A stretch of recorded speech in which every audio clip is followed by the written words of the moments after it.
Okay, let's officially get it started again. Welcome to the Rogue then, chat. Many questions will be answered. The pit 100 3-minute clear is the goal. For this, we need some material and we need some greater affixed items. So the first things we're going to do is we're currently farming pit 99 to get some more materials. I want to upgrade this pants one time. I'm sometimes drinking the elixir of fortitude, but we're actually feeling very happy with our life in total, so we don't need much more. Crit damage for the rogue is literally, yes, your Heartseeker is critting higher, but that doesn't do that much for you because the main damage is your vulnerable. The main damage is your key passive, right? I mean, it's nice to get these millions crits and so on, but that's just simply not your damage. Damage is going to be getting people vulnerable and then exploded. And God, I hate snakes. Make sure you get the 6 million crits there in between, right? So your Heartseeker is actually doing a lot. And I think what you're probably missing is ranks in Heartseeker. That's a lot of damage difference when you actually do get the ranks into Heartseeker, right? That's where your damage is going up, or you're not freezing. Because if you're not freezing, you're also missing out on a lot of damage. So you do need the lucky hit freezing for this build. Because freezing is another 30% multiplier total. Freezing is just a nice multiplier. So you really want the lucky hit freeze. And that's where you just need some more lucky hit then. Because if you ain't freezing, then you're not crowd controlling. You're missing out on 35% and 15%. Yeah. So quite a lot. I do actually need myself another freeze tempering to really make sure that I always freeze or more lucky hit. Aye, that was a bit greedy. I picked the wrong season to be Druid. Nah, you didn't. Druid is still like very good fun to play. Like I highly recommend Druid regardless. It's just you might not just enjoy the playstyle that Druid has currently. Right? Because Druid has a certain auto attack based playstyle that's just simply not fun for everyone. Oh, there you are. I mean, I thought I wouldn't enjoy the auto attack playstyle too, but here I am and I'm literally playing rogue, right? And I hate poison. I'm playing rogue and I'm absolutely digging the auto attack playstyle. It's like I would have never thought that this is a thing for me, right? But here I am. Goodness Christ, your poison damage is so annoying right now. That like we essentially just really have the best time in the world using like all the things Rogue has given to you, right? All the evades, all the dashes, all the blocks, the invulnerables you get, and completely overwhelm the enemies. Especially for the final boss, it is so cool because you're essentially having a bunch of status effects and you instant stagger the boss, and then you're just blasting him away. I thought the final boss fight with a rogue would be like super like much just dodging, and it is that to the degree, right? Okay, we're definitely not warmed up now, chat. It is definitely a lot of dodging. So don't get me wrong. You will have to dodge. You will have to play a bit patient, right? You have to make sure to not get hit by things. But against the final boss, it's truly just get him staggered and then absolutely blast away. And when you have him like staggered and you suddenly see the HP vanishing, Rogue just feels so good. You have 14 out of 13 Heartseeker. Wait, I need to read that in a second. Okay, that poison from her is just what's doing me in right now. Yes, have a new hate opponent on Rogue currently.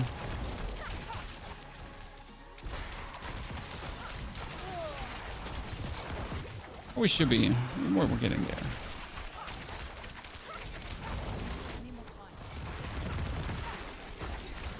I didn't even see you poison me, ladies. What rogue skills makes vulnerable? Oh, you have an aspect for that. So you're not using a single skill for vulnerable on the rogue. You're using the aspect of the accursed touch. And accursed touch is perfect because you're pumping lucky hit chance. But not only are you pumping lucky hit chance, you're actually using mobility and subterfuge skills. And these can trigger the effect of curse touch, which is you kill enemies, you store souls into you, and if you're then dashing, right, like this, the souls are coming out, and it's just like a little bit bonus damage, and it's just like fun to essentially get souls stored into you and then blast them out. I got all my Biz GA items with temper on my Thorns barb. That's amazing. I know that the Bash tempers are quite... the Thorns tempers are somewhat tricky to get. I think there was one that wasn't like too easy. I mean, I'm really happy getting all my Rogue tempers on my non-greater affix items. And that's the thing, like, right? My bow not greater affix, my weapons not greater affix, like nothing actually greater affix. That's what we're going to try to remedy today. So we need to find a bunch of greater affix items that we can then just absolutely go away. Oh, wait, can I? I can! I wasn't sure if I could just jump up there. I could. Well, I'm not used to this, John. It still bamboozles me. Because, you know, as a Necro player, like, you know, shortcutting something with movement skills, what is that? Right? What is this trickery? You can use your skills to do that, something like... Nah, that's impossible. Rogue tempers are straight up bonkers. Yes, because you need to hit both. The problem with the Rogue tempers is they're like on the Heartseeker build, there is no alternative. So a lot of builds are like, sure, if I get this temper, it's still okay. Sure, if I get that temper, it's fine. On the Rogue, it's currently, oh yeah, if you don't get this, you're cooked. You can just throw the item in the trash bin. Like no alternatives, right? No second chances. No. Hey, maybe this would be okay. Nah. You don't get that. It's over.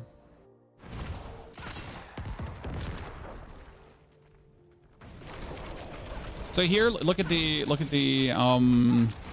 stagger bar.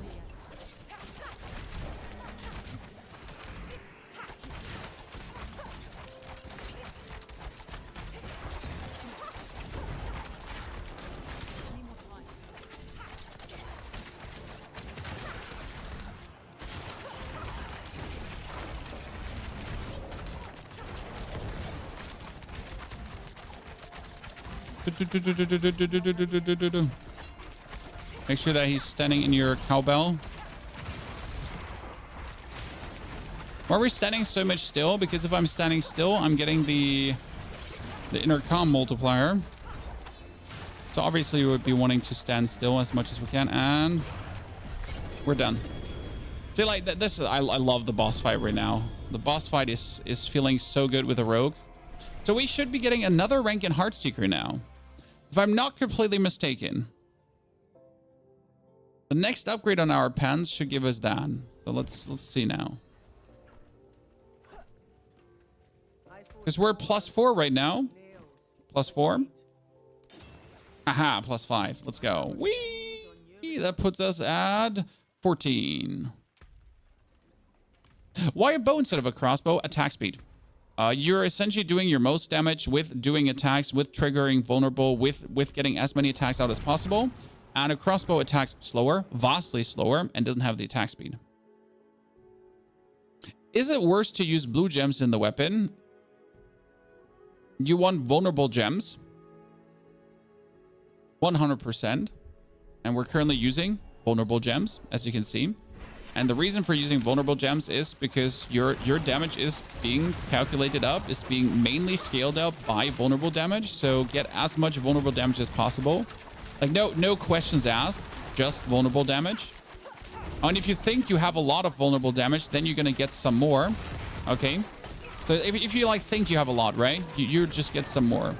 By the way, notice the visible difference in how much more convenient it is to kill these nerds than the other guys. Like those snakes were just absolutely atrocious to kill. This is just a cakewalk. We'll have to farm the Helltide a bit too today. So it's going to be a lot of pit farming. But it's also going to be a lot of Helltide farming because we need some more items, or we need chances for more items.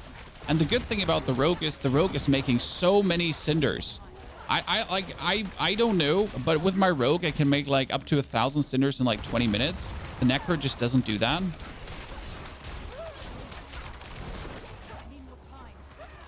The rogue's just really incredible in that regard.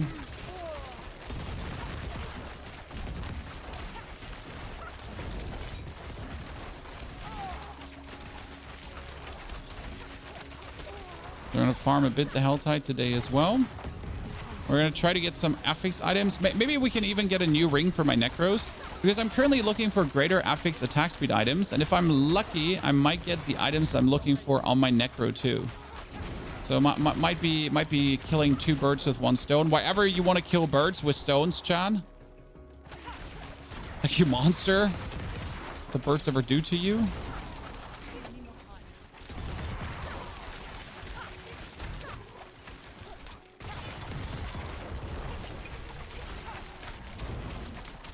See, like this, the last dungeon was like such a nuisance because the enemy type was just shitty. These guys here, they have no chance. I mean, they barely have any ranged attacks, right? And that's like the problem with the snakes. They're all doing their ranged attacks, and here you can just keep them all under control.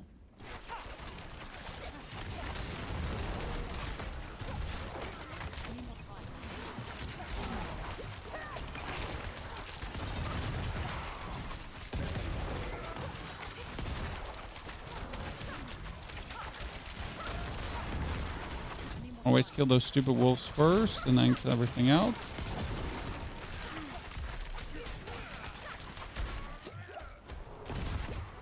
Oh my goodness. Got stuck there for a second. Sorry, you just get frozen attacking me. How do you dare to randomly attack me? And yes, I'm trying to not move or move as few as possible. See, like the only movement you'll see for me is me literally teleporting around and like using my skills.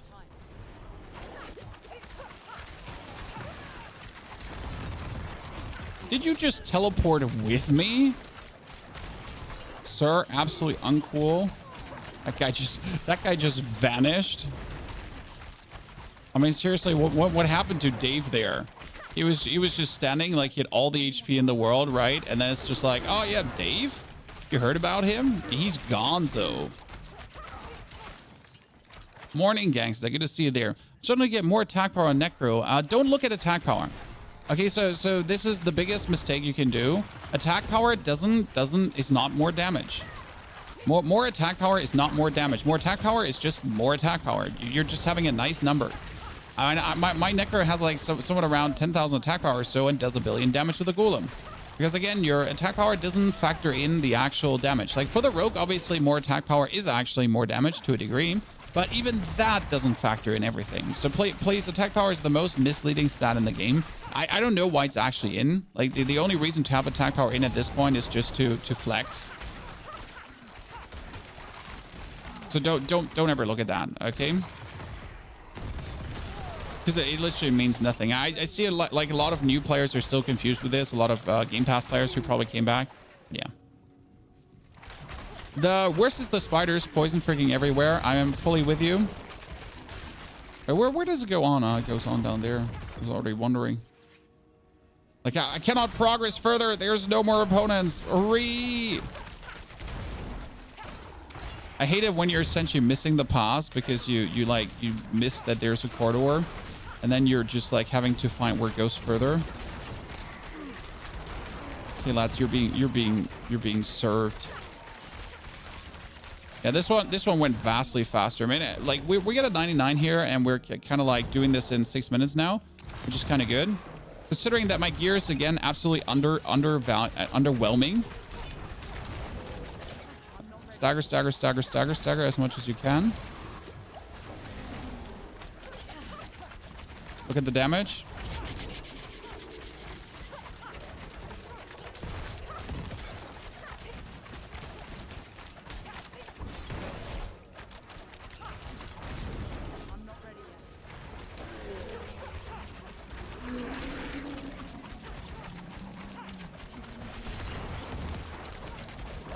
The only problem with him is he like tends to walk out of your shit.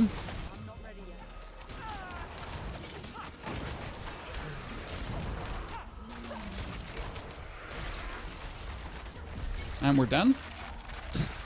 Oh, like it's the easiest boss fight possible. Okay, well, what are we getting? What are we getting here, Chad? We get a sword. Dex, max life, crit. I mean, technically, Dex max life is cool. If I would reroll into vulnerable damage, the crit damage could work. Pyramid reduction, useless. Poison trap, useless. That's actually a nice one with Dex vulnerable damage, but we don't need it. So the sword might stay. It's somewhat okay. We do have an okay amulet as well. There's some better gear. Wait, everyone's saying the Blighted Sea is bugged. No, Blighted Sea is not bugged. It does deal the expected damage as far as I'm aware of. The size is bugged. It doesn't get increased by anything. You can't reach such damage. Well, you do need to get some items. Not the perfect items, but some items you need to get. And right now I'm trying to get new boots because I have like armor boots currently, but I'm trying to get dodge chance boots or something in that direction. When can we get the new rogue build video? This is still the same build. I haven't actually changed the build. So we're still rocking exactly what we've been rocking before.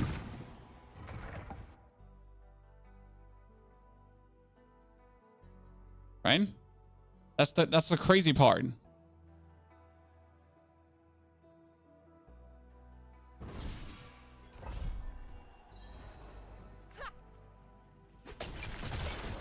Crit chance out? Yeah, you don't need crit chance with this build right now. I barely have any crit chance with a rogue currently. I mean, I have 12% crit chance, which is actually not true, because the fun part is that the 12% crit chance we're having base is actually with all the things that are kind of compounding interesting up with the build right now. So we're kind of sitting, what was it? We're sitting like at 50 or 60% crit chance currently. What? Yeah. So just by shooting people in traps, by having people knocked down, by having people frozen or whatsoever, suddenly you have another 40% crit chance. Just like that. Right? Because you notice how we're mostly like actually critting. We're not critting. But we have 12% critical strike chance base. And then Rogue just does what Rogue does and gets like all the cool things stanging. And suddenly shit's looking very good. Oh yeah, I saw that coming. Like the combination of ranged attacks together with everything that's doing Rogue in. Like you definitely do better against a bunch of melee lads. And because these wenches here, they're just annoying, right?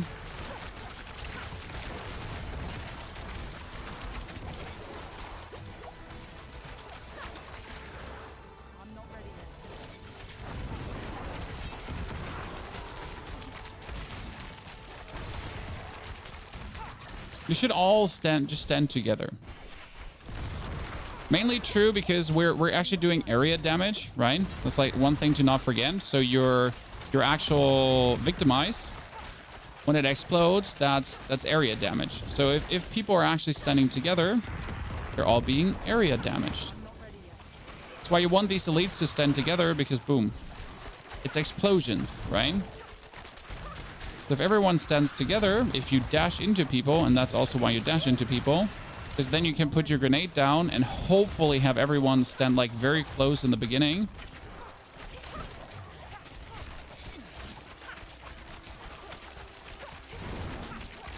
Then more death just reigns supreme on them.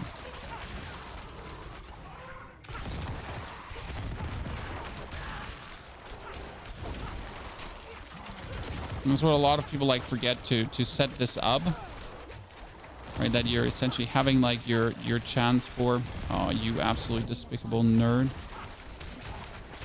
I'm totally gonna annihilate you before you do anything annoying. I'm gonna annihilate you and your friends, and I'm gonna let you alive. Just because I don't want to bother with you, I'm gonna let you alive. Skeletons should be okay. The only thing I fear about skeletons is like goddamn, they're called again? Goddamn corpse bows. Because you gotta kill them before they kill you. It sometimes feels like a stupid race, right? Not like what you're gonna do. There, like, you know, right? There's the corpse bow. You're just gonna kill it before it like one-shots you? Exactly.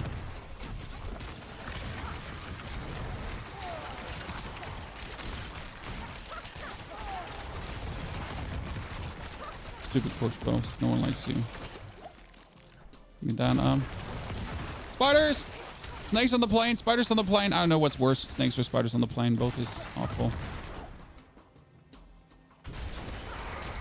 It's It's gonna be a shitty one here because we have like this dude standing there, and I can't really reach what I want to reach. Right? I want to shoot this guy there. I want to shoot all the other cronies because I want to get rid of the damage reducing effect. Thank you very much for letting me do that. There's somewhere a corpse bow. You're dead too.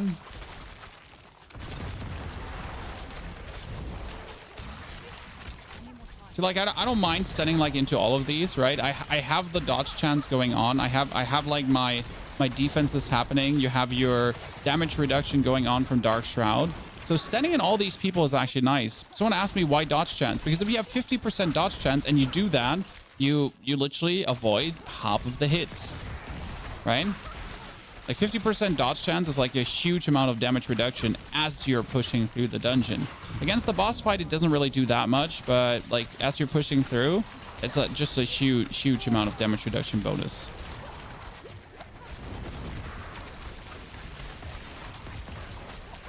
Oh, no, no, no, no, no. That almost turned ugly.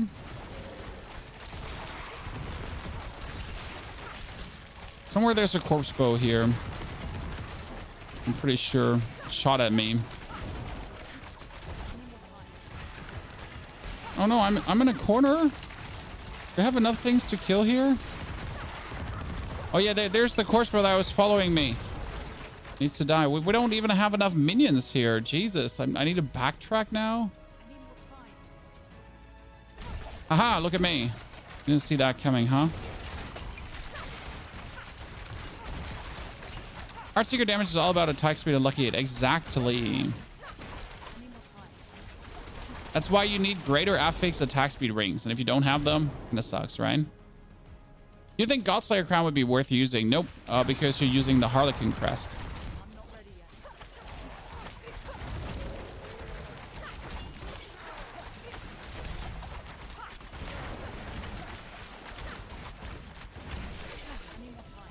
So you mainly just don't have space for Godslayer. Harlequin Crest is like a straight rank increase just to your...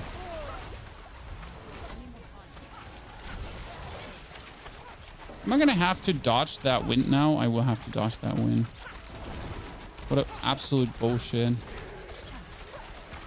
I've actually never had to deal with this. Oh, shit.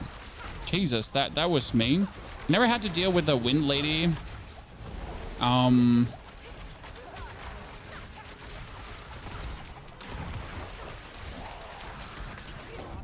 Like as a not necro. Because as a necro, I just blood mist into that and that's it, right? Thing gone. Don't really have to worry about that. Oh shit. Interesting. I haven't had that problem before. Clackus, there doesn't need to be an updated guide because the guide that you have on Mobalytics is already the guide here, right? Attack speed and lucky hit should be around 65 to 70%. No, you don't need that. I mean, my lucky hit is 30% and my attack speed is 40% and we're still doing 100s. So sure, the higher the better, but you can do 100s before already. Man, we're having like the most basic anti-equipment currently, right? Apart from the bow's actually nice. It kind of should re-roll damage into vulnerable damage though. When we get the Heartseeker, that's cool. We are going to upgrade the Dark Shroud to +3, but the problem is this is like a 2 out of 3 right now. I need a subterfuge chest, so that's what we're looking to get somewhat. But I'm mainly actually spending my points on rings currently because I want attack speed rings. I'm a bit sad that I'm not getting anything. Greater affix attack speed rings. Shouldn't be that hard to get.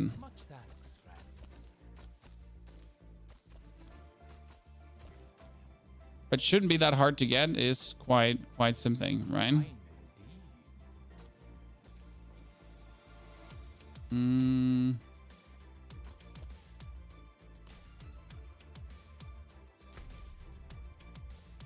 Let's see. Do we have like this is slay 300 demons? Well, that's in 3 minutes expired. Yeah, we're gonna wait for the next Helltide. So let's do like 2 more pits and then let's wait for the next Helltide. Currently, I kind of want to upgrade only the Harlequin Crest because that's the only item I kind of need to upgrade, right? The rest is kind of bonus. Everything else is interchangeable. No, actually, this ring is kind of staying. This ring is staying. It has lucky hit chance. It has attack speed. It has vulnerable. Yeah, we could upgrade. We could give this like another nudge right now. A little boost. Give this one the final one to just update it, right? Because this is like just one away from the Aether upgrade. We give ourselves some glyph. I mean, again, these swords are absolutely interchangeable, right? The crazy part. And I need a greater affix good glove. Well, that's a max life. Sure, why not? Mobilitics, there is emeralds on the weapons. The emeralds definitely have to be the blue ones. I think that was just a mistake on Mobilitics. It is vulnerable damage galore. We'll have to remedy that.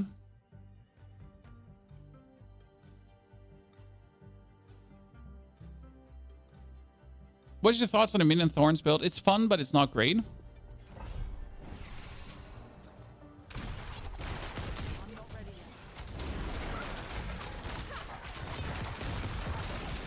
Like Thorns is generally like, unless it's Barb, it's like, it's fun.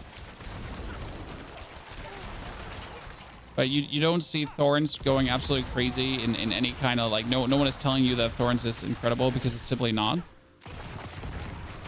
And it's not because no one figured out the Thorns code. It's just like you're going into the pit, okay?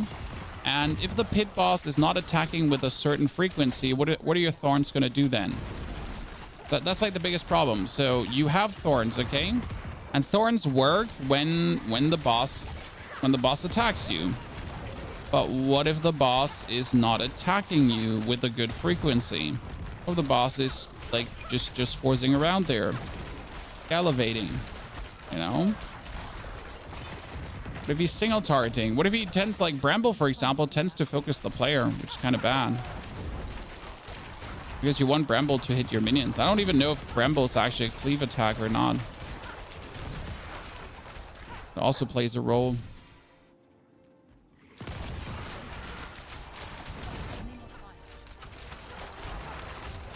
Yeah, that's like that. The Thorns is a theory nice thing, but it like so much depends on your opponent, right? I feel like you already don't want to get certain bosses in the pit, right? Let's see the sharpshooter, for example. I mean, the sharpshooter, the outlaw sharpshooter, is only shooting one target.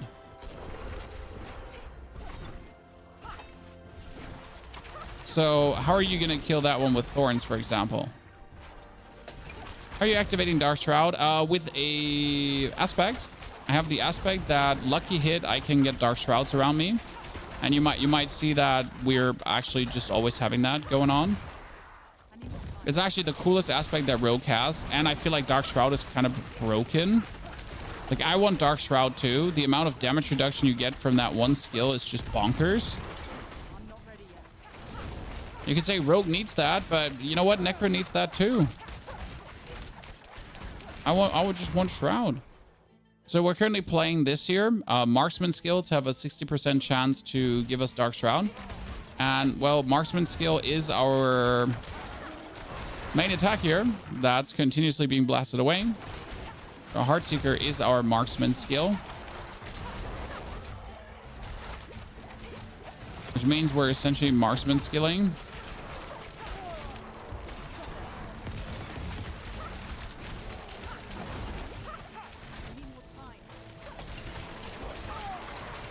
Love it when you have the shrine and you can essentially just smoke bomb them left, right, and center. And it's like smoke bomb, smoke bomb, smoke bomb.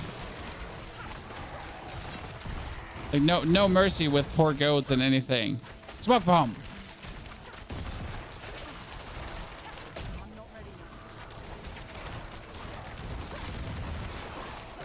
Oh, poison. Focus poison first. Smoke bomb.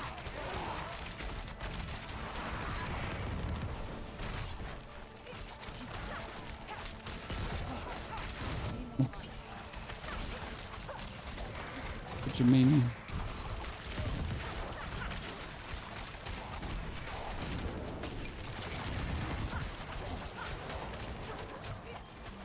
I would like to kill you before you like in any way arrive here where I am. Thank you very much.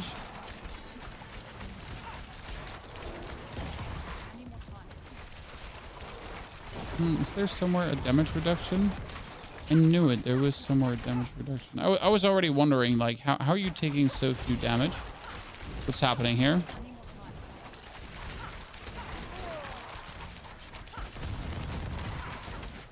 Okay, let's find another big pack.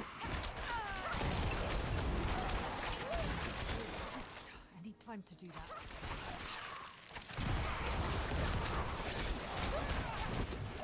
Okay, that was a big greedy.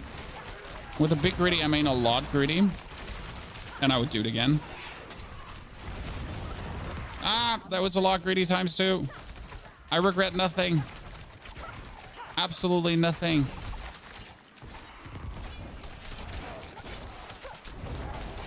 I'll repeat everything exactly like that again. I need time to do that.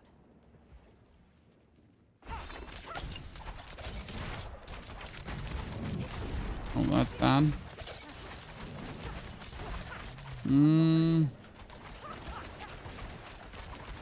Oh, she's stunned already. Jeez, I didn't even notice. I was like wondering why doesn't Snake Lady attack anymore? Because she's stunned already.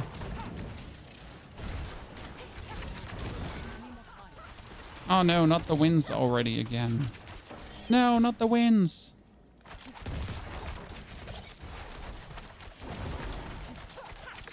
I guess the winds might be one of the more annoying ones for Rogue.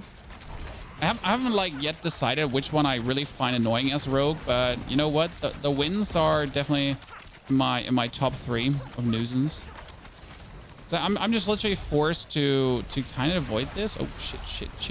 Ah! Like seriously. Uncool, brah.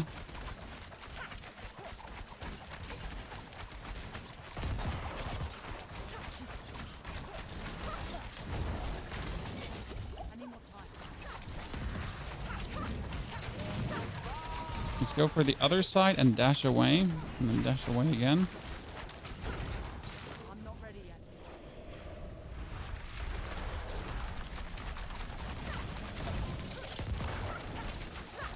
Yeah, that should finish it here right now. Thank you very much. I'm getting more greater affix items. I'm kind of like, oh, I got 2 sticky and stone. What did they do a hot fix? I've gotten 2 sticky and stones today already. What? Huh.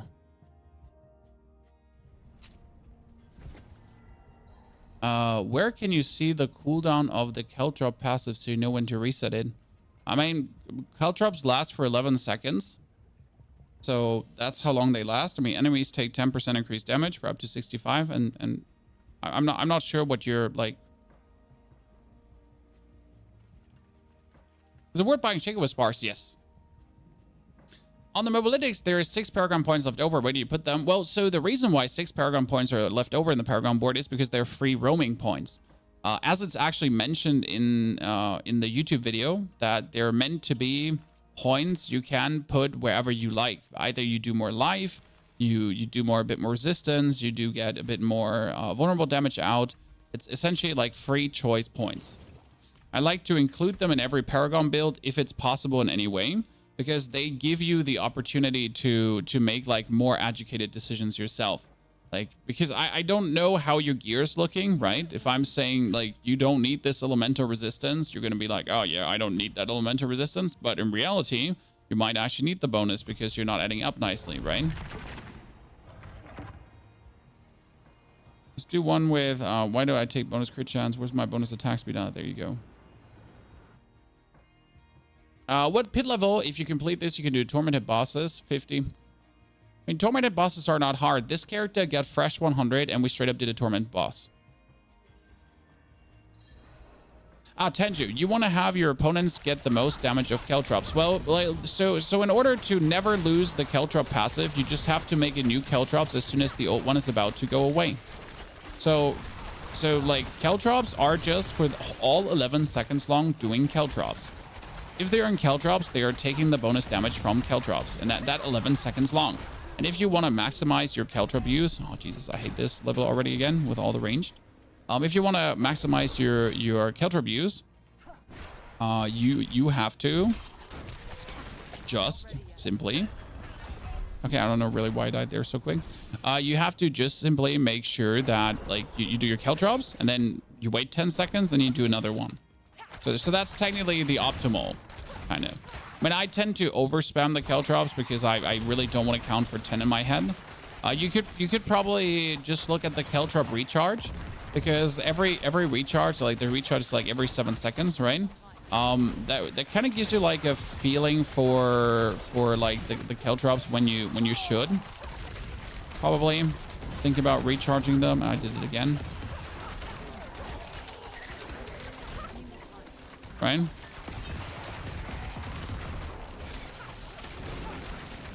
Dude, that guy just get absolutely blasted. I hate the lightning from the snakes.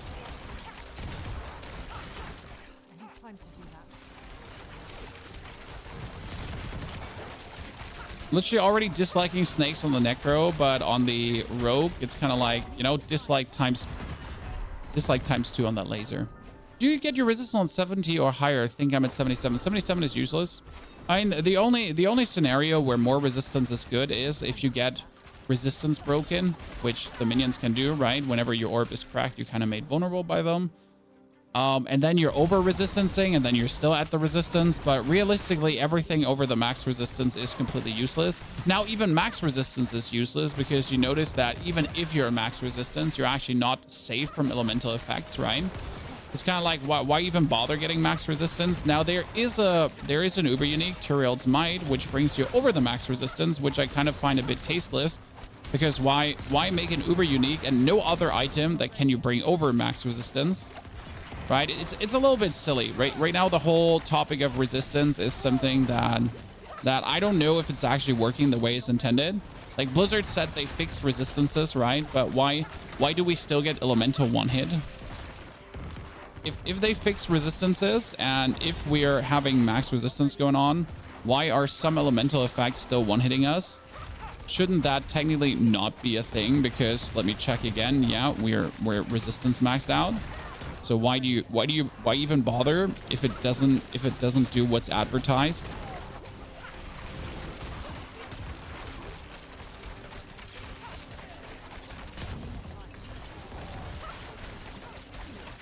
Sorry, still my biggest scribe.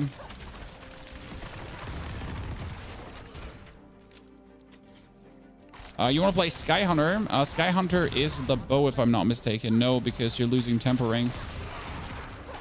I think Sky Hunter was the bow, correct?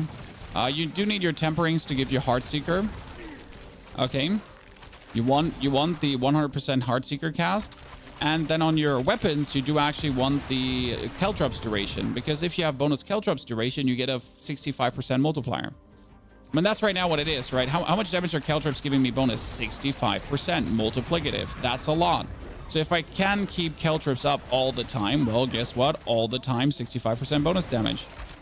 That's huge. That's not like, oh yeah, that's kind of nice. No, that's fucking insane.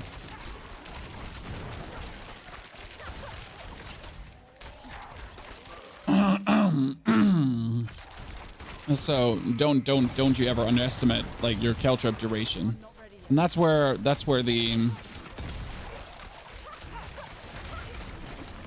any unique item is not worth it, no. Also, I have a vulnerable tempering as well. I mean, my bow can have like up to what 300% vulnerable damage. You know, and like all your damage is scaling with vulnerable damage, so get more vulnerable damage. Want to do Uber bosses? No, thank you. We're currently going to be farming a bit of the Helltide because the Helltide is where the gear really is at, right? I mean, Uber bosses are fun and dandy, but nah.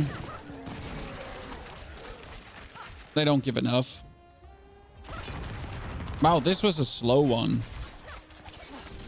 Why was this one so slow? Oh, because we died multiple times. Yeah. But still.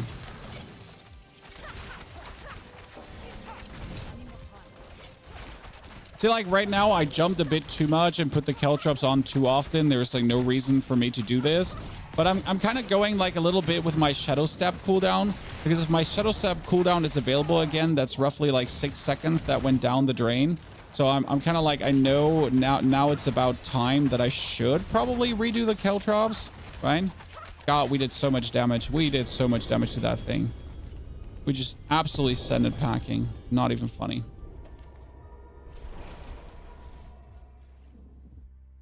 Poison Rogue, please? No. Have you seen that lucky hit chance to freeze? Isn't the lucky hit chance a critical freeze? Look at the stats. You mean the temper?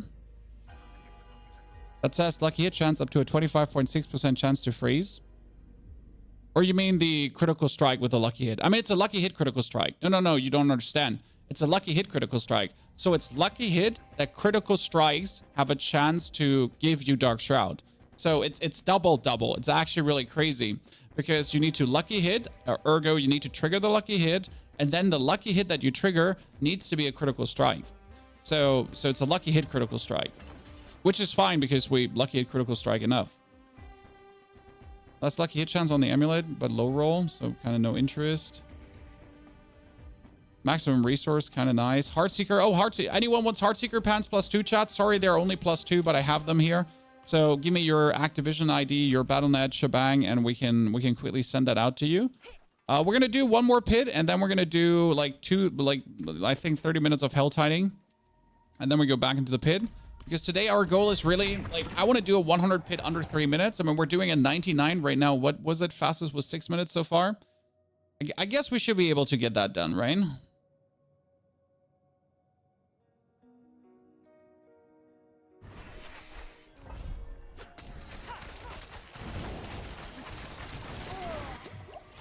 Oh, snakes again. I feel like this is like sometimes heavily weighted, you know, right? You're getting certain things so often. I don't agree with this. This is so annoying. Just give me something else than snakes on the plane. So if anyone wants the Heartseeker pants, just give me your Battle.net. We'll add you, and then you get the Heartseeker pants free of charge. There's fellow rogue players who are interested.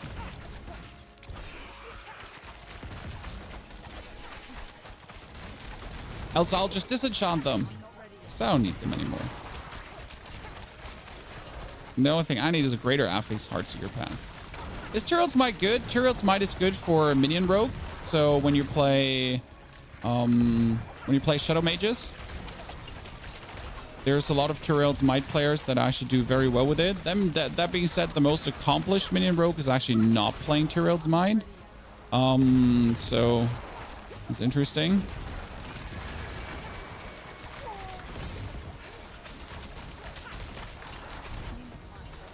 Oh yeah, sure. Just give me more of these stupid snakes. You're making me like play so much, right?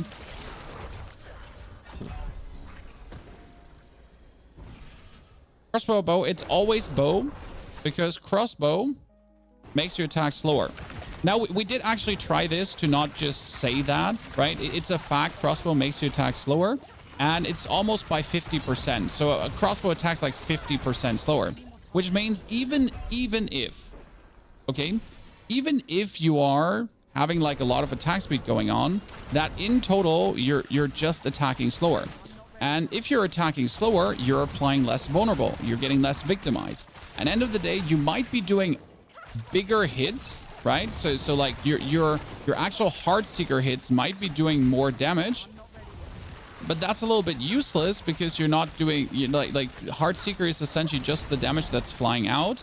The main damage you're trying to deal is victimize. So you're trying to trigger your key passive as often as possible, right?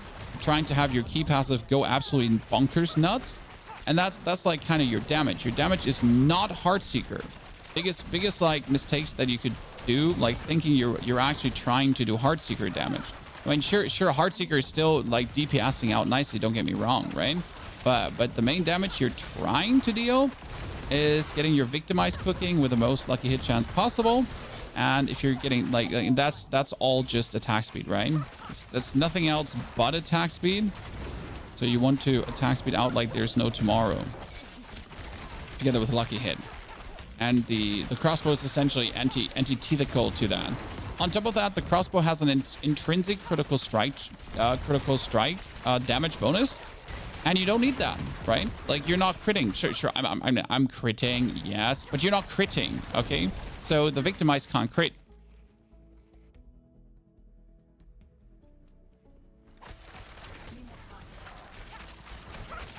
Well, thank you for the rogue build. Really smooth to 100. Yes. I mean, the rogue was my personal #1 to 100.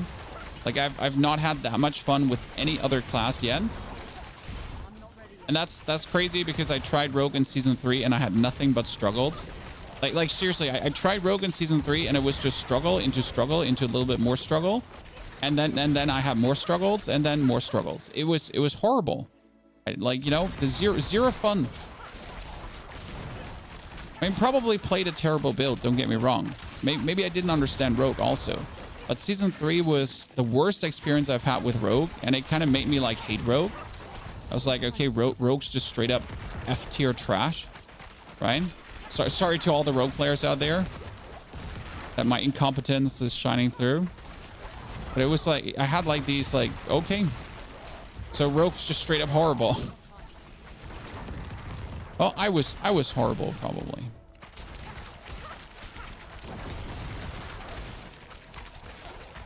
Have improved as a player, have done my due diligence, right? Have done my homework to improve my builds to make them even better. And it's showing. Because they're just straight up better. I'm going to try your best to get the best out for all of you. If I'm using Chick, is it worth saving skill points? Yes. I mean, I don't actually have skill points in concealment and shadow step. I mean, I have put them into the guide because, well, you know, not everyone has a Harlequin crest. But if you do have a Harlequin crest, yes, you can save these points. It's like super amazing because you're essentially just using concealment and shadow step because why not? Like they're the unstoppable skills, right? But you're not using them because like they are so good skills that you need to put like the skill points in. I was almost not safe. My favorite part, when in the first stagger you're doing so much damage that you're essentially like almost having them in the next phase.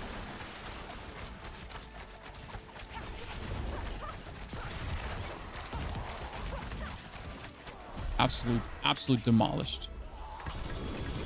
Ooh, just give me greater affix items. I want greater affix items. Just give me greater. This, by the way, is a shitty weapon. You think this is a good weapon? It's a shitty weapon, chat. It's a shitty weapon. All damage is shit. Vulnerable damage is better. Trash. That boot with lightning resistance, trash. I mean, seriously, what the fuck?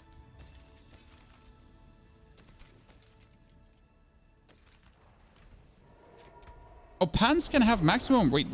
Can have pans maximum resources? Also on Necro? Wait, that's a 3 Heartseeker pans. Jesus, chat. I got a 3 Heartseeker pans. 2. Holy moly. Well, what am I getting here right now? I'm selling these on eBay. Right? Yeah, Alex said he wants the pants, but Alex said he's like you'll be on tonight, but like I'm online now. So if you're online now, right? There you go. The amount of masterwork mats in the pit goes up by 1, chat. Okay, so listen. The best pit to farm is 99. I'm gonna make another video where I'm dropping like all the endgame tips. But the best pit to farm is 99 because 100 gives you 59 mats, 99 gives you 58 mats. But 99 has like half the HP or 1/3 of the HP of a 100. So why even bother, right? Why even bother?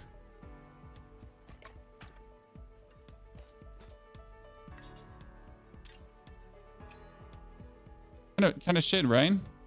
For these 2 Heartseeker pants for you lads.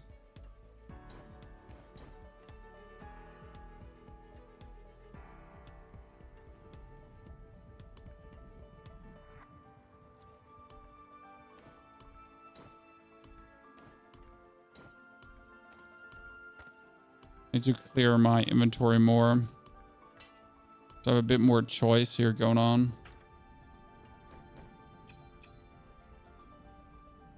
What can be sold? I'm carrying these 2 Heartseeker pants now around with me until someone takes them off my hands. Okay, chat. I have 2 Heartseeker pants. What time is it where you are? I am currently sitting at a beautiful 10 a.m. in the morning. 10 a.m. good time. Your friend is going to get them for you. Well, Alex, that's fantastic. I hope you're not getting scammed by your friend. Wish they would add extra stash slots. Honestly, the only reason my stash is overflowing is because I'm a fucking hoarder. It's not because there isn't enough stash space. It's just because I'm a hoarder. I'm an absolute terrible, annoying hoarder. Yes, Rogue is just my #1 Helltide experience because you essentially like, how are you Helltiding, chat? This is me Helltiding. Right?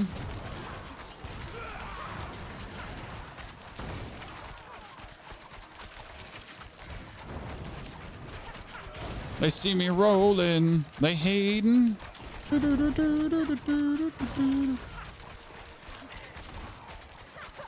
And it's so much cinder you're actually getting for Helltiding right now.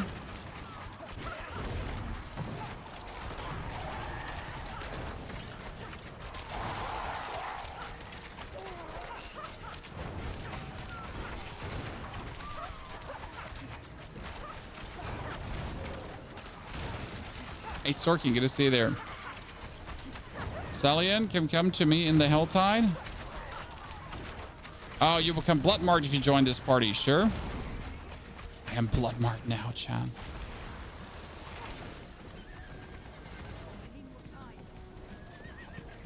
Oh, what are you? No, I don't want to do you. Boring. What are your lats doing running around bloodmarked? You have to explain that, Alex.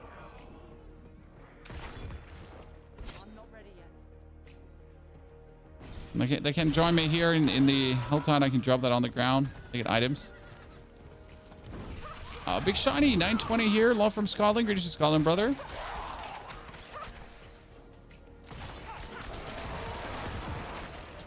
Happy enjoying the stream. Oh, there's finally a Hellborn. I do actually need to kill more Hellborn because I'm kind of running out of mine cages. I'm running out of like all these resources because I'm just not like, haven't spent much time in the Helltide as of late, right? We're gonna need to farm like the lady now. Like Wizzy was PvPing. What is this PvPing you're talking about? Who does that? But that's not true. I just killed someone this morning because I could. Let's be fair. We've been an absolute atrocious dick face, guys, because we just killed someone because we could. We actually had no good reason to kill them, and he was just there, and we could. I guess if that was probably enough reason, right?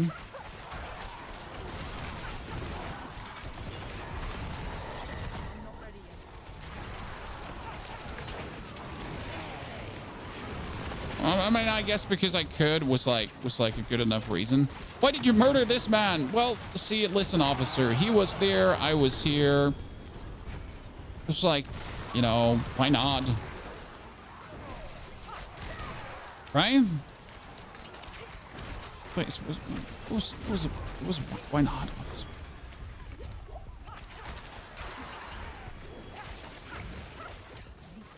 Hey, no one is putting the third hard? No, I'll do it alone. Okay, where's Wizzy? Where's Sadira? No, where's Sadira? Sadira's there. Ah, there you go. Sadira can come. Here, you can have both pans, Sadira. Here you go. Just take it. Here, on the ground. Pick him up. Perfect. Good job. Good luck in your endeavors. Mommy out. I had 2 Heartseeker pans. I mean, they would have probably netted me like, what, 50 million plus in the trade chat, but what for, chat? You know, what for? If I can make the community happy, that's better. Did you know that there are streamers that only give away items to subscribers? Crazy, right? That's, by the way, illegal, and you can get banned for it. It's called a lottery, and lotteries are not allowed on Twitch.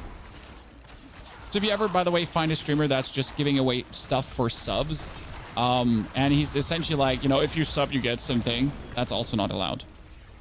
It's like a direct breach of Twitch TOS. Interesting what some people do, right?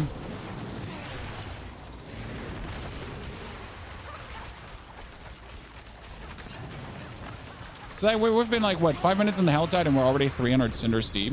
Oh, we're getting quite some. We're getting quite some items here. I like that. I mean, crossbow is kind of sad, so we're not having me happy there. I can't be putting more hearts in because I'm running out of hearts. Could someone else put a heart in, please? Do you have a scoundrel's kiss I can have? Actually, I don't. I destroyed all the uniques. I literally destroyed all the uniques that I picked up, and I didn't care about them a single second. So yeah, I'm sorry. Well, that's +3 to rapid fire. I guess I have to keep that item, right? If I'm ever going to play rapid fire, I might as well keep that. Who knows? We're probably never going to play rapid fire because I'm like a 1 build any right now. But we might start gathering things for rapid fire. I have to look at what I need for it.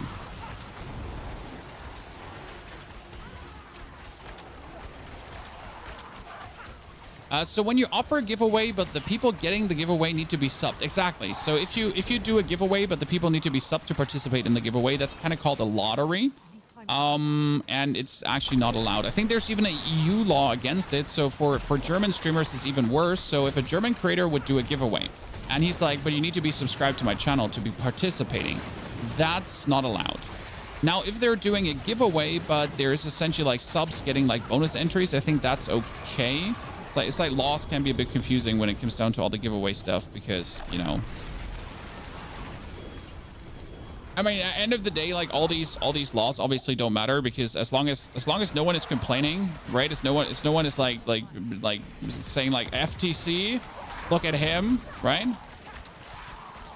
We get XP buff from the 6th of June. Yes, from the 6th of June on, there's an insane XP buff happening, and I can't actually wait to level up another character. So on Thursday, Friday morning, Chad, you can expect an absolute mental leveling stream. I'll be stacking, I'll be buying all the freaking instances I can get for my character. The tier 1s, the tier 2s, the tier 3s.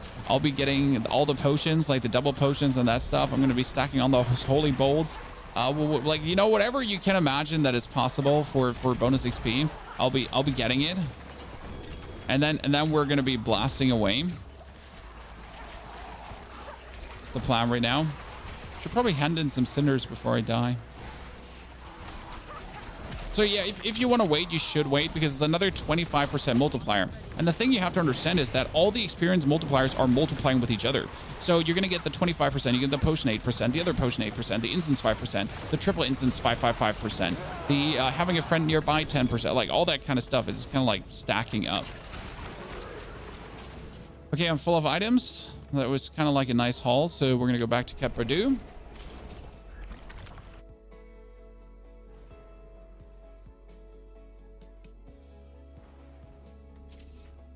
Yeah, those community giveaways for and like, so obviously that's like if you give away like goodies, right? But if you do like a community giveaway with Diablo items and you would be like, hey boys, if you sub to me, you can be part of the community giveaway and I'm giving like boss materials out or something, that's actually illegal.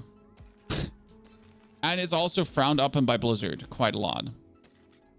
So not only is it illegal, it's also frowned upon by Blizzard.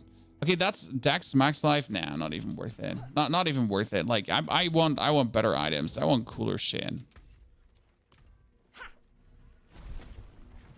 Do instances and XP elixir stack to no, it multiplies up. I think XP doesn't plus XP multiplies up with each other. So it's like uppity up more. XP is actually crazy. It comes down to that. That's why having all these XP things is like so good because they all just like touch each other's booty and like be very happy about it.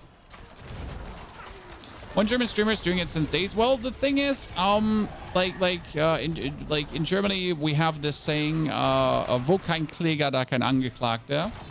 So if no one which essentially means if no one is complaining, then there is no problem, right? So if no one says no, no, no and points the finger at you, then just you know, just you do you.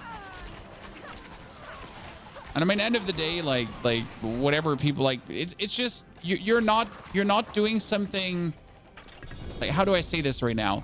It's the same as not disclosing a sponsorship. This is not an oopsie, right? This is actually you're breaking like laws. So it might be that no one is complaining right now.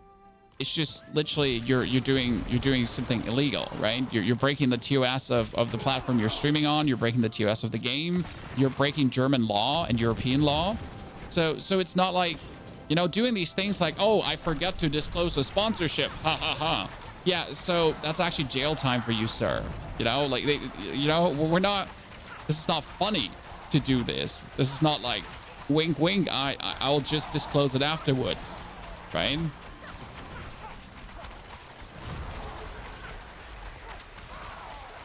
Kind of like illegal.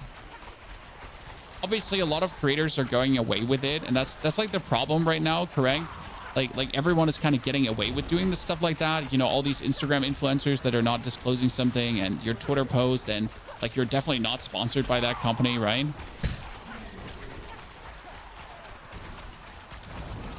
But I guess one day they'll be cracking down, and it's gonna be harsh.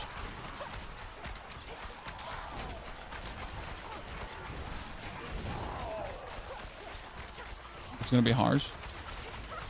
Then again, some of these laws are like really stupid because technically if I get sent a game key, okay, if I get sent a game key without the company wanting anything from me, I would still have to mark my stream as an ad because technically I got the game key for free. Even though the company wants nothing from me, right? The company didn't ask me to play their game. They literally just sent me the key. It's in my mailbox. There's no like I was gonna play the game anyways, but since the game key was sent to me, I would have to mark this as an ad. But that's kind of like stupid because if you then mark the stream as an ad, people are gonna think you got bought and you're being paid for this, right? And your opinion doesn't matter anymore, right? Because it's a paid stream, which is senseless because it ain't a paid stream, right? Do you not have to have an impressum? No, that one got changed, Muffy. So there was a time in Germany where you needed a license to stream. Yes, Chad. So like if you're not living in Germany, so the German TV and radio licensing company, I think that's what it's called. They were like, oh yeah, streaming, huh? We should crack down on this. And everyone that had a certain amount of viewers is technically needed to get a streaming license.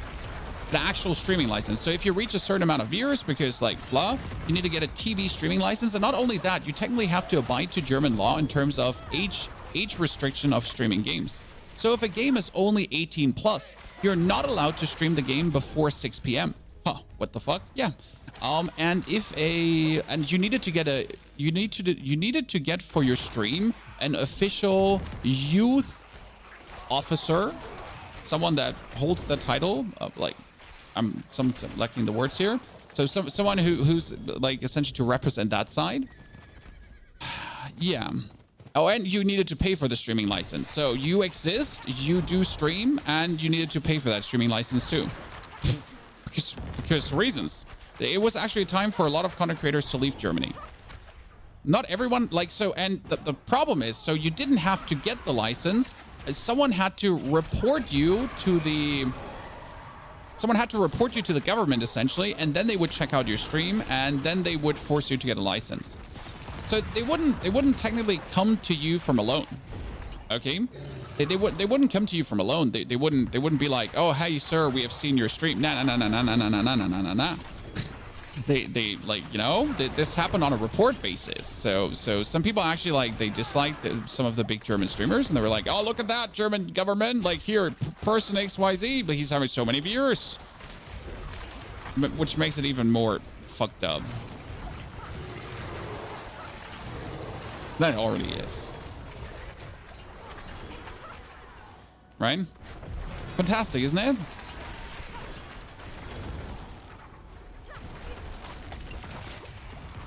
Luckily, then the government, like, I think it was the EU union. Now we got, I think we got some new politicians and they actually kicked that out. So we're like, you know, fuck that shit. This is stupid. I think it was some EU law overhaul end of the day where they were like, now this is bullshit. And it got kind of kicked out again.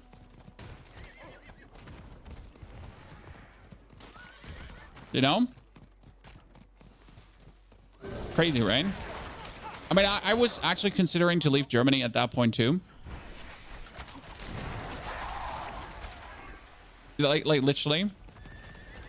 Okay, because this force, like, it was expensive. I think it was like 10K to get the license. And well, you have to have them press them, and you have to have the use officer block commander thingy dude. And like technically you wouldn't be allowed to stream Warzone anymore. Like unless you're streaming after 6 p.m. you wouldn't be allowed to stream Warzone, I think. So you would have to wait for 6 p.m. to stream Warzone, right? Or PUBG or something like that, like these kind of games. You couldn't play horror games before. Like it's literally like ruining for people. A lot of German streamers moved to Madeira. I mean, a lot of German streamers and YouTubers moved to Madeira to pay less tax, which makes sense. That being said, a lot of these creators have no kids and family. So they're like, you know, young single people or maybe a waifu or something like this. If you don't have kids, moving countries is always relatively simple, right? Because you don't have to think about health system much. What if your kid breaks an arm? Like school systems, right? All that kind of stuff. You don't have to think about that. Infrastructure, blah, whatever. Like what do you care, right? And the main reason we've stayed in Germany is actually because of the children. Because the school system is like okay-ish. The universities are good. If my children ever want to study, I wouldn't recommend it though. I mean, I studied and look what I'm doing. I'm a failure. Thank you. So yeah.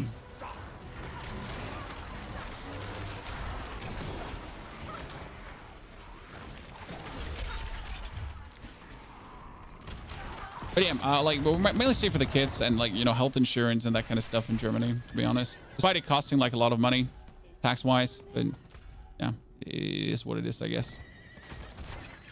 What age did you learn English? I was 1 year in America as a kid. So when I was 10, I was 1 year in America until 11. Was supposed to be 3 years, but then it turned out to be 1 year. It was weird. It was like literally my dad gets sent from the Navy to America. But the only reason he got sent is because the actual person that was supposed to get sent caught like a very bad illness and couldn't go. Like he was like deathly ill. He couldn't go. And then we were supposed to go for 3 years. So the military's like, here, you're going for 3 years now, right? And we went for 1 year. And then the dude who was so deathly ill recovered. And it was like, oh yeah, sure, you can go now. Oh, and the other family just comes back now. And I was like, okay, sure, like whatever. But it was good to be in America for 1 year. That it definitely helped, right? Now I can speak English very well.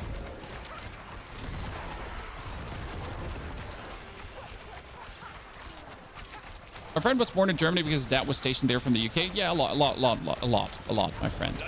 Loman, thank you for the 4 months of support. Loman, hope you're doing well. Happy to see you back to the community. Also, chat, if you do have a Prime sub, don't forget to use it.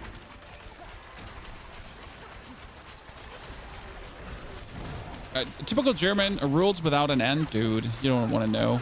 I mean, I'm happy that I at least have a tax accountant who kind of understands what I'm doing, because that's also kind of complicated. Because you get like your money is coming from America, YouTube is coming from Ireland. I have a SteelSeries sponsorship where you can save 12%, you know, with 20 of 12 discount code, from Sweden.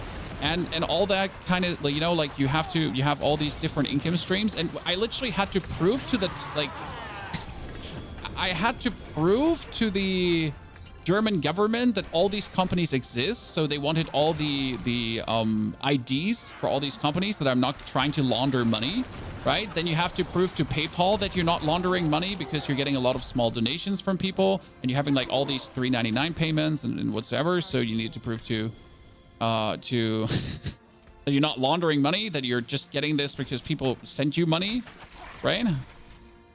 Thank you.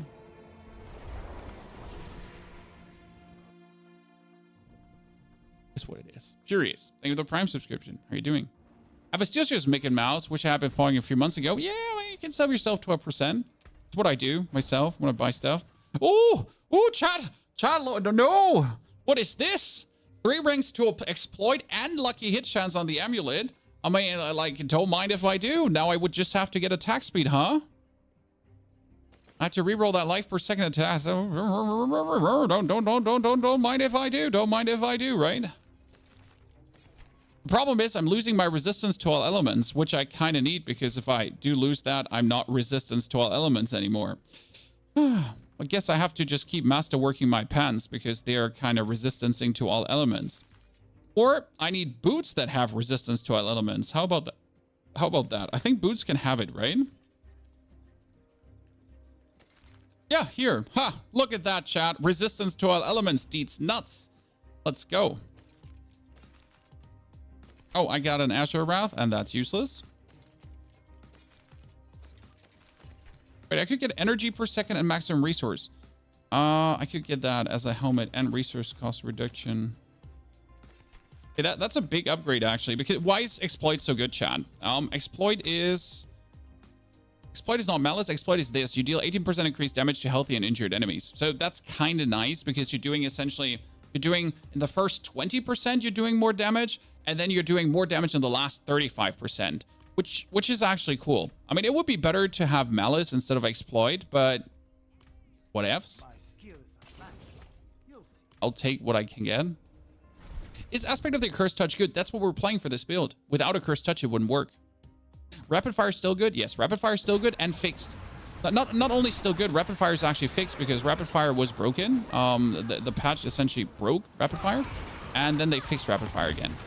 So that's nice. Okay, we're at 15 minutes left. I have another 500 cinders. Like, you notice how crazy this is, right? I'm literally having all the cinder in the world with this build when I'm just playing hell tight, right? I'm not even doing anything special. I'm just completely cindered out at any moment of the goddamn game. You've been gambling amulet for 2 days. I have a malice amulet and I have an exploit amulet. So we have 2 amulets today, actually. I have been exceedingly lucky. And sorry, this is not a streamer client. Okay, chat, listen. I became a Diablo partner last week. And I have gotten all my cool items before. Okay? So the streamer client is only working for a week now. Listen. Yeah. These are like real drops, okay? And streamer clients don't exist, by the way. I know there's people that like they're used to Call of Duty and they actually believe that streamer clients exist. They don't. It's my favorite conspiracy theory that I absolutely don't understand how you can believe in this, right? I can tell you as a content creator and that this does not exist. Streamer clients are not a thing. That's what all streamers say. I know that's what all streamers say. We're contractually bound to do that. And I'm not helping by saying these things. But it's like when it comes down to streamer client, it's kind of like the government stuff, right? I mean, Elvis is definitely living under the Pentagon, obviously, because why wouldn't he? When if you believe in streamer clients, you believe in streamer clients, and no matter what a streamer says, will ever. Oh, someone was asking, do I have a scoundrel's kiss? Do you want this? Chat, like, there was someone in chat who wanted a scoundrel's kiss. Just here, Battle.net ID. I'm sorry, I forgot your name. I know you asked. You were like, do you have one? So I have one right now. I don't need it. I'm gonna like sell it otherwise. You want a nade? Then come. Give me Battle.net ID. I'll get you in.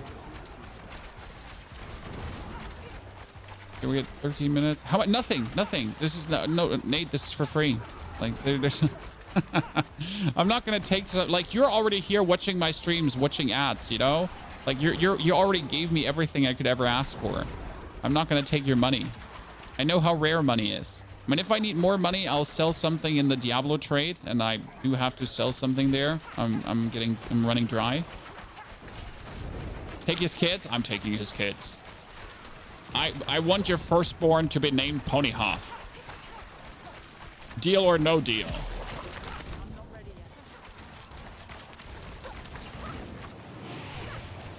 He should be named first name Max, second name Power. If you do agree to these conditions, Scoundrel Kiss is yours. Also, I did definitely want to name my kid Max Power. My wife didn't agree.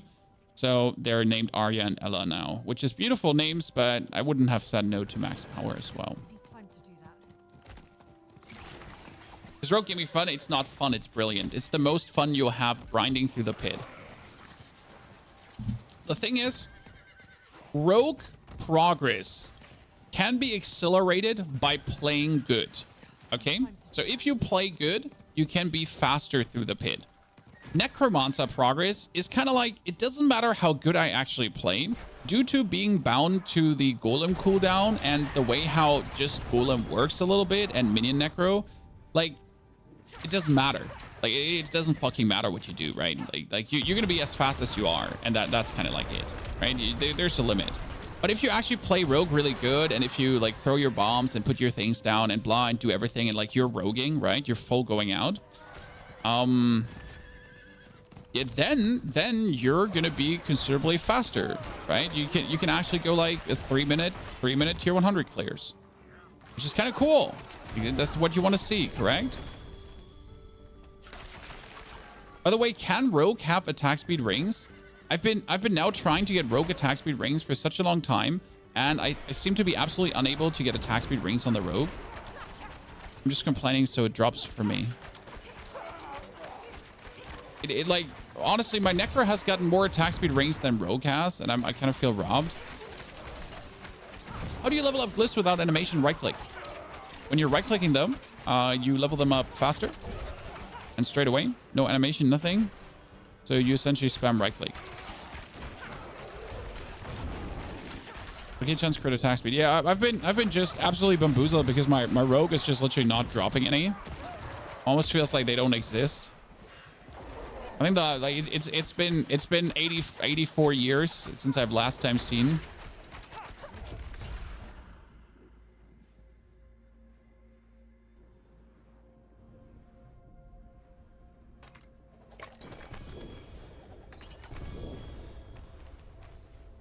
And femur.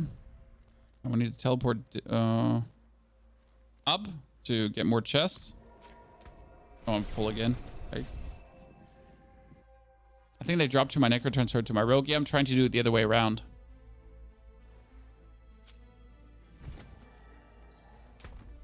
Living Steel.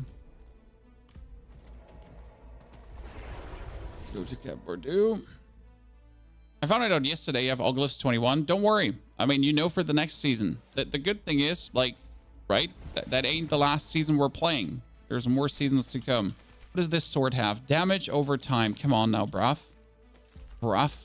Damage over time. That's 3 ranks to dash. Kind of uninteresting. But I want to keep them just in case I wanted. Now I was looking for more resistance thingies. Oh, that's max life and dex. That's so good. Wait, do you need a bow for? Do you need a crossbow for barrage? For like.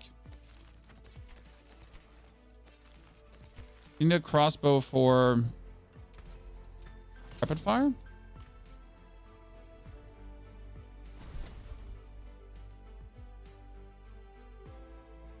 But that's what the reading needs slated. I mean, it's attack speed max and the rest doesn't matter. No, it's mostly attack speed. Just like it needs a greater affix attack speed. They're just the best. Rapid fires with crossbows. So having a killer crossbow seems like a good thing to have. Good. Thank you. I have not looked up anything rapid fire related, right? I don't know how the build works, why the build works, what you need for the build, like anything. I've just not looked at anything for the build. So we'll probably check it out in a couple of days and just like make a good rapid fire build as well. Because why wouldn't we?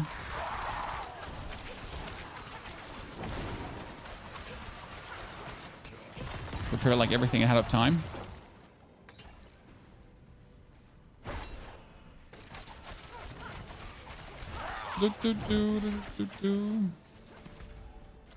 Hot chest there.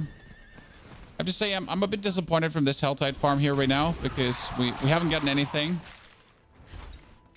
Now, I know you don't get every single farm something, but I'm still gonna complain. I'm still gonna be like, I don't get anything. Shit.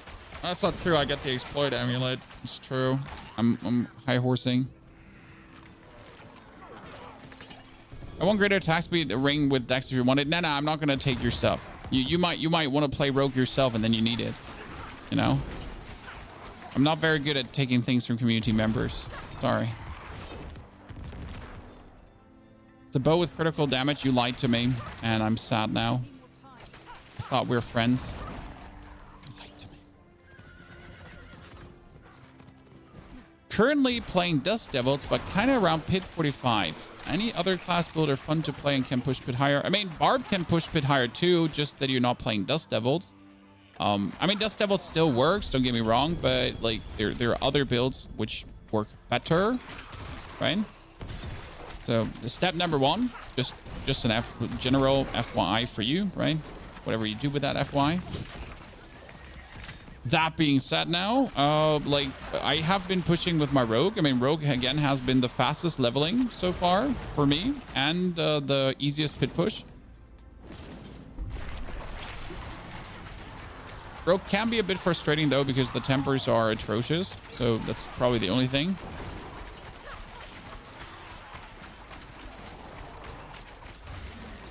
The Heartseeker, yep.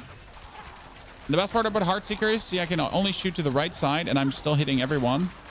Because these arrows are truly heart-seeking. Which answers the questions, do demons have a heart? Yes, they do. Because the Heartseeker, you know, is seeking out their heart. You guessed right. Proof is undeniable.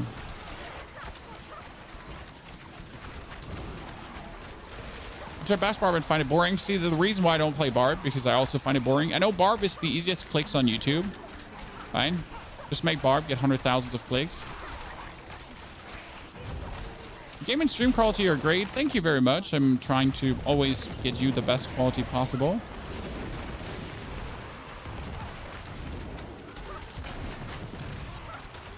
And you're dead, lady. Come on, greater FX items. Greater FX items. Okay, chest armor. I'm still looking for Dark Shroud chest armor or Subterfuge chest armor.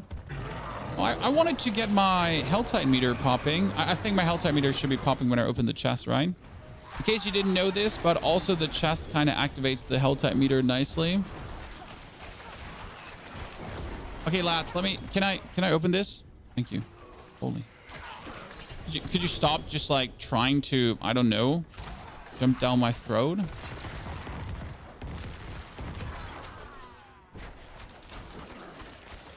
Is there another chest I could pick up? All the way up. Then we kind of like open the maximum amount of chests and everything, right? They went all out this time.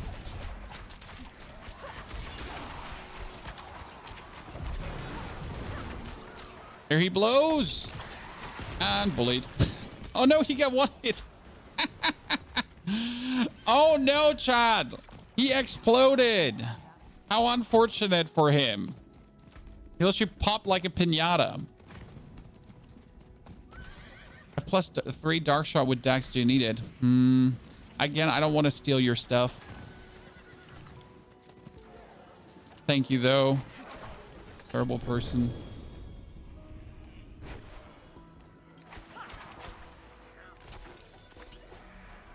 Very, very bad at taking things offered to me. World boss in 8. So we're going to do the world boss in 8, but we're going to try to upgrade our amulet beforehand. Oh, 4 in concealment. Jesus, that's so useless.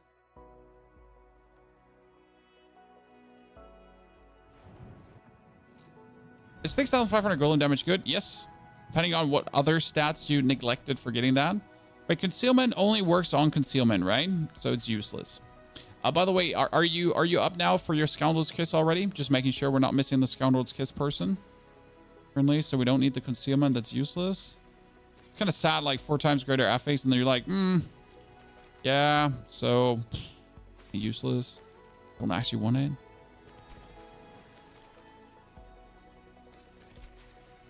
Blade shift. So many rogue skills that I still don't know what they actually do. World boss in 8? Yes, world boss in 8. Sorry, in case you missed it. Okay, we're gonna sell all of that. Then we're going to have our new boots. They're currently resistance to all elements. We need to temper them into movement speed.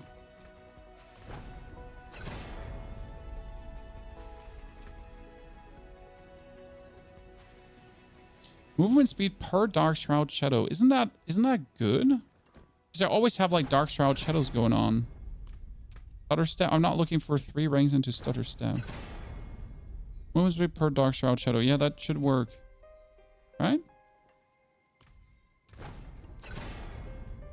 Chance to immobilize. Yeah. And we're gonna tap Masterwork. 1, 2, 3, 4. Movement speed per Dark Shadow. Look at me, chat. Look at me. I'll be zooming. The only problem is I lose my armor right now. I kind of forget that part where I can actually not even use these boots. Unfortunate. Because before I can use the boots, I need another armor item. Right? Malice or Exploit on Amulet. Malice and Exploit would be preferable. So you don't want either or. You want end. I mean, like, for example, I want on this amulet attack speed, or I can't actually use it. Right? Hey, I could roll resistance to all elements on this one and say screw attack speed, and then I could just take it for the time being as an easy replacement for the current amulet. It would lose me some attack speed, but I get more damage.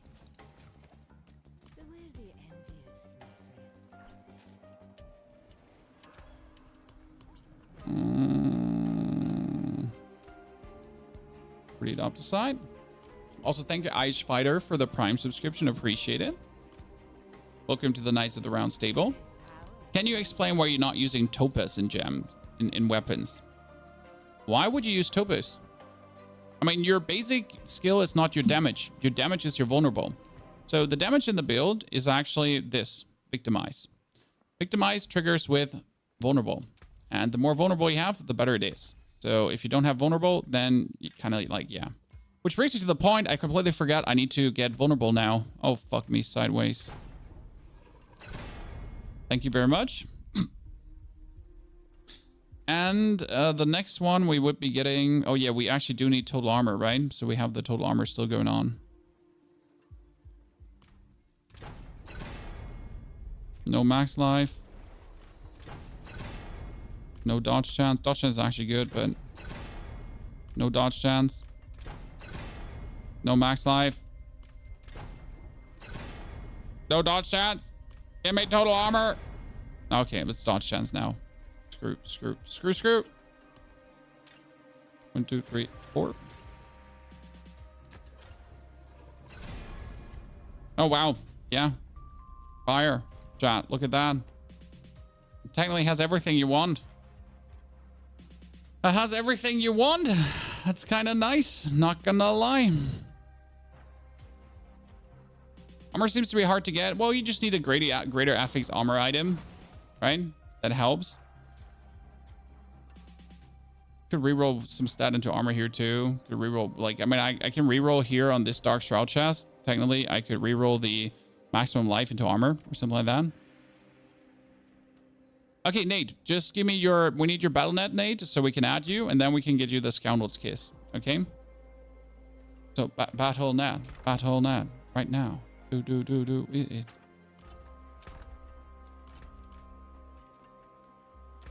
We're gonna go to the Whelp Boss before we forget about that. We're gonna get Nate in, and we're gonna hand him that Scoundrel's Kiss. So, does damage stack when you use Caltrops and Smoke Grenade? Yes, absolutely. There is no reason it wouldn't.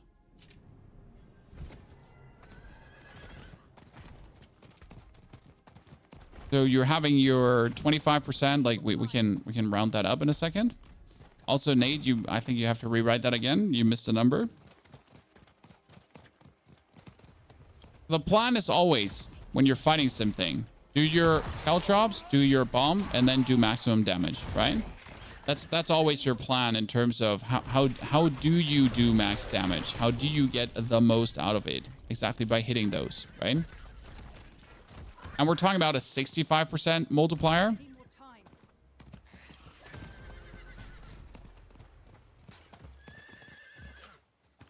Nate, I'm not sure. I'm not sure if I can give you the scoundrel's kiss with that username.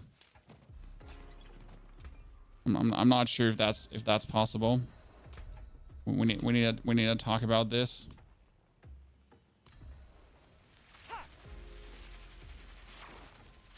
Trav, good to see you there. Howdy, partner. You have a bow with 3 greater FX dex, max life, and damage. The damage to Vuln, yes.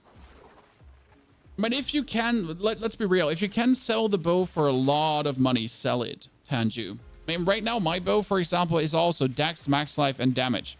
But I have the perfect roll on Vuln and Heartseeker. So even if I get a greater FX items, it's going to be hard to replace that because I would need to have a perfect roll on Heartseeker and Vuln too. Correct? Is this build able to vanish Lilith? Yes. Yes. Absolutely. It's not only able to vanish Lilith, it's stupid easy to vanish Lilith. It's actually illegal easy. It's criminal. It's goddamn fucking bullshit. We've already done her like 2 or 3 times now with this build because you just do this. It should be Tanji. I mean, you should be able to sell it for more than 100 million. Come on, Mr. Slayer. Your scoundrel's kiss is awaiting you. Oh, look, someone spent money on skins. Actually, a lot of people spend money on skins, as it seems. Huh. Be damned. What's this build called? Heartseeker. Heartseeker Road.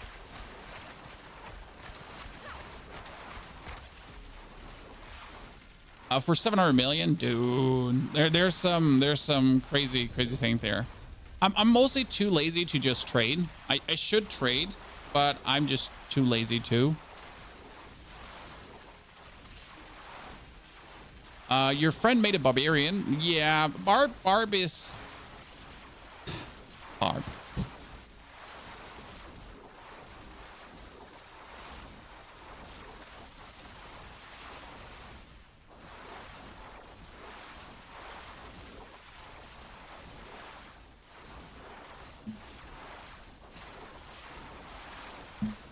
Really not my cup of tea.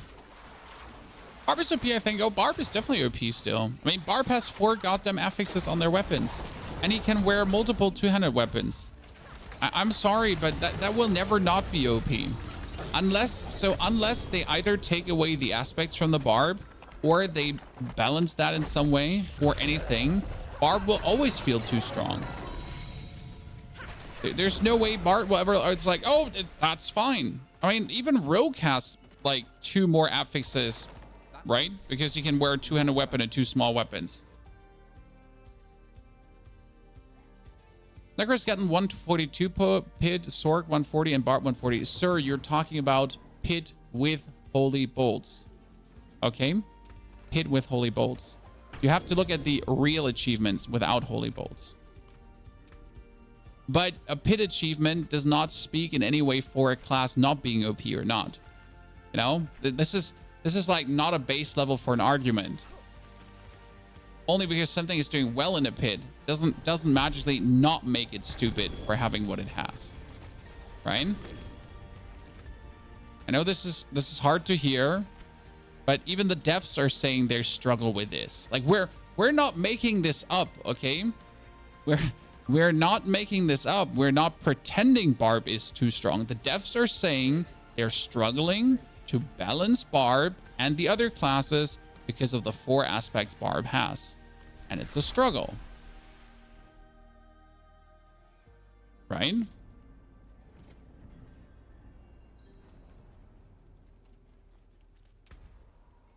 Let's see if we're doing more damage now with our new amulet. We have less armor, but hey, I'm going to fix that less armor by drinking a potion. Just buff the other classes. I mean, at this point, you should always buff the other classes. Rob calculated that he can have 108 damage reduction. Necro can have a lot of damage reduction too. The problem is it's it's ruining the Necro to do that. So the amount of damage reduction with the Necro you can have is bound to very many conditional things.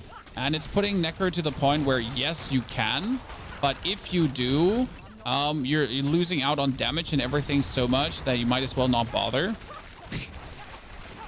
Well, we literally did it. We literally gave... Oh, wow. That just chunked us down. We literally gave the Necker a lot of damage reduction because we just wanted to know what happens if I do, like, right? If I give the Necker a lot of damage reduction, just to see. And it was kind of efficient.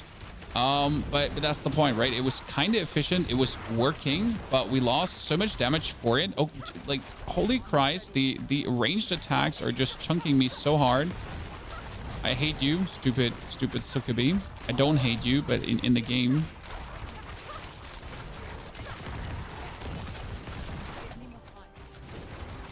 So yeah, that's like something to consider there. It's just like that Blizzard. I don't know what Blizzard thought, but it seems like that some of the caster classes, like the Necker, is like, so you're a caster with a Necromancer, so you're obviously not going to stand inside the minions so much, which means if you're a caster and if you're not standing inside minions, then it's quite obvious to me that you probably don't need the amount of damage reduction that a melee class would need. Surely, right? Surely, because obviously you're a caster. Well, the problem is that that doesn't work, correct? I mean, with all the damage that's going on with the minions, with the enemies that just ignore your stuff, with you actually not being a caster despite having minions to stand in front of you, and you having Hellbent Commander where you need to stand right next to your minions, you're kind of like at the point where, well, yeah, but what if I need to stand inside my dudes anyways? How much vulnerable damage are you at? We're only at 1,400. What we need more is attack speed currently. So our main thing that's holding us back from achieving what I want to do is just attack speed. We have gloves that have like a normal attack speed roll. We had an amulet that had attack speed roll, so I actually just put 10% attack speed away, which is definitely visible. But we put 10% attack speed away for a even faster boss clear. So I'm not sure if it's actually going to help us in that way.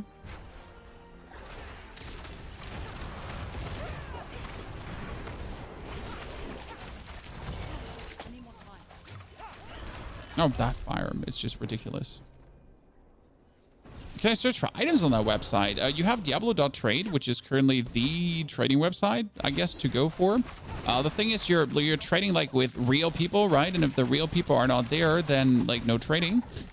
You know, like I, for example, I found this morning a very nice item for my Necro on Diablo.trade. But the thing is, I will have to wait until that person is now 1 day online to maybe ever get that item. Which always has me like absolutely impatient because, like, you know, can we not just have an in-game solution for this, right? I don't have time or the opportunity to be exactly online when the person is online.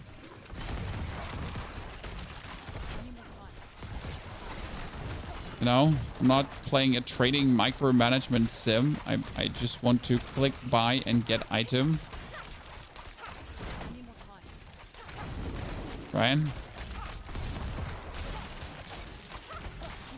That's probably the greatest sadness with trade.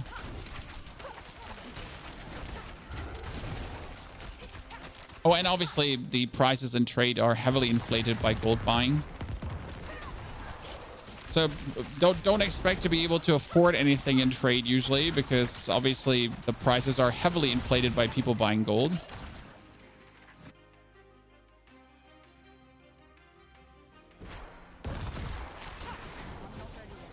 Oh.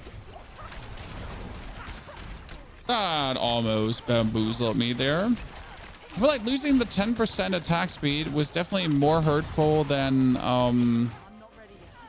getting that nice bonus in exploit currently. All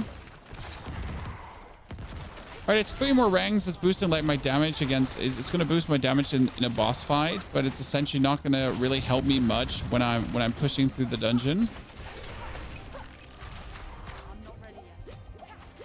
Jesus.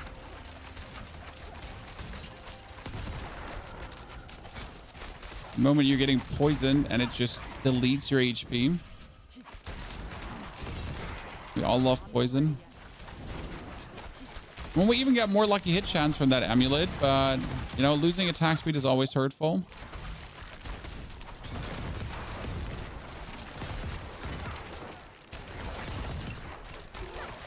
Aha, you walked into my trap card. That's how I feel about Rogue all the time. Like, right? You walked into my trap card. You nerd. Yeah, I feel so vastly slower right now with the amulet. Interesting observation.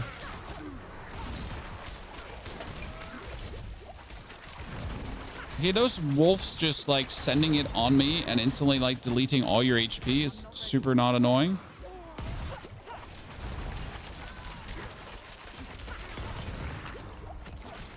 It's interesting because we changed like nothing else but the amulet, but my amulet isn't like, it didn't even have like that much better temper rings or anything. It was essentially the same. And yet here we stand. Feeling like we're doing vastly less damage than we should. Weird. Weird, I tell you. Tempering on Rogue sucks big time. Yes, I've been mostly lucky with the tempering on Rogue, but again, why is the vulnerable damage together with cutthroat damage? I just don't understand why vulnerable is together with cutthroat. How are these two things aligned with each other, right?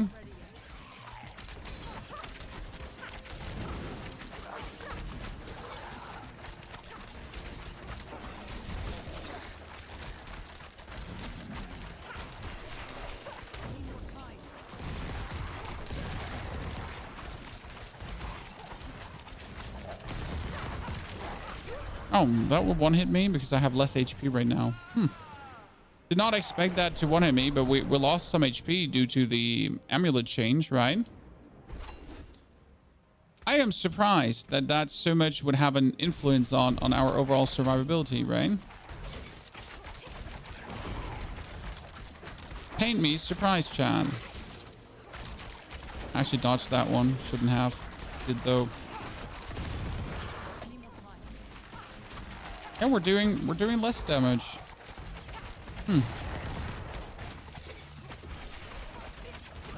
Kind of annoying.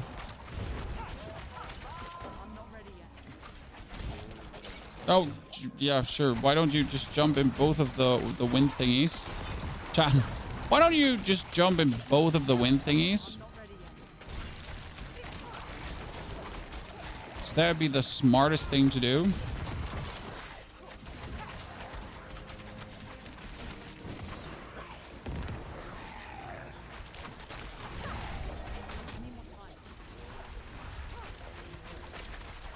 I'm totally safe, right?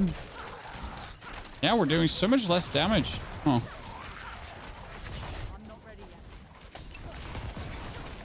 But I am very unhappy.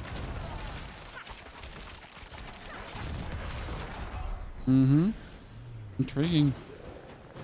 It's just so much less. It's crazy. Oh, aspect of the new amulet. Well, that makes actually much sense.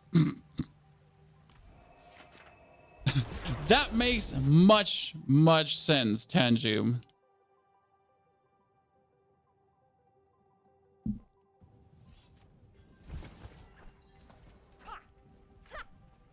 That we might be just simply missing our good old 120% damage multiplier. So yes, we are doing way less damage because in fact, we're missing a 120% damage multiplier. So yeah, yes, you are right, Pony. Your intuition was correct.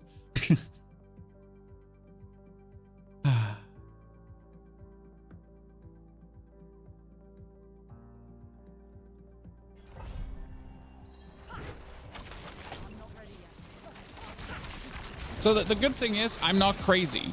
Okay, so I wasn't like something changed, but not to the better. And I mean I am responsible for that change. Having like all these guys with like all the fire enchantment like straight up at the start of the dungeon does not feel very welcoming. So I'm just gonna like have you absolutely be stuck there in your little thingy. But holy moly. I mean, that's like poison and double fire. He's literally putting poison pools on me. While the fire... What the holy hell? Like I'm just trying to enter the dungeon here. Thank you very much. Could you just let me get in here? Thank you. Appreciate it. Stop being you.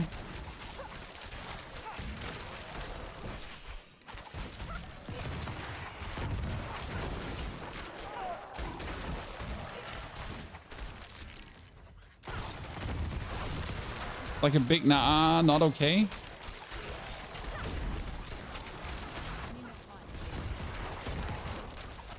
Am I actually hitting the? No, I wasn't sure if I was like hitting them or just throwing past. Everyone dead. Yeah, now we're kind of like we're feeling it better. It's sad how my very first instinct wasn't to like check if the aspect is working. It was like, nah, something is wrong. Something is wrong and I can't put my finger on it. But what could it possibly be? Like, could it be we didn't change the aspect? Nah. Why would that be a thing? That seems absolutely unreasonable. Does it matter what level you are when you craft an Uber? No. I don't know. It might influence the greater affixes, but technically it shouldn't, because you can drop any Uber at any point, and that Uber can have like from level 55 on, right? And that Uber can have greater affixes on it. So technically no, it shouldn't matter what level you craft it on. I mean, let's be fair, crafting an Uber and actually getting greater affixes is also unlikely. But I don't actually know how people have like 2 or 3 affix Ubers. That's something. I want to know how many you crafted or how many you dropped to be that lucky. My Uber has 1 greater affix, so my Harlequin crest that I'm wearing here right now has maximum life as a greater affix, which is actually the best one possible for me personally, because I mean, the only thing I struggle with, or you struggle with in most builds, is getting life together. So getting like a Harlequin crest with max life greater affix was like, oh yeah, you know what? That's the best thing that could possibly happen to me. There's virtually nothing, but I look at the damage difference now. That's just night and day. How much the aspect of adaptability matters, huh?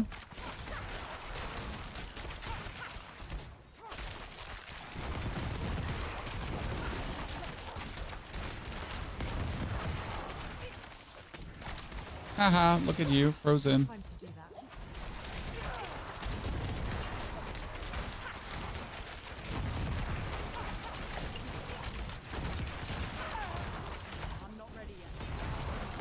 I'm putting Caltrops down only on you, so you die.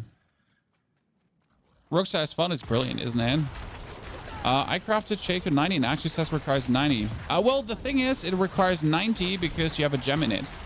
So if you craft a Shaco and if you want to use it on your low level character, you have to put the gem out because your Royal Ruby is a level 90 Ruby. So obviously your level 1 character can't be carrying a Royal Ruby around. I mean, like that ain't happening. But as soon as you put the gem out, you can wear it. That goes for any piece of equipment, by the way, because it upgrades from level 80 to 90. Put those Royal Rubies in. I hope that helps you. And if it doesn't, then that's a you problem. Makes sense. Yeah, I needed to be told too, because we had exactly the same issue. So it's not like we didn't have the exact same issue. We were having our Shaco and it was like, oh, that's level 90. That's kind of weird. I thought it's level 35. Well, it turns out it is level 35. You just need to not be an idiot, just like me, you know?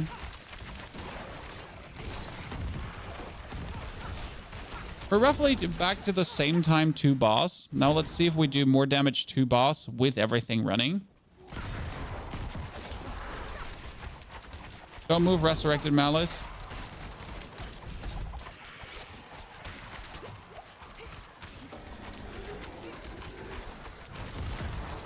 Yeah, I mean the damage is great.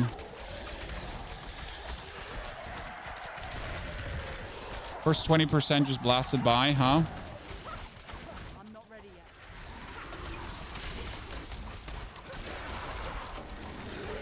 And yes, I'm actually never moving. Yeah, okay, so we're doing more. I feel like we're doing more, chat, now with the amulet upgraded and with the exploit. higher ranks. I feel like we're doing more.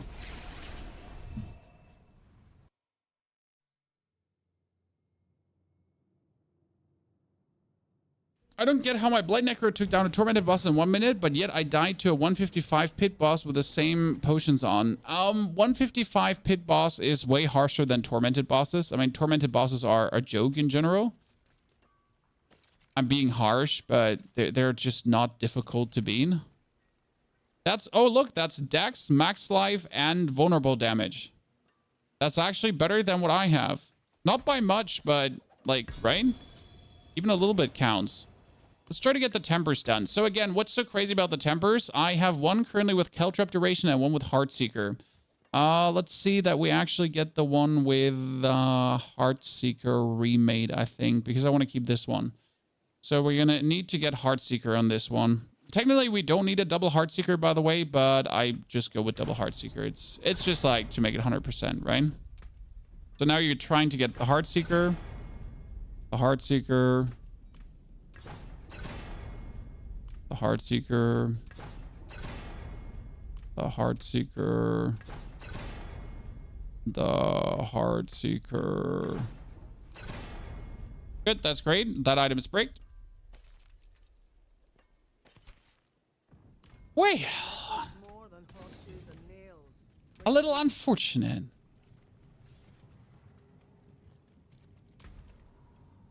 Oh, did I go for the wrong one? Did I go for the... I went for the wrong one, not even basic. Yep, you're right. We just newbie boobied that one. Oops. Luckily, it wasn't actually better. It was just marginally better, right? Could use the pity mechanics. Oh, damn. I forget about the pity mechanics, guys. Gotta use that Chinese pity tempering, which is totally working and not just made up.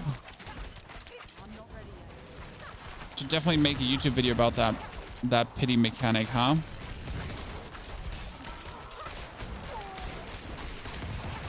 But I'm at least happy whenever you watch a pity mechanic video that people know it's not working, because people have tried enough, right?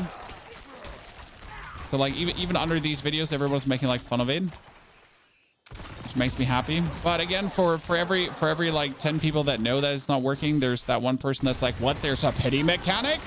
I need to give it a go. Like, sir, no. Don't fall for the lies.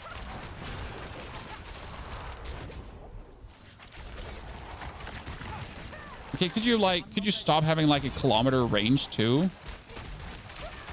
I mean, ladies, I know you can spit poison and you really enjoy spitting poison, but could you just simply not?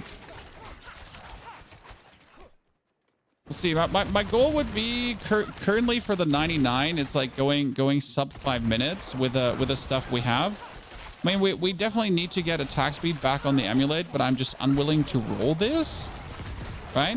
I mean, I would have to roll my stat away to essentially get a little bit more. I need more time.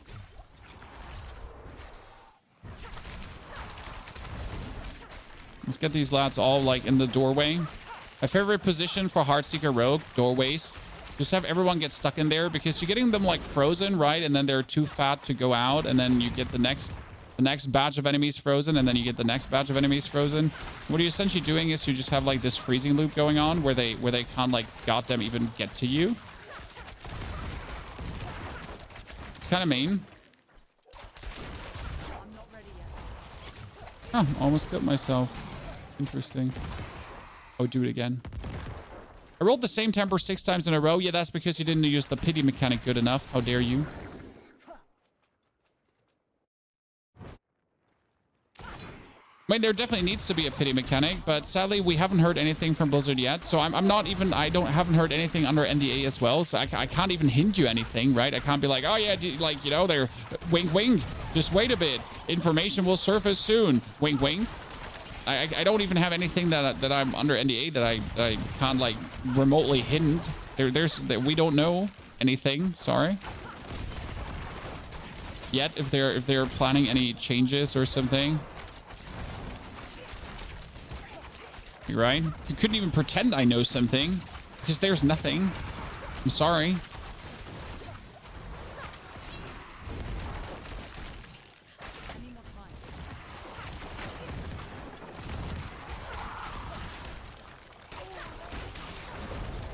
Well, I guess it would be helpful if there was another class that had vulnerable tempering to essentially get your vulnerable tempering easier.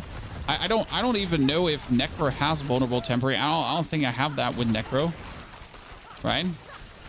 It's kind of like this. This is one thing that should probably change. I mean, Necro does not need vulnerable tempering. Don't get me wrong, but I think every class should have the basic temperings like vulnerable, crit, overpower. So like these are the big three, right? That's like the basics that essentially everyone needs to have. Because well, what if I want to play a vulnerable necromancer? I mean, it makes no sense to do that, but still, it's like you're not my real father, right, Blizzard? I need time to do that. You don't get to decide what I do for stupid things. If I want to do stupid things, you let me do stupid things. I'm not ready yet. Okay, this feels like this is gonna go absolutely horrible in a second. Yep. That's what I said. It's gonna go absolutely horrible.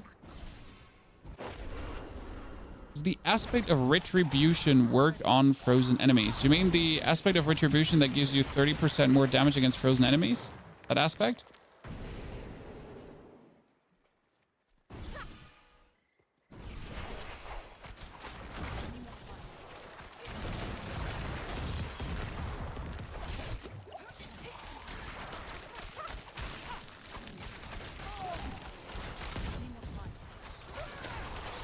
The one versus stunned and knocked down that was retribution. Yeah, it's working, but not against frozen.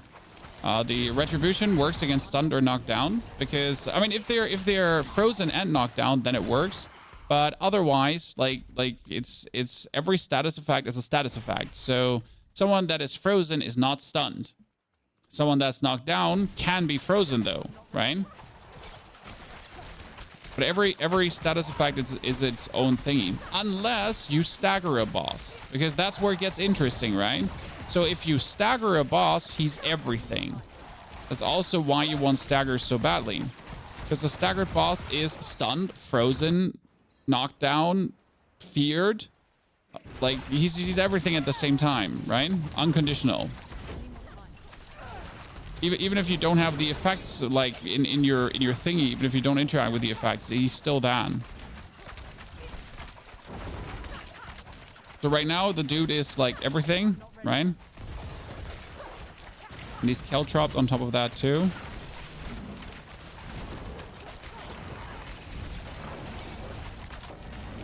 I need more time.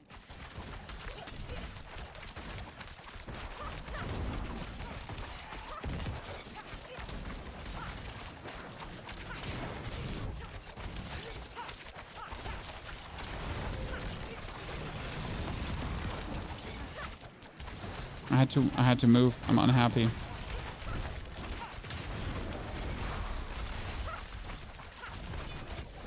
Done. Oh, we're getting quite some double masterwork items today, only that they're useless. Oh, I forgot to gamble my obolds.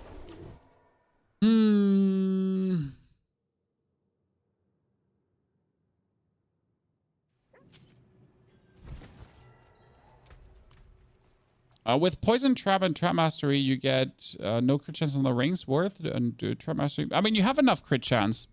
You have another 10% from here. You get another 12% from there. You get another 8% from here. Yeah. You get like kind of like enough crit chance for everything, right? And then you get bonus attack speed. No, you get bonus movement speed here from. You get like crit chance is like abundance. This is dex and critical strike damage. Technically, this would be good, but practically, this is not good for the build we're playing. Correct? That's it. We don't have a max roll on adaptability yet, so we still need to find a better adaptability. We get a new Helltide event up. There's to slay one Hellborn. Oh, don't mind if I do. Don't mind if I do. Is there a reason why you farm Pit 99 and not 100? Simple, because Pit 99 has 1/3 less HP than Pit 100. So, and you're only like, get this. So Pit 99 has 1/3 of the HP, roughly, of a 100. And you get only one Neath Iron more for doing a 100. I mean, do 100s if you feel like it, if that's what your ego determines, but there is no gameplay reason to do 100s, right?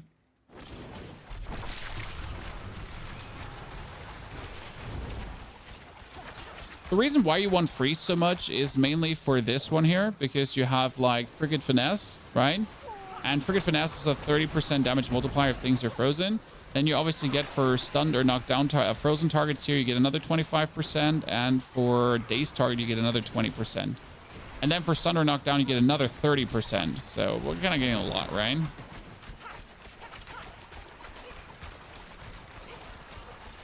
Agility cooldown worth on both rings and Caltrop duration on both weapons. I have Caltrop cooldown reduction. I want to make sure to definitely have Caltrops up always, never not up.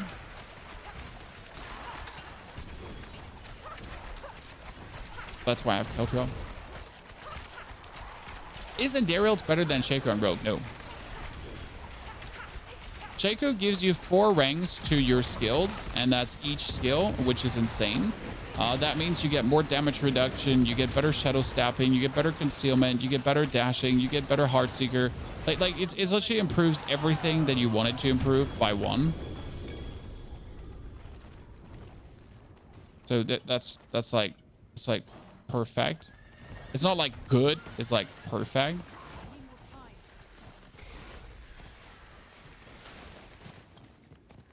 Counter duration or size? What's better? Duration. Size is useless.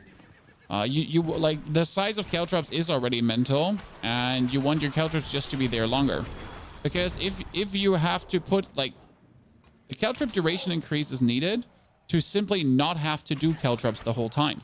Because if I have my Caltrops duration at 11 seconds, that means I have to refresh Caltrops every 11 seconds.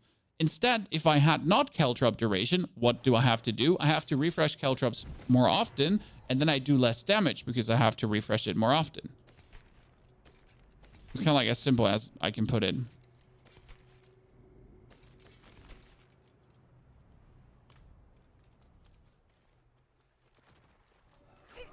Size matters from what I've heard. Yes, always. I killed the Hellborn. It didn't work. I got robbed. Oh, the Hellborn probably counts only if I get the Hell meter up. Oh, I'm done also with this. Ladies and gentlemen, I can craft an Uber Unique if I want to. Should I just break down Endaryl or use it on a Druid? I mean, why would you break it down? I have an Endaryl too. It's just sitting in my stash. Whee! Whee! Oh, that's cool. Did I actually get it with 2 greater affixes, right? John, get the Iron Wolf amulet with 2 greater affixes. Just don't need it. That's the problem. And ladies and gentlemen, we are officially having the 4 resplendent sparks.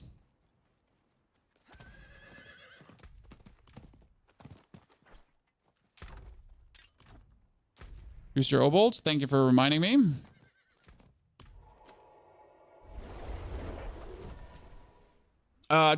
Triple greater affix are totally random. I've gotten 10 already today from the Helltide lady. Roughly 10, right?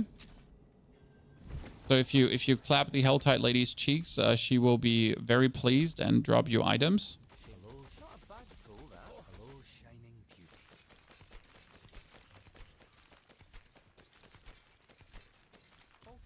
Yay, I've made at least 2 million money today. Woo! Money, money, money. Doo-doo-doo-doo. Doesn't it always have the 2 greater affix? Honestly, I don't remember the first time I did it. So I'm just going to be happy now that I got it. Right?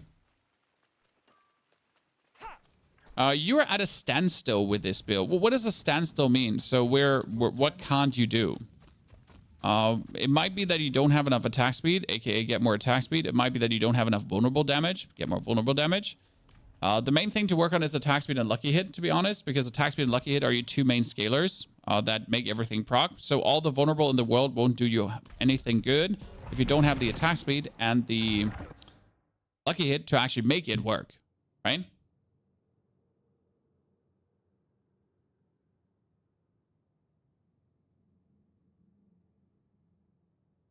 Helltide Lady like regularly drops GA. Well, I think the thing is that you just kill her so often that it just feels like she's doing it regularly. I mean, killing her is again the easiest thing to do, right? It's snakes again. Well, we all know Pony hates vampires, chat, but just give me more vampires at this point. I'll trade these snake ladies for anything else.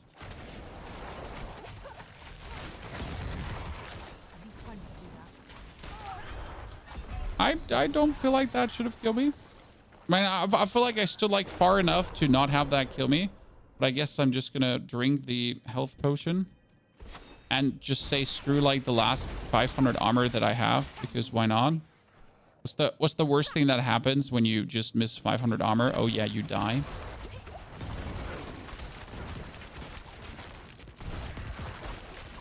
This one poison lady just almost killed me while I was just standing there. I'm not ready yet.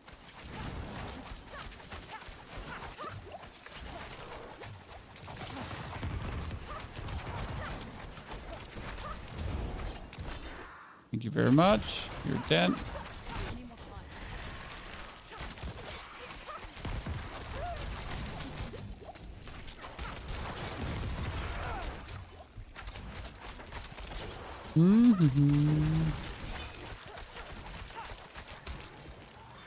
It's like probably the only thing that I find annoying about the rogue, when you have like this dude hidden in there and I'm trying like to, with my fat pointer, just hit that dude, right?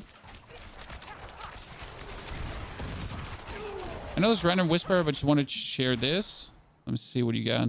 Oh, look at that. Beautiful amulet, sir. I mean, the skeletal mage damage is kind of scam, but it's still good, right? You could play mages. I mean, you don't have to play golems, sir. You just go full pivot on mages. Beautiful amulet, though.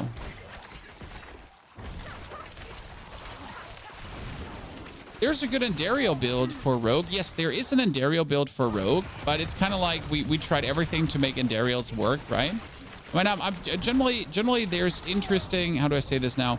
Generally there is interesting uber unique builds, but it's kind of like I tried everything in my power to somehow make this uber unique work, right?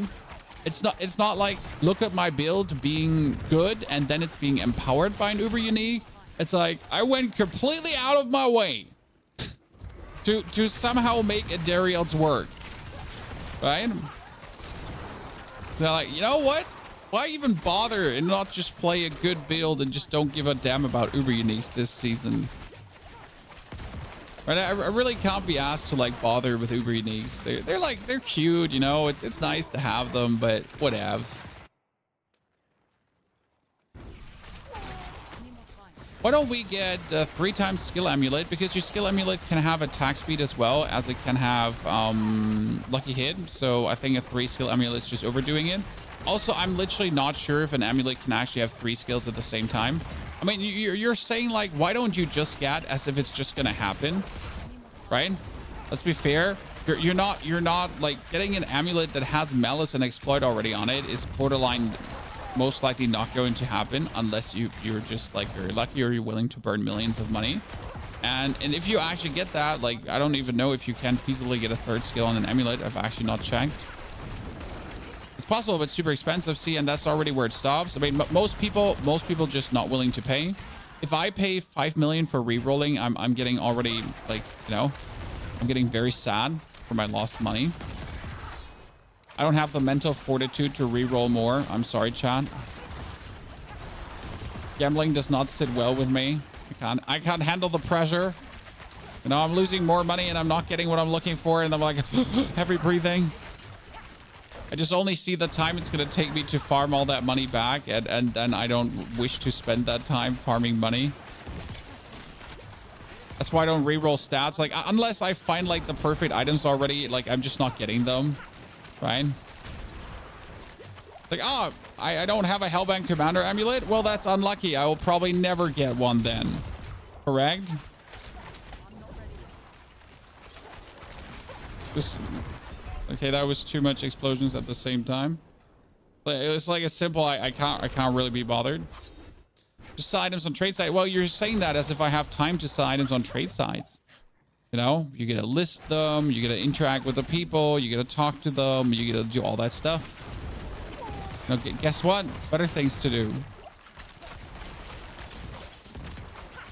No, just selling items is not the magical solution to that thing. I'm not ready yet. No, most people want to play Diablo, and they don't want to play that trait mini game called Diablo 4. I'm not ready yet. Caltrops. See, again, I could mostly blast away damage without having to like worry about reapplying my Caltrops, because I just have my Caltrops reapplied very often. I'm not ready yet. That's the thing. Now I'm safe for 11 seconds, right? I can wait 11 seconds until I need to do it again. And I'm definitely applying my Caltrops too often, Ready yet. mainly because I always think like they're not applied anymore. Which I'm probably absolutely wrong about. Ah, ha, ha, ha, ha, ha, ha. She just died so fast. As soon as they hit like 35%, it's like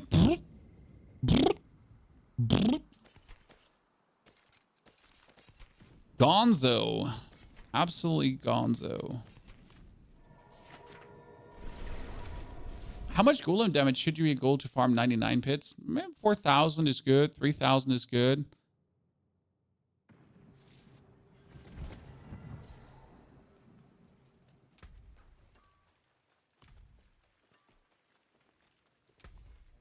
You're planning to collect Ubers, but why? I mean, if you play to collect Ubers, don't try. What you're doing is just level up new characters with your wife, Gunner. Because the stupidest thing you can do is actually play the game. So if you want to craft Ubers, and I can craft one right now, what you're going to do is you're going to level up a new character and only do Helltide. It's going to take you 5 to 6 hours, and then you got another Resplendent Spark because you farmed the Helltide. Then you're going to make another character and another character and another character. I mean, technically, it takes you around 6 hours to farm this for every character. Every 6 hours, you get a Resplendent Spark. And technically, every new character... I don't know if a new character is also... No, it's not getting the spark for killing Tormented again. So, yeah, that's it. So, like, if every 6 hours gives you one spark, then for one item, you're going to take 24 hours. And there you go. Right?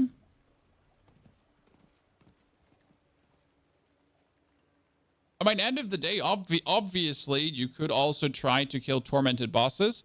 So, I got my Uber Uniques mostly from Tormented bosses. Yeah. And you want to kind of kill Tormented Grig or Tormented Endario. And to the question, how is this boss versus Tormented? Let's do one quickly, right? Just for the YOLOs of it.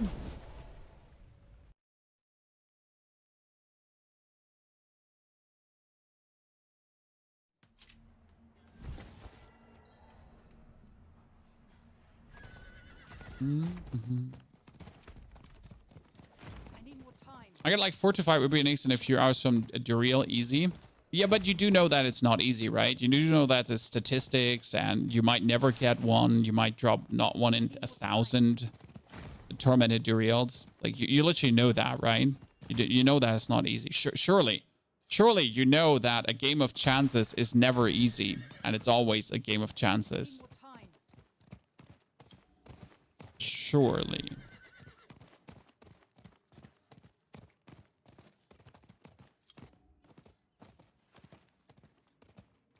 But ain't that the fun? No.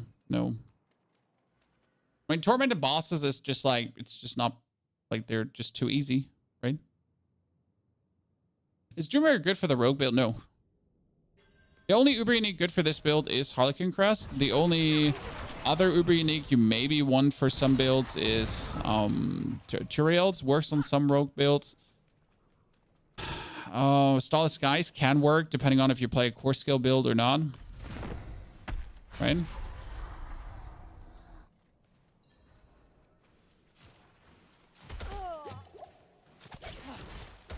Tormented boss. Tormented boss. Try to get him staggered, right? Haha, you walked into my trap card, Gregoire the Galvanic Saint. You didn't see this coming, did you? So we're gonna stagger him now.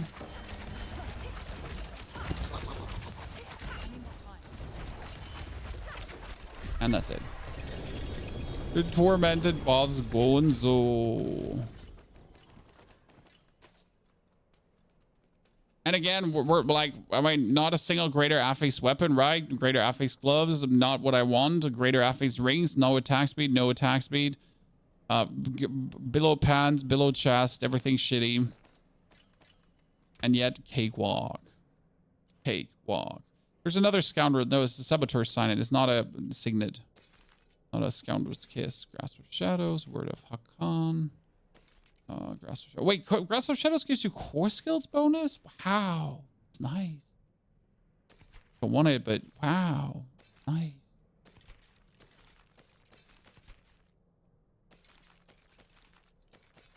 Maximum resource?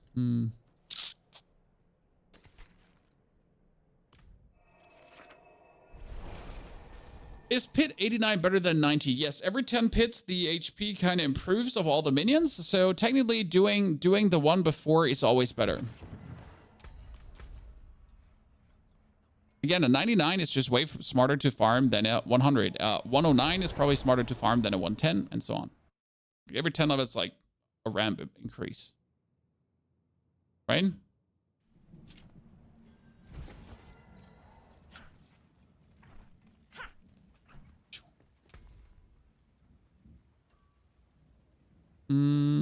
I want to sell. Okay, how much Neath Iron do I have? Because I'm currently just simply farming Neath Iron. I have 442 Neath Iron. That's a lot. I like that. My goal was today to farm quite some materials. No, thank you, Stillian. I appreciate it, though.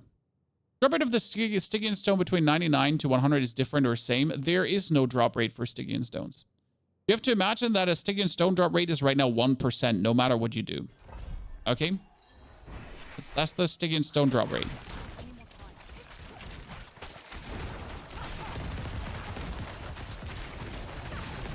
What 1%?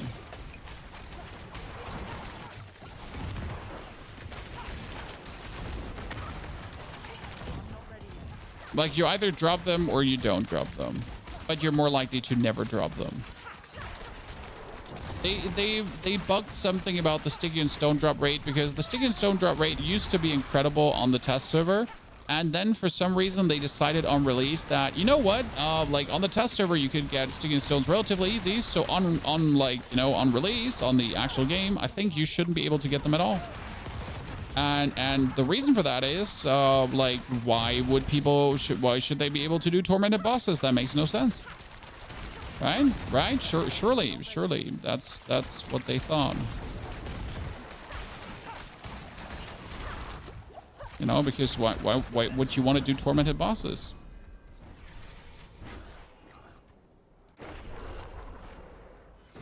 Can you try run a few lower pits? No, Stillian, because again, torment, like the stones can drop everywhere. The thing is, they're just non-existent. I mean, yesterday we did 6 hours of pit and we didn't get a single Stygian stone. Today, I've gotten already 2 or 3. So make out of that what you want. Right? Oh, ow. They just drop or they don't drop.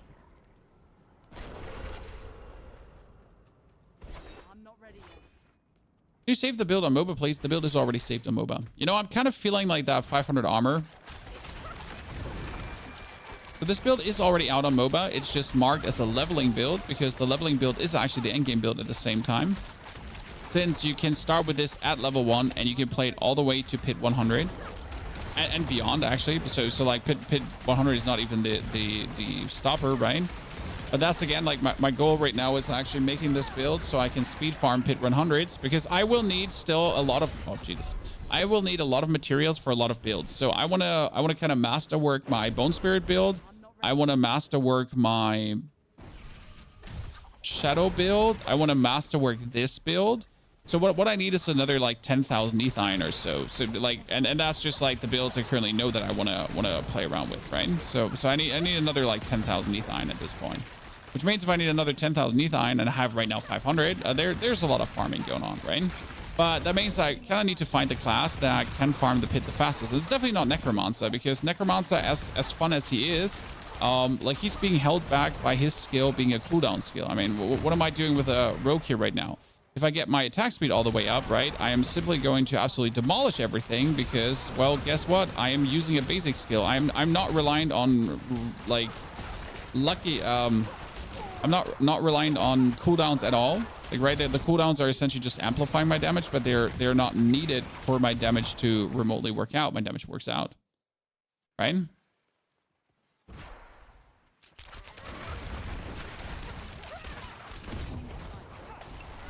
Can I join your party? No, because you get less pit mats and you make it harder for me. You just make it take more time. So doing pit as a party is bad. Why? Because the people that join your party only get 50% of the mats. Yeah, I know, crazy, right? Almost like complete bullshit. But the Blizzard, for some reason, because people complained about the Diablo 12 Zur and that team players had such an advantage in Diablo 12 Zur, they were like, hey, you know what? We're gonna kind of ruin team play for the pit because you know, people were unhappy. So they like thought about this genius system where, hey, what if you like, if you play together with others, they just get way less materials. So it's actually not worth it to even do group pit for farming. Well, you could do group pit for pushing, right? But group pit for farming, they kind of like ruined that. So group players wouldn't have an advantage over single players, I guess. Which kind of doesn't make sense. I mean, it's sure you kind of feel punished as a solo player sometimes, especially now with trading and the tormented bosses being out, right? I mean, I've done most of my tormented bosses solo, mainly for content reasons. I really didn't do a lot of them. But yeah, like if you do a tormented boss solo, that's stupid because you're missing out on the chance to get, like, you know, all your friends and you to actually drop all the cool uniques and then to potentially be able to trade if they actually get what you don't need or if you get what they do need. And so, yeah, it's more loot essentially to do it together with friends, right? But for the pit, they were like, nah, that ain't happening. You are not going to get loot. You're getting less materials. There's no group farm abuse happening. Each man stands for himself.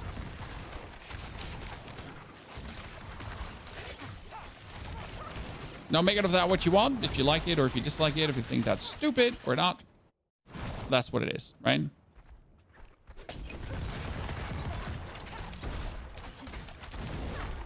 I love my amount of stagger.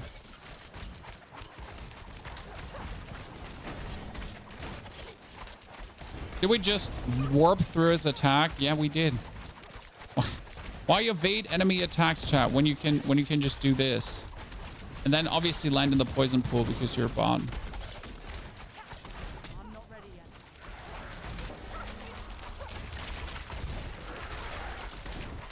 Come on, do it, do it, do it. Yes. Bamboozled.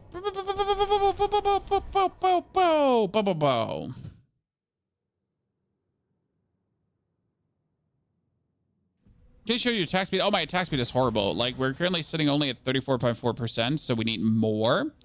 But the problem is we kind of need this amulet right now, and we need this amulet to have resistance to all elements, because if the amulet doesn't have resistance to all elements, then I'm not resistance out, and I have resistance to all elements on my pans, so I need that kind of on there too.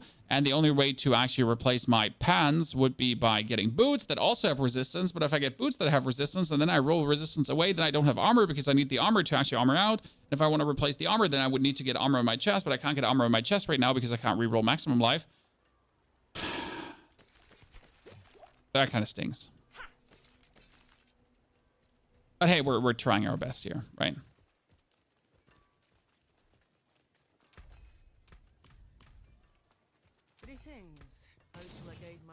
And currently, we're kind of still looking to get like the updates, I guess, on the Umbers. We have the Umbers max rolled now. Umbers is still not max rolled, and we need the Frostbitten.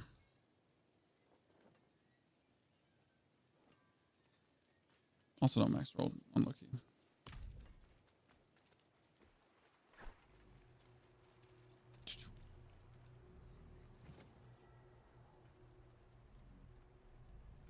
Anyone else finds Heartseeker low damage to level with? If you struggle with Heartseeker leveling, again, you need to permanently have Moonrise on and permanently have adaptability on.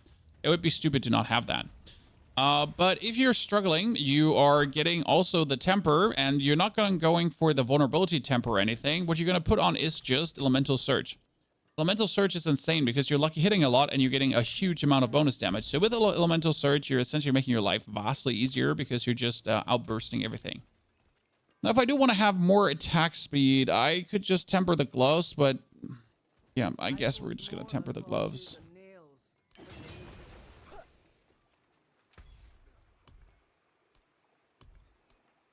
Turn some Ingolith here.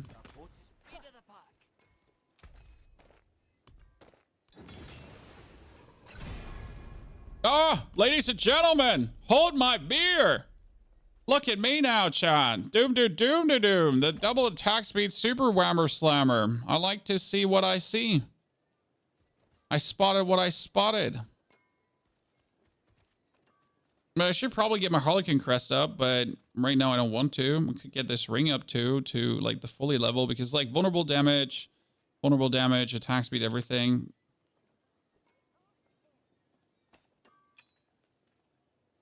Kind of don't want to like temper anything. Like I would 8 times temper things, but I don't want to put it further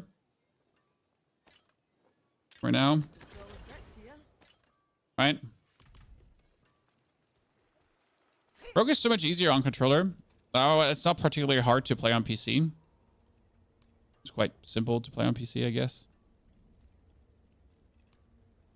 When I'm using Heartseeker Rogue, can you explain why your build would be better than Max Roll's build or the most popular Mobilytics build? COD Cultist, I don't know any of these builds. I mean, you would assume that I just know by heart now what these builds have put on. I can tell you we have a very good Paragon board.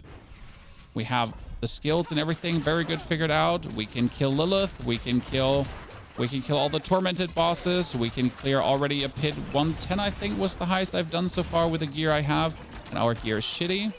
I can tell you what the build can do with how we have it set up. And yeah, I mean, like you get to decide yourself who you want to trust. That's just on you. Like, right when it comes down to builds, you generally you check them out and you like look at the creator's explanations or not. And if you trust max roll, then use the max roll build. What am I going to say? Are all my builds better than every single max roll build? Obviously, but I have to say that because like these are my builds, right? I wouldn't have created them if I don't believe in them. And they're obviously better. Like, why wouldn't they be, right? I mean, gotta have enough cockiness in you to say that. Might as well not bother otherwise to start creating builds.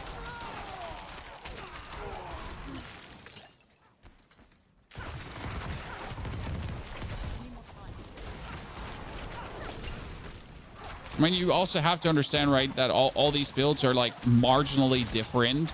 There's often like maybe 2-3 tempers are different. Most of the aspects are the same. The only thing that varies is Paragon pathies, where often some difference can come in, but even those differences are all minimal, right?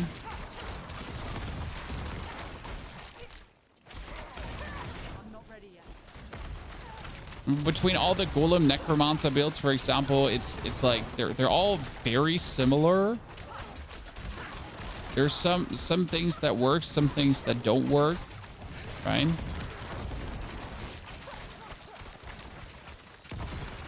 Well, this one is fast now. With a bonus tempering, we're making like so much quicker progress. I mean, it could be because we get more lucky hit chance due to this, and we obviously have more attack speed. So these two things, they play a big role. Oh, you're so fallen over. Yeah, bitte. Wait, I need to.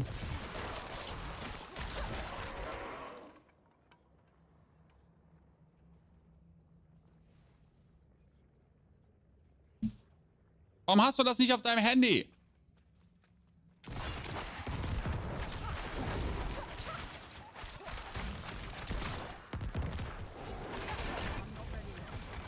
Oh, I'm stuck. I'm double stuck. This is bad. I really didn't like the stuck there. Give me a second. I need to turn the robot on full Reinigung. Our cleaning robot for the upstairs. And yes, surprise. I've been unveiled. I'm German. Yeah, we just like that. I mean, that was only like 4% more attack speed here, but you know what? That 4% attack speed is cooking. And that bonus lucky hit chance.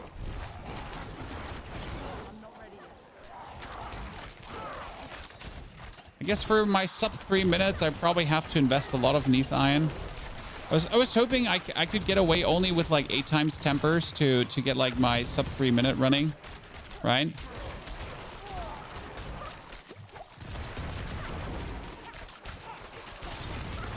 And have to burn too many mats because like the 8 times tempering is like very cheap when you like farm Neath Iron, right? And you can turn your Neath Iron into Ingolith. It's like okay. You're not burning through materials like crazy. But obviously the last steps of the tempering, that's where you burn through money.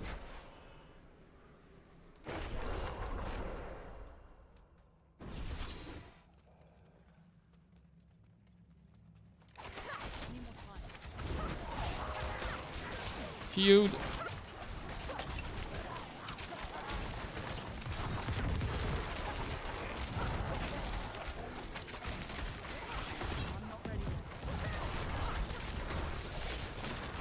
Definitely have to work a bit on our life because our life is relatively low. But I guess like I don't stress out about this because I just need greater affix items. That's it. Right? That's why I generally don't stress about these things. I know if I would get greater affix items that I don't have right now, I would just have more life. Poor lady.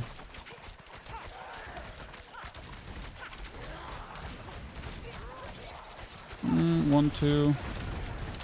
Oh, I was so sure I'm gonna get hit there.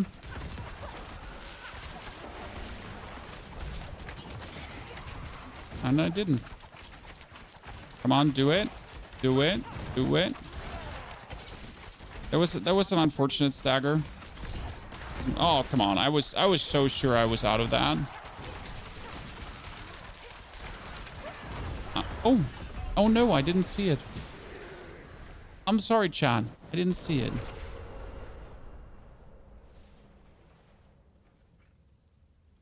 Unlucky.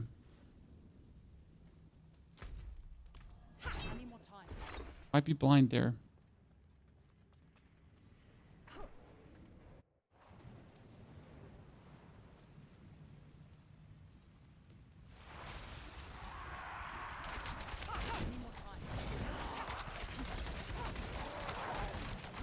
So what I can recommend you about builds, if you're still unsure, it comes down to you understanding the build. Because what I noticed the most as a build creator, as a guide creator, that most people like, and no front, like no offense, right?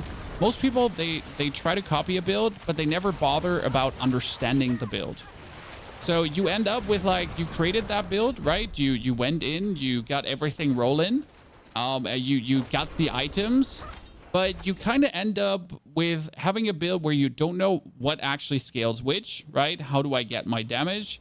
What is the main source of shebang and all that kind of stuff? And you're essentially ending up having a build, but you're like, it's like when you're getting a World of Warcraft character and you're boosting it to max level, and then you wonder why you're not playing your character good. Now it kind of... Like, wow, this priest is not really priesting. Well, that's because he just pushed his character up to the max level and never actually understood how priest works. Right? So if you find a guide, try to find a guide that has good explanations. Okay, we're trying to do this right now with red gear because I'm unwilling to like kind of go back to repair, right? We're all going to be able to do this with red gear. Why wouldn't we? When your vulnerable runs out, well, your vulnerable should never run out because you play a cursed touch. When if you play a Heartseeker build and you're not running a cursed touch, then we need to talk. Because you're kind of like missing the one thing that makes the world go around. Just saying. And you notice that the lady is like always vulnerable. Oh no. Almost stood in there. And like a curse touch is your bread and butter right now.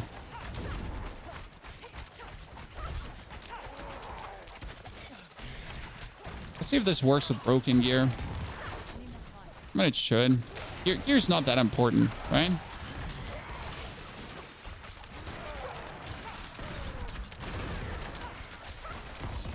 Oh, yeah. Gear's not that important, but what I should definitely do is get like it there. Come on, we got this, chat. We got this. It's just like only a minor inconvenience not having any gear. Like one of these minor inconveniences that shouldn't matter. I mean, what F's right?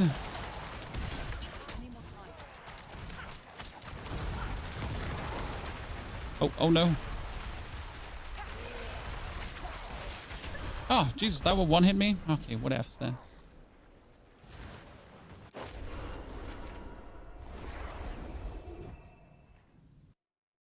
Skyhook me, Necro. Whoop, whoop, whoop. Whoop, whoop, whoop, whoop, whoop, whoop, whoop, whoop, whoop. A curse touches a waste in this aspect. You can get a roll on a ring. Yes, you can, Mantis. But if you don't have it, you play a curse touch.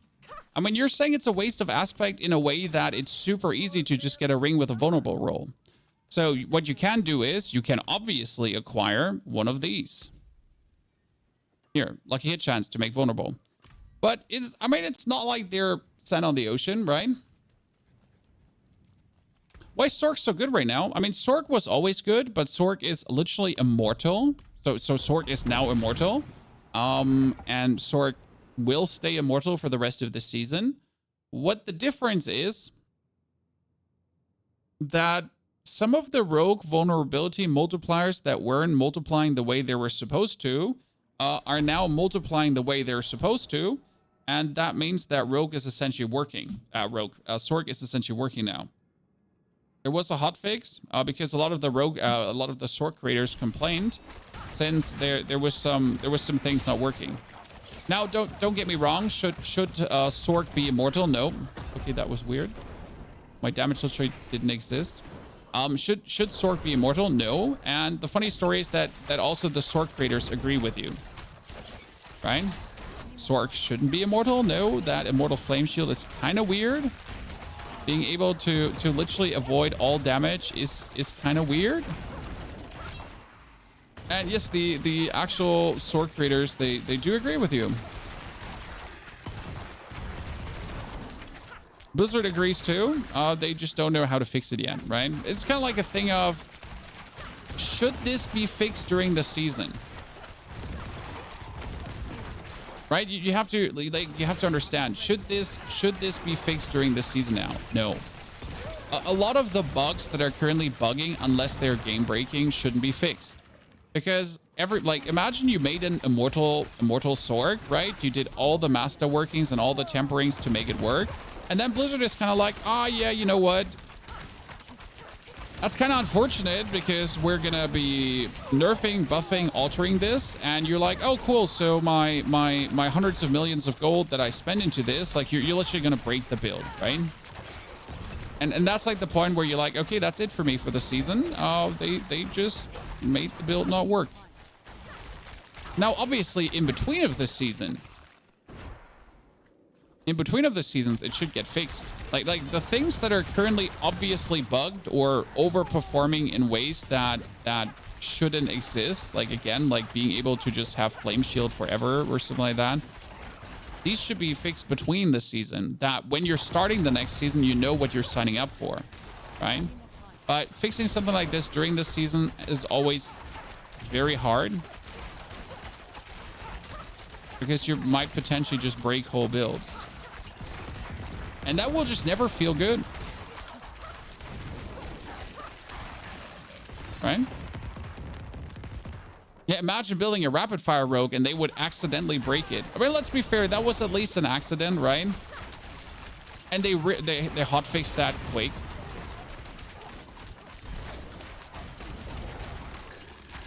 So that gotta give them credit. They're sure they broke it, but they actually hot fixed it very quick.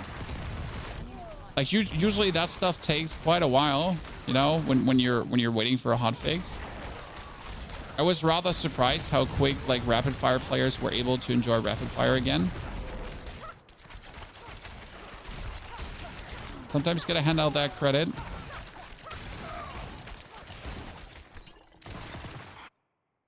Is rapid fire fixed? Yes, rapid fire is working again. You're not drunk anymore. I mean, you might still be drunk, but you're at least hitting where you're supposed to be hitting. And if you don't know what was broken about rapid fire, it was literally that rapid fire is supposed to hit somewhere where you're pointing your thingy, right? You're supposed to hitting a spot with rapid fire.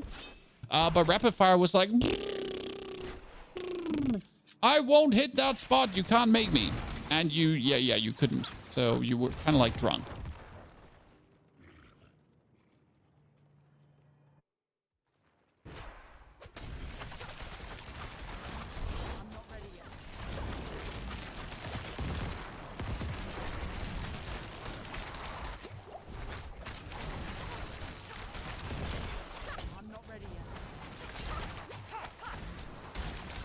I'm developing a new unwelcome feeling towards these fire dudes. I mean, the fire dudes were always like already weird with Necro, right? You never want them close to you. But for Rogue, I can really feel it. I don't like fire dudes. You know what? Druid still sucks. I mean, Druid can clear a 110. Everything that clear 110 doesn't suck, or 100. I mean, the question is, what do you understand under suck?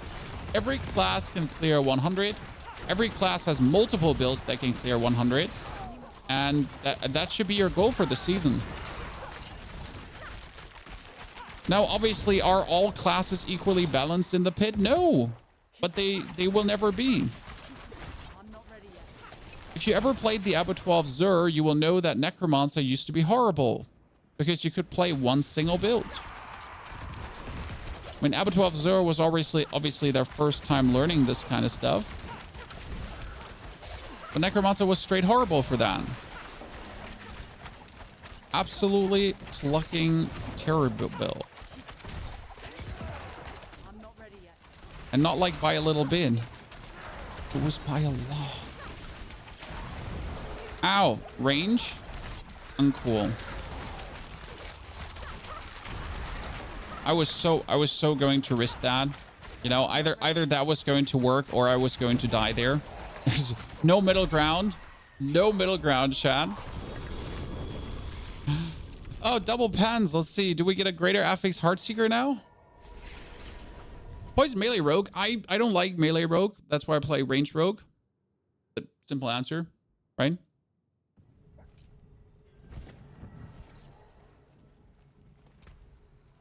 Okay, maximum life and twisting blades. Die hunter.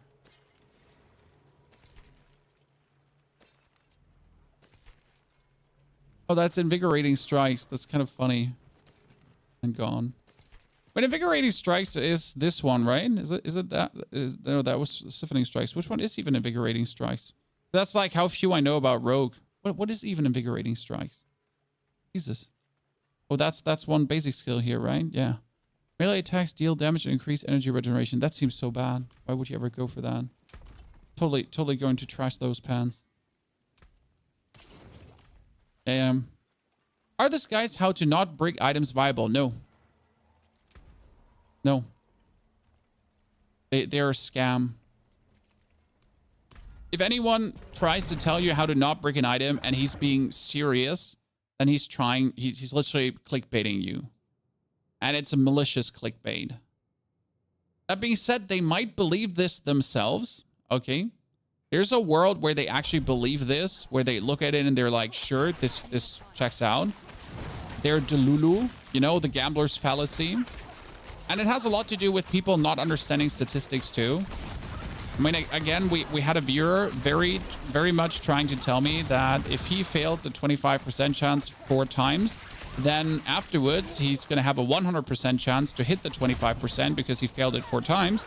And 4 times failing something of a 25% chance obviously increases your chance each for every fail by 25% because because that's how statistic works, literally. And so that's like, yeah.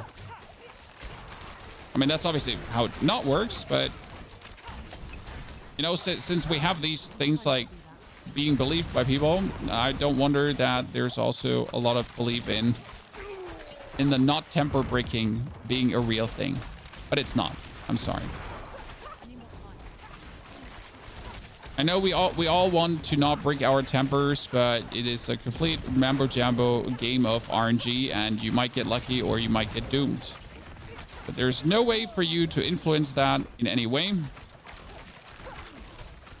I mean, maybe you can pull out your credit card and you can buy something in the store, and if you actually do that, your temper chances are probably going to be better, because there is like a pity mechanic for people that spend money in the store. It's kind of like the same that it used to be in Call of Duty. If you actually bought something in the store, you would get easier lobbies. Yeah? Because then if you get easier lobbies with your skin, you're more likely to spend money in the store.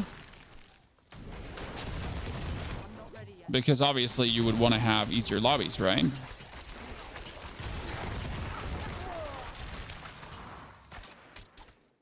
That being said, there was really a correlation between money in store spend and easier lobbies, which is the crazy part.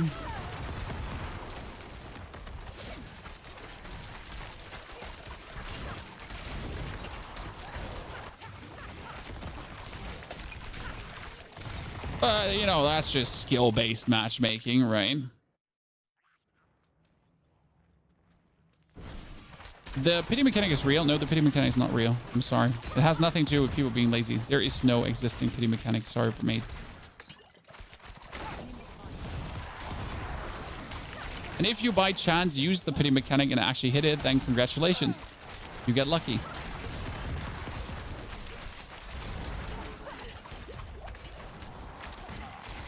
But you know what would be nice? For Blizzard to actually create a pity mechanic, because there should be one. There should be one.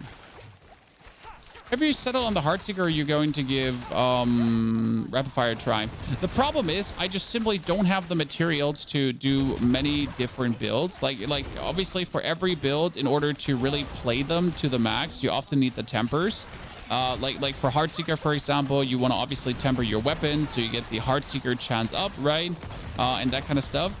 So as much as I do want to try Rapid Fire and do want to gather the items, I don't know if I want to farm the materials, because right now the material farm is obviously a bit tedious. I'm not sure if we should be getting more materials for higher difficulty, because right now you're getting 29 materials for beating a 61, right? And then after that, you only get 1 material more per tier, which I kind of find still a little bit sad, because the tiers are getting harder, and harder. And the tiers are getting exponentially harder, but your gain of material is linear. So how can difficulty be exponentially gaining, but the rewards are a linear gain? That seems weird to me, and really disencouraging to even try like higher pits, because why would you ever try a higher pit than 99 if a 99 pit is like the sweet spot between like difficulty and rewards on the pit, right? Probably 89 is even better, if we're going to be honest with each other. But the difference is at least a 10 scalar there, so might be worth it to consider.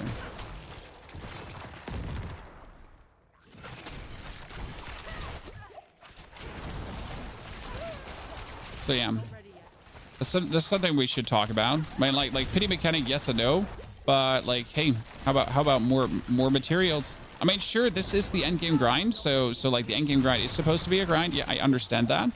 But I just want to be rewarded for my efforts, right? That's like the thing. I just want to be rewarded for my efforts.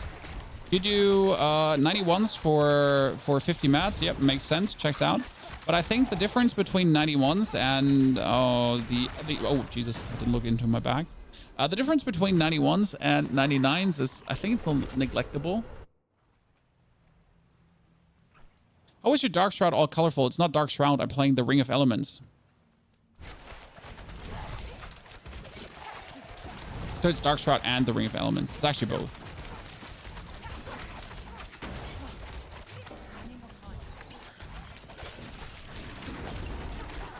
Oh wow, that was a wow, Jesus. We just almost in one stagger, we almost killed him.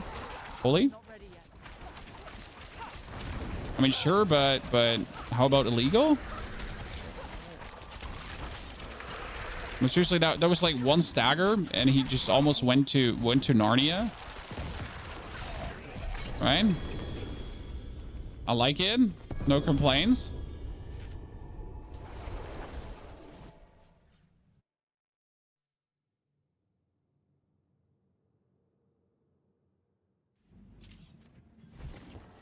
To me, it's kind of hints that from this season, the content goes until 100.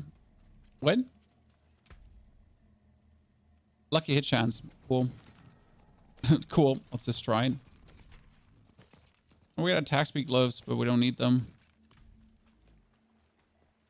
The bone spirit. I have a question. Can I use normal helmet instead of Shaco? Yes, Maxim. I mean, that's what we kind of said in the last video that we updated, where we're not actually using Shaco. Pit should drop materia rerolls like herbs. No. I wouldn't mind. Don't get me wrong. But Blizzard believes in one mechanic for one kind of resource. So you're doing the pit for the endgame resource, and you're doing the Helltide for the other resources. What pit should give you is more gold, because it can't be that I'm farming the pit and then I'm trying to masterwork, but I cannot even afford the masterwork because I've been doing the pit. That seems a little bit backwards to me, because why am I out of money for doing the pit? Like, por favor, right? I get all the material, cool, but I don't have the money, huh? What? Another rank and exploit or lucky hit. Oh wow, okay, let's go. Whew, Chan. Wait, isn't the next rank now +6? No, wait, +6 is happening. Where's the document? +6 is happening with double on the tenor. Right? Yeah. So if I wanted +6, I needed... Ta-da. Wait, you don't have the document for masterworking? What?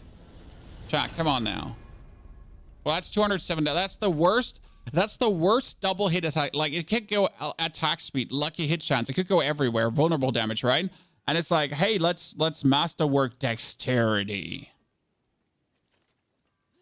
Like, okay, but yeah, like, you know, well, how about no? How about you wouldn't do that? My hammer sings on your return. Reset? No, I'm not resetting anything. You can eat my ass.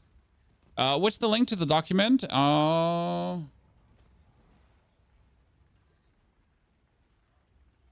Let me put the document link there. So this document is from Voodie Joe's stream, from Voodie Joe. And this is essentially how masterworking works. So let's say you have a +3 item. So I have these pans, for example, that have +3. Okay? So if I have +3 pans, and they're not greater affix, they're normal +3 pans, no greater affix. And I would hit the masterwork on the first proc. Boom. That means that then on upgrade number 9, which it is right now, 9 times upgraded, it would go from 3 to 4 to 5, but it won't go to 6. If I would hit it a second time on 8, it would go to 6 on 10, right? It's not as complicated as it sounds. And if you have like one of these 4 greater affix thingies, they could actually go up to +8 partially, which is kind of crazy. Yeah, +8 is possible. Chat, +8 is possible. But you need to hit it 1, 2, 3 times for that, and 3 times is almost impossible, right?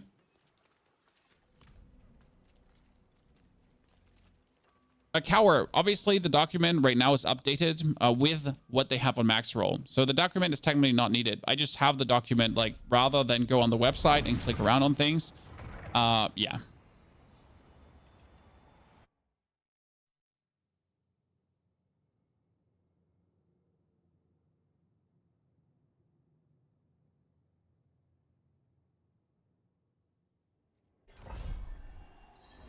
Need to do 101 because you're gonna get 60 Neath Iron. Yeah, but 101s make like only sense if you're obviously like just blasting through 100s. When we can do 100s, but there's just like no reason to do that right now because we're like kind of like I need more life. Right? I tend to still die to things simply because I'm kind of missing like around 7,000 life. That is partially because I'm just not having my rubies. I mean, as you can see, I have 1 royal ruby. I'm missing 2 royal rubies, which is another 6% more life. And I need to change something in my Paragon board, which is actually another 9% more life. So right now I'm missing 15% life, literally on my build, just because I have certain things not the way they're supposed to be.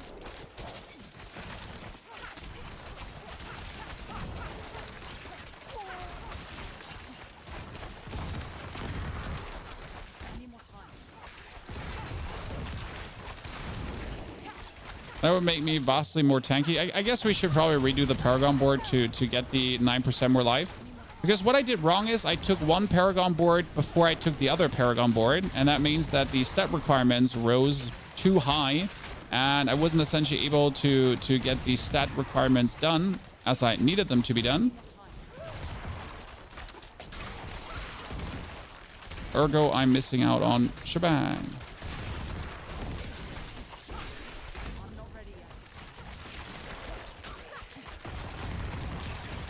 Okay, maybe we're gonna get my goal with the 3 minutes done today. Be nice. For that, I kind of like just want a greater affix weapon. Come on, just give me that. I mean, like a greater affix weapon would also solve a lot of my life issues, because what does a greater affix bow have? A greater affix bow goes up to 3,800 life, right? 3,800 life is kind of intense. Like instead of like 2,000 bonus life, having 3,800, especially with like the Royal Ruby life multiplier, kind of makes sense.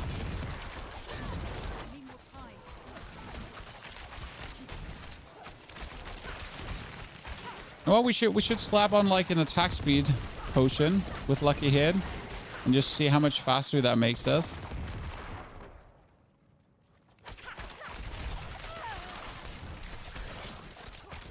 So right now we're running life, right? And life is obviously useless in terms of like speed. It's just like for safety. So I tend to dive into mobs like there's no tomorrow.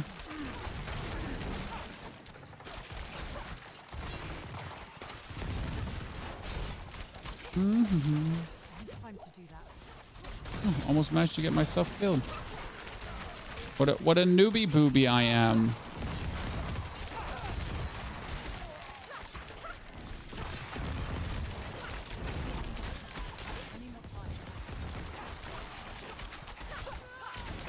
You die a lot? I mean, I haven't died a single time in this one, so thank you very much. Well, I mostly die because I'm just not playing good, right?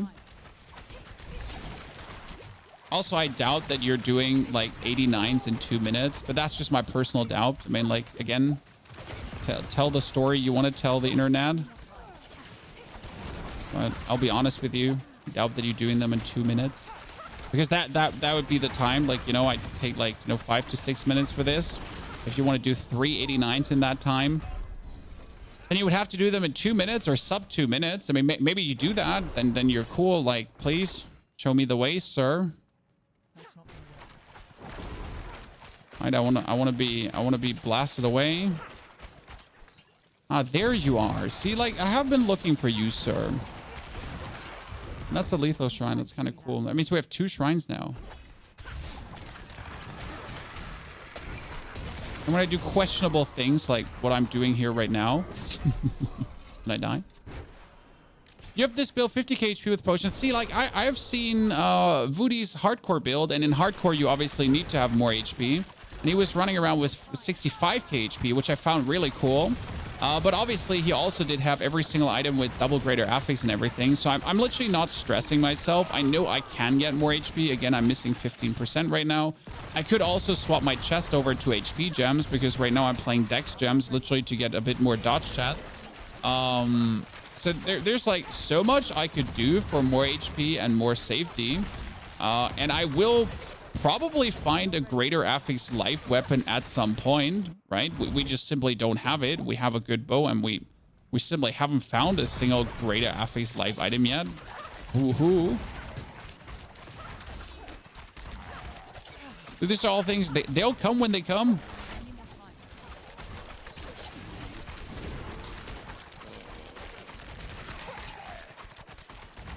And then they're gonna be there.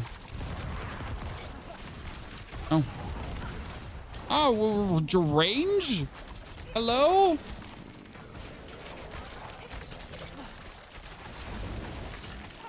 I mean, seriously? I was out? Maybe my pinky toe was still in? Robbery? No point to stress about RNG. Exactly. Honestly, the dudes I've seen with max stats and best gear bought gold with real money and traded pre-build. Well, I can assure you that Voodie probably farmed all his gear alone. Man is living in the game. I mean, you like, so you have to look at me, right? I'm a content creator. I'm a reasonable human being. I have a wife. I have a family. I have children. I make a YouTube video per day, right? And the time I spend currently is, what is that? 7-hour stream, 5-hour stream, 5-hour stream, 5-hour, 5-hour, 4-hour, 5-hour. So I'm like 5 to 7-hour stream max, right? And then you're going on to someone like Voodie Joe, right? And Voodie Joe, it's like 11, 10, 9, 10, 11, 10, 10, 11, 11, 12, 12, 12, 11, 11, 10, 12, 11, 12, 12, 12, 12, 11, 5 hours. It's like, it seems like he doesn't even care anymore, right? Loser. 5-hour, 1-hour, 3-hour, 3, 2, 2, 3, 2, 2, 6, 6, 3. And then we're back like to the complete grind. Oh, this is all before, by the way. This is all before the season drop, right? Yeah. So as soon as the season dropped, the dude has been playing 11 hours per day, right? 11 hours per day since the season has dropped. So don't wonder, like, if someone like Voodie, and he's like, you have to understand, he's not playing. Like, when I'm playing, I'm like, I do stupid things, right? I have done 10 different builds on my Necro. I keep constantly reskilling and doing other stupid stuff. That's like how I play the game. Then you have people like Voodie Joe who are like having a 10-hour live stream and they're doing 10 hours the pit in a row without ever looking left, right, or center, right? They're doing 10 hours of the pit. How long ago did the season drop? We are in week 4. And I am still enjoying this season, which is crazy. Because last time, after 1.5 weeks, you're kind of done. 2 weeks max. Then in week 3, you're already stretching the content like crazy. So if you had like content for 4 weeks, that was crazy. That was good. And right now we're in week 4, and I'm enjoying myself. I'm thinking about leveling a 3rd class, right? I'm having like a very good time. I'm excited to add like probably Sork to the fray. Then we have a lot more Necromancer builds to do. We still have Deeper to push into the pin, right?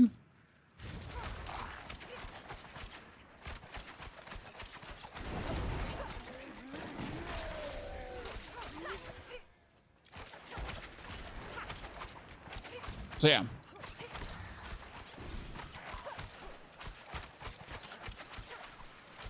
There's more coming. We're already in week 4, yeah. I know it's hard to believe. We just asked ourselves, where did the time go? 14th of May the game dropped, guys. 14th of May.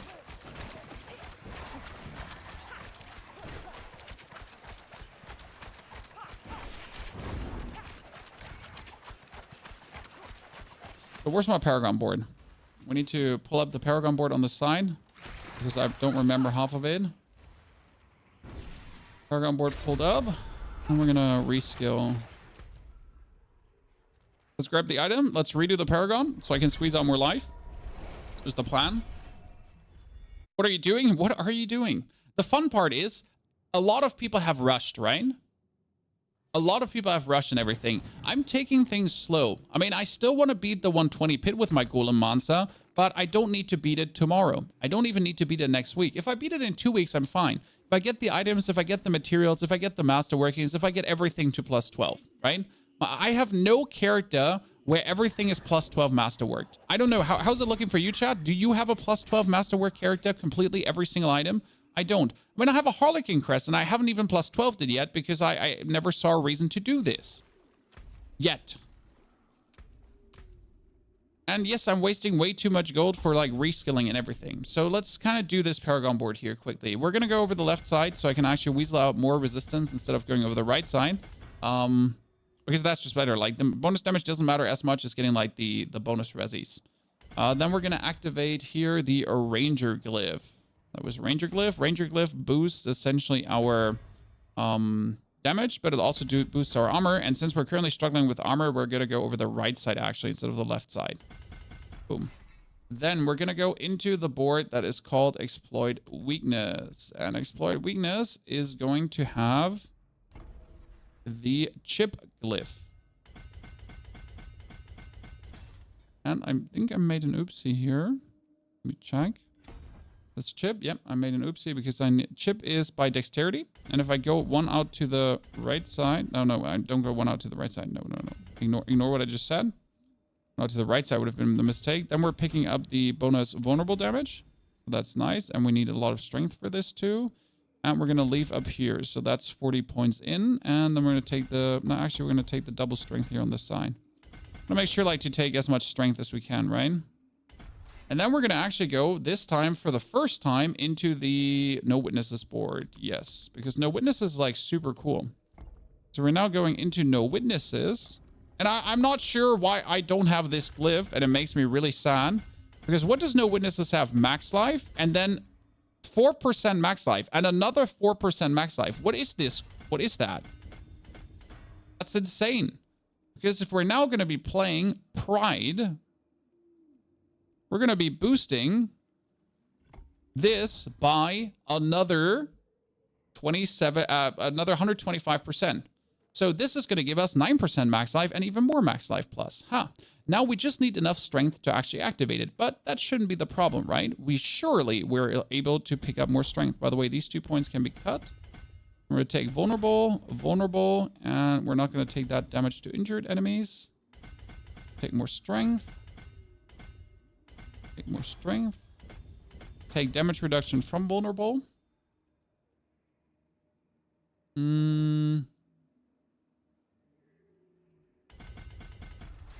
Almost at 350 strength, so that's good. The next board is Leiranas. Who is Leirana, by the way?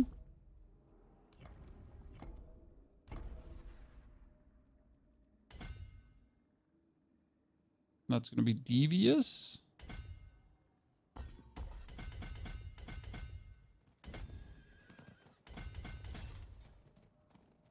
That is Devious, which needs dexterity to activate.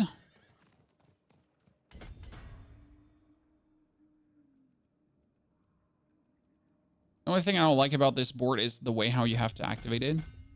Because you're essentially having to take these glyphs, and it just looks so stupid. Because you kind of want to avoid taking this intelligence, but in order to avoid taking that intelligence, right, 1 point, you'd have to put 3 more points in here, which makes no sense. You still have to take that, right? And the only glyph I'm not happy yet with, I've put in there, might have to revamp some of the board. And I'm okay with most of the stuff in the board, but there's some things I'd like to revamp. Strength needs strength, right? Exploit was strength scaling. Yeah, strength. We could technically take that strength too if we wanted to, but you already have 49. I feel like taking more strength points than 49 seems a bit budge. You're really stretching it. Now we're going to go into the cheap shot board. Gives us even more multipliers against crowd control targets, right?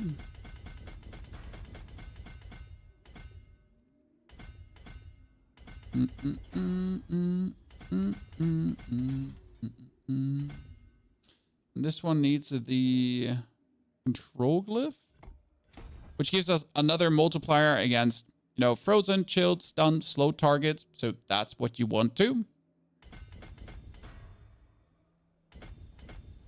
activate it. Need more int to actually get that one popping too, but it ain't gonna happen. And the final board is, what was it called? Cunning. And the ambush glyph.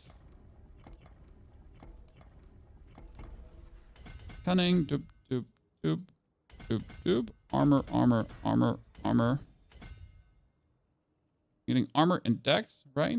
And you're gonna get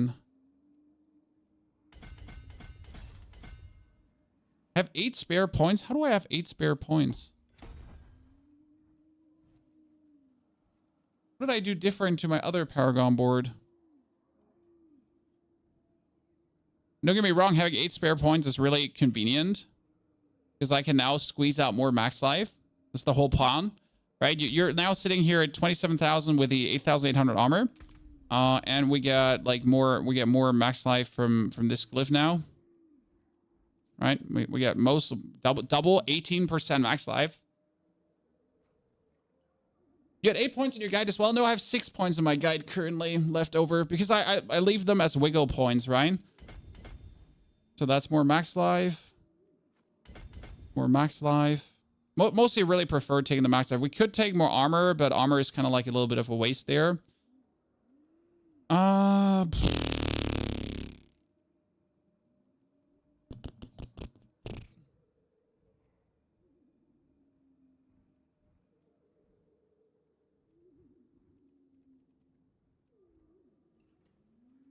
You could take damage reduction from slowed enemies, technically.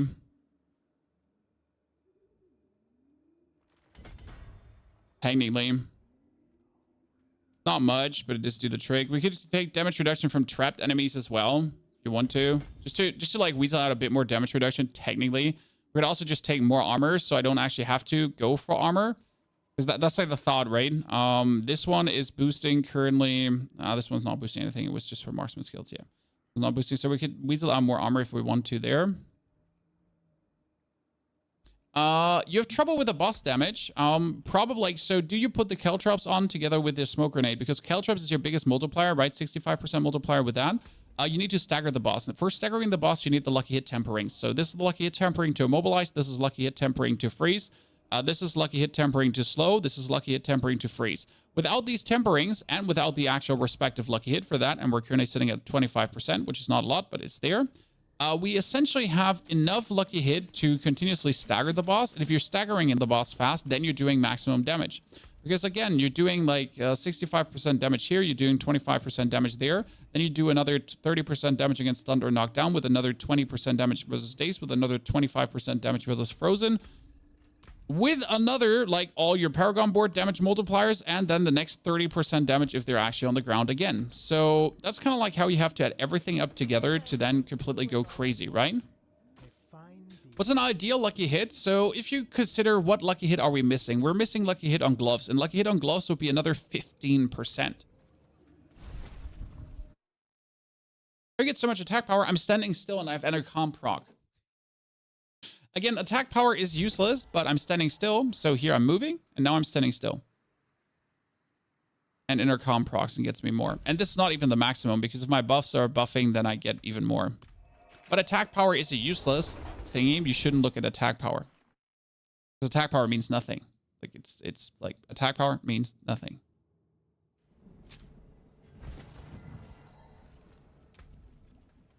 In this case, it does mean that I'm very, very doing a lot of damage. You know, technically, in order to get the last points of armor up, I should just do 1, 2, and just get my armor up here. You know, I wanted to swap my boots. I really wanted to swap my boots, but you know what? How about screw swapping my boots, and I'll just upgrade my item here.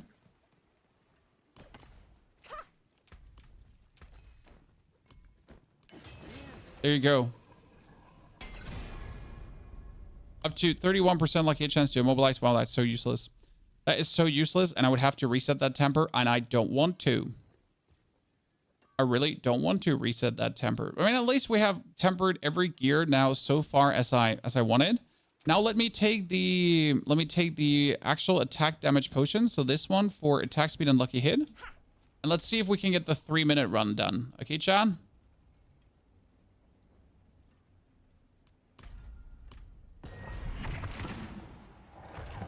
Do you need crit damage if stacking Vuln? No, you only need Vuln, and that's it.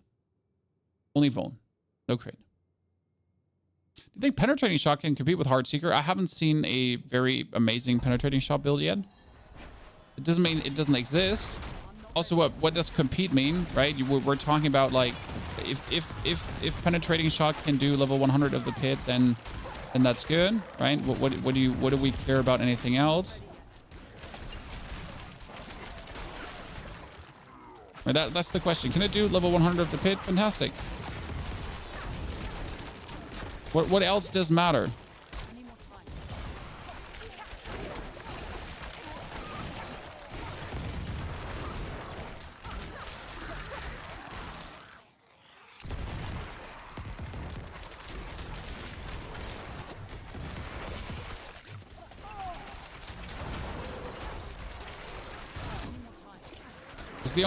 That's the only disgusting things boys want this season, right?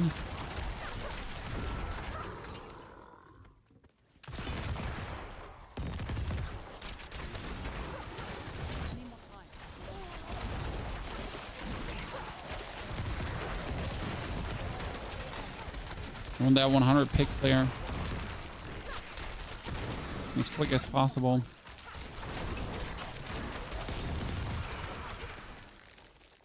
Okay, these changes are doing us good.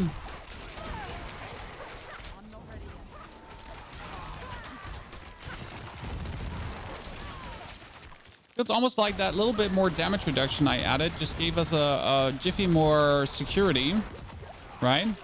Not much more, just like that little bit more security that makes life more convenient. That makes sense.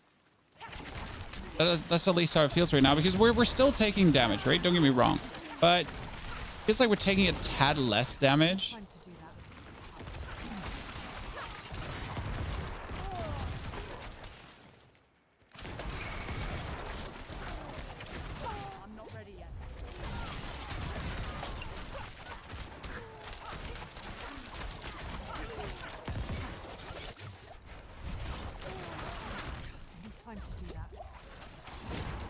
Okay, could you like stop putting down these like damage over time fire things on the ground, because they are just really annoying.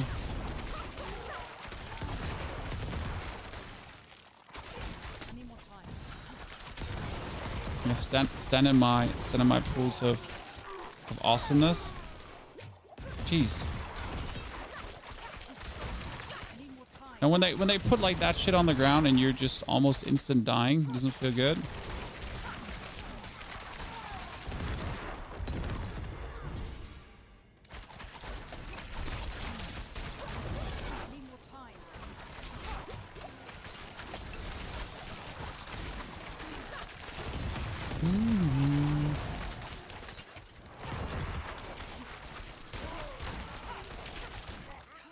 It's a good playthrough right now.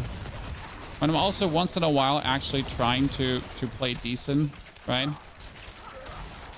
Not completely YOLOing, but I really do feel like this less damage taken from people in your trap and the less damage taken from people crowd controlled, which is actually the same. So this is like very important, right? The people in trap and the people crowd controlled are essentially the same because my Caltrops are slowing. So that's kind of useful. I'm gonna lie. I need time to do that.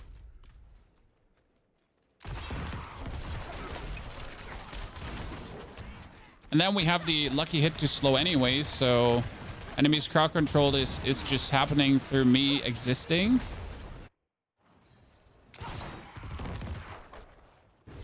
Okay, Slither, you need to die in 30 seconds now. Can you do that for me?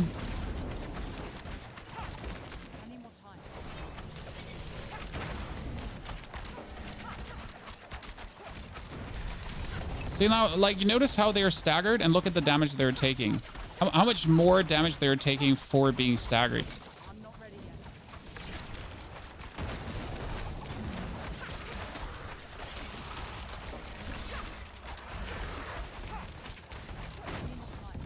That's one big thing to not underestimate. Okay, that's 440. That's 440. I'm like, that's a good one. I like that. You think we can do it faster?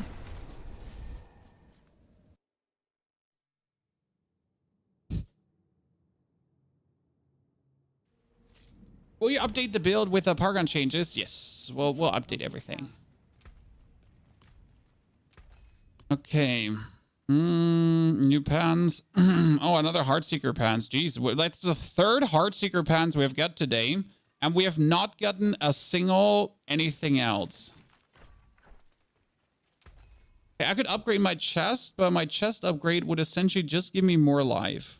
I mean, since I have the material, let's just do the last 2 upgrades here too, just to bring me to 30k, right? We're using shared misery. No. Let's do it faster. Do it faster. Well, we're going to go over the gear in a second, okay?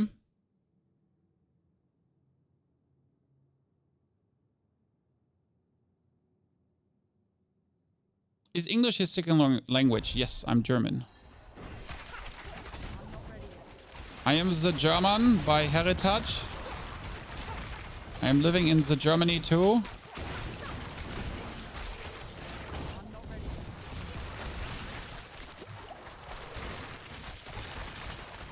Oh, that poison was disgusting.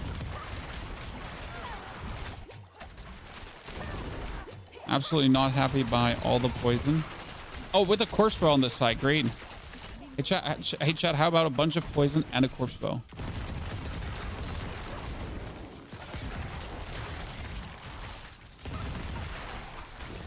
And somehow yet we live to see another day. I guess I'm just going to be permanent poisoned in this one.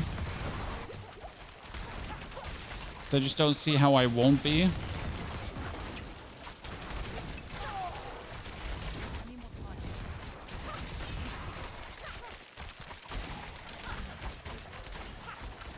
And this is, by the way, why I'm saying rogue is like the most fun in the pit. Because no matter how good your rogue build is, you actually, like, if you want speed, you need to try, right? For my necro, for example, like, if I play, it's a very sedate AFK kind of play style. Like, where I don't even look at the screen. Like, I literally just look at my skill bar, right? I don't actually much look at what's going on in the game, like where the positions of my enemies or whatsoever. I just look at my skill bar to look if my cooldown is up or not. And that's about it. Right? And for the rogue, you gotta like be, you know, you gotta position yourself, you gotta see like where everyone is, you gotta kind of like, yeah. Also, the D4 community seems to be German. There's a bunch of Germans, yes. Okay. Okay. I mean, like, okay. Thank you, though, but how about no? No, how about we don't do that again?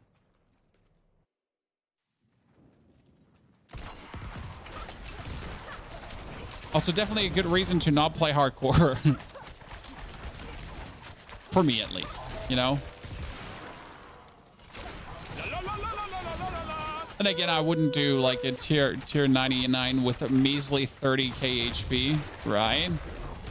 I mean, that's just asking to get killed. Imagine, chat, having only 30k HP like an absolute barbarian. No, actually not like a barbarian because they have like, what, 400k HP? Haha.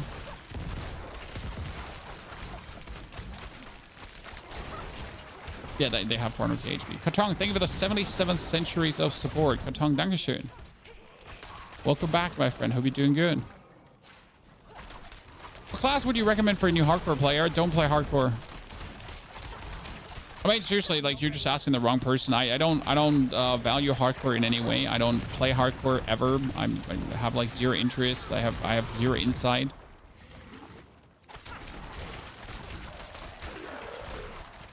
Necromancer might be fun and safe to play with the minions, but the problem is that the minions are somewhat still being ignored by a lot of things. So there's, for example, these marauders here that can dive into the ground, right? And they essentially dive into the ground, ignore that your minions exist, and then appear behind you and try to murder you. Which can be very frustrating because, like, you're like, sir, there's 12 minions in front of you that you might want to attack. You know, 12 minions, 12. I'm on the other side of the map. Like, I'm literally not even close to you. You know, I'm not even in your vicinity, right? Like, not even close to you. I'm 2 kilometers away. I'm literally talking into a walkie-talkie while giving my minions commands. Right? I'm in another universe. I'm not even in the dungeon, and still he appears behind you. Instead of like hitting your minions, which leads to quite some inconsistencies in hardcore, right? Bow or crossbow the better option? Bow, 100%. That's not a question. It's just like that a crossbow is completely useless for you. It doesn't do anything for your build. I'm not ready yet. I love it when one burst phase carries him like below 50%. Right? And we're about to do the second stagger already. Boom.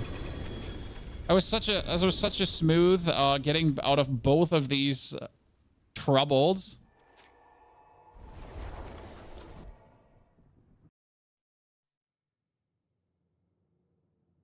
Beautiful. Single target damage is ridiculous. Every target damage is ridiculous because your victimize is an area skill. That's the crazy part. So victimize is both, right? An area skill and a close skill. That's another Heartseeker pants. Why do I keep getting Heartseeker pants? I'm not even looking for that at this point anymore.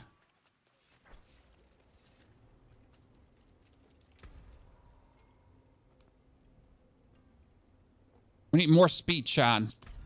I think the biggest speed gain I could get is by literally reworking my ring here to get attack speed instead of dexterity, right? That's the worst part. Why am I getting dexterity?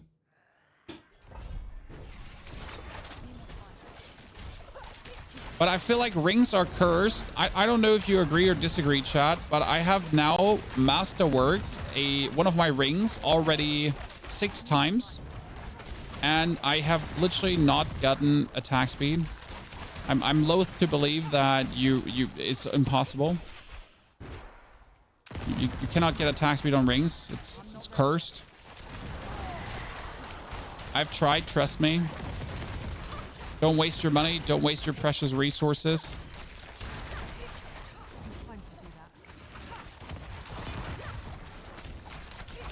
That almost killed me, but it just didn't kill me, which is great. I would have been very annoyed if that actually killed me there.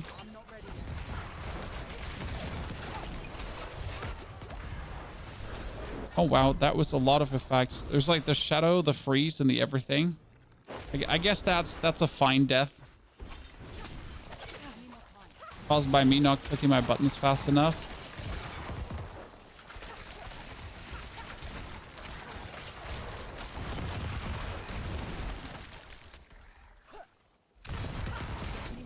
Boop. Yeah, can we shoot the lady back there? Appreciate it.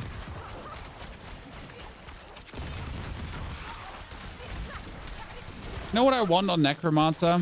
Any kind of movement skill, right? So with Rogue, we have like the dash and the teleport, correct?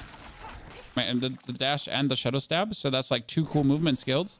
And I like just give me like one of those on the Necro. I would be very happy. Anything. It's so convenient when you're just moving through the dungeon, right? I dash into shadow stab most of the time. Maybe one dodge. Right, but I'm actually not really like walking through the dungeon. Just like you're going from one static push into the next, then you're using your next movement skill, or you're using your next skill and essentially just moves you. Just minimalist movement gameplay.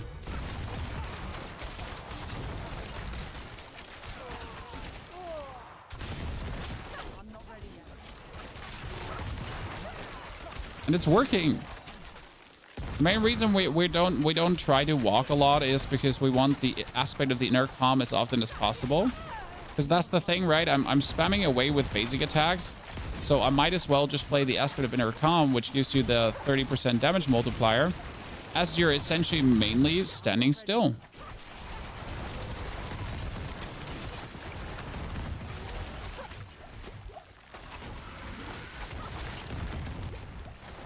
That almost killed me. Unfortunately.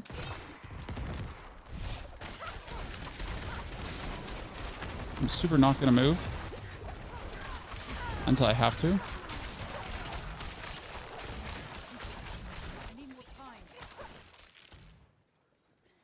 Seems like with the current upgrades, like 5 minutes seems to be the average if I'm not noobing around, right? Okay, getting myself killed. Because I'm just dashing into all our opponents at once. I'm just happy that the actual dungeon clear is taking me longer than the boss fight. Right? Because that was like 4:30 now for the boss fight, right? And this is the boss. But he's there. We jump on him. We're not moving, right? We just used our skills. We jump on him. We're not moving. We get him staggered. It's bum bum bum. We throw the bomb on for even more damage. Caltrops are still caltropping. Do more caltrops on him.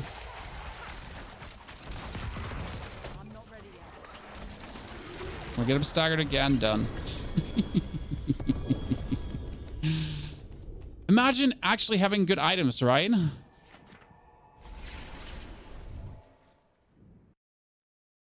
this build kill Ubers too? We already killed an Uber today.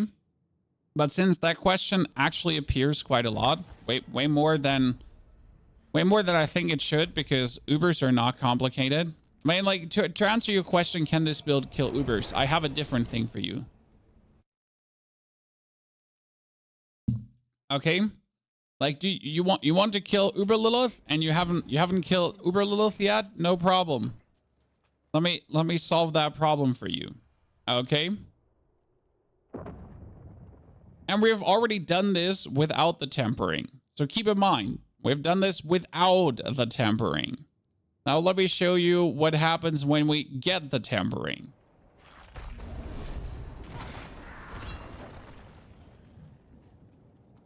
I need time to do that.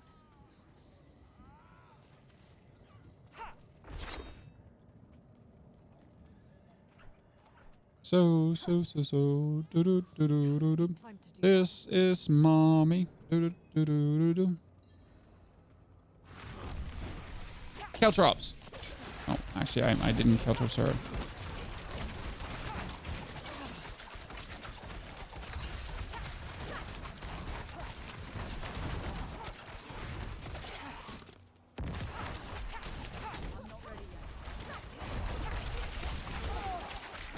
Actually, that was pretty slow, I have to admit. I'm sorry, Chan.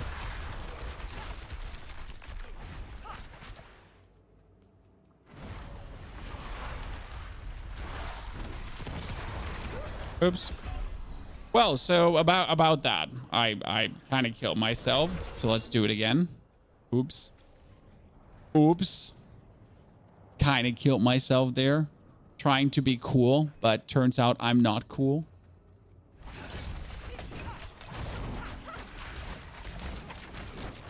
Yeah, that was a better start.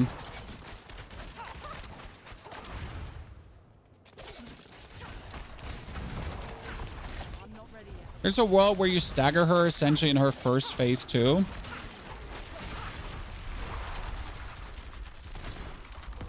Oops. Just me walking outside of the map.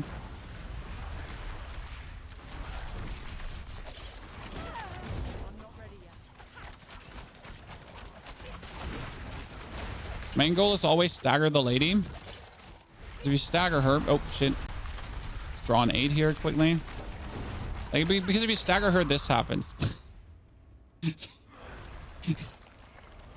It's so stupid.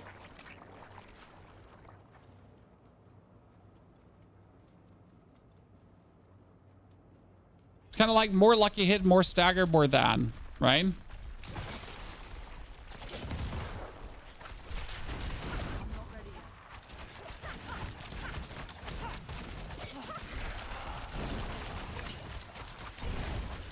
Wait for it. Wait for it. Oh, I didn't put my Caltrops on. I didn't put my Caltrops on. I didn't show you the coolness now. I'm sad.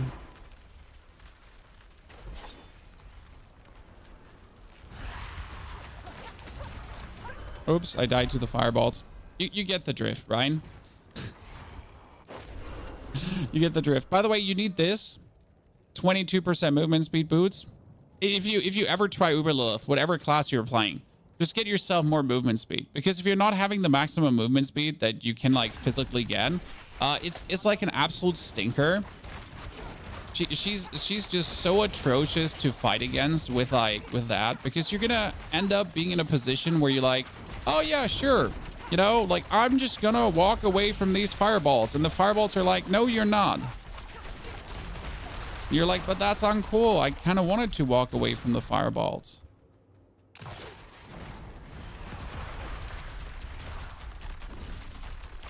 Where are you, Mom?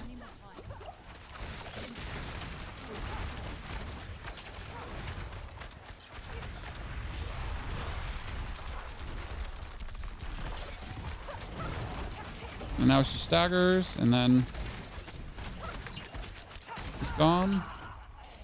Doo-doo-doo. Okay.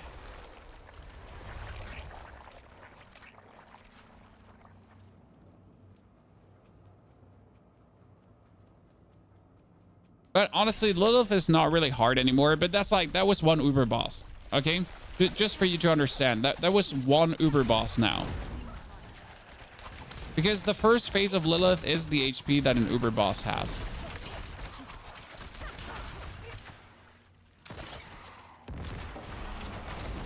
I'm not ready yet. That's the difference. Caltrops and no Caltrops, by the way.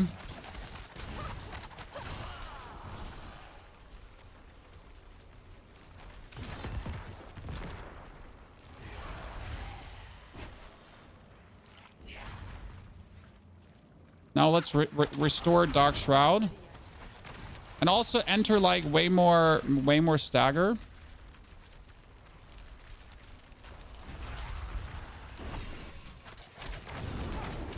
All right, get more shrouds.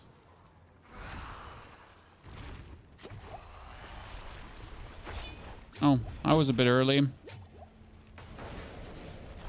Ah, you can't see me. Can't hit me if you can't see me. And we're done. Whee!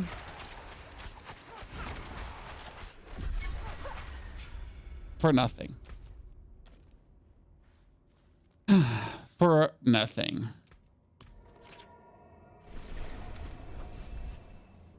The thing is, no matter how good your class is, no matter how good your build is, no matter how good your items are, if you suck at running in circles, you're not going to get it done, right?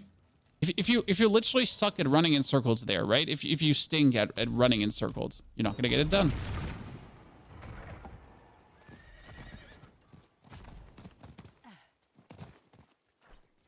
Okay, do I have royal rubies? I have another royal ruby, finally. I've been actually waiting for this so long now. Fashion this into something exquisite. This is just like another HP increase. Why wouldn't I have that? Because suddenly we're almost at 31k, right? Without the potion, it's actually pretty good.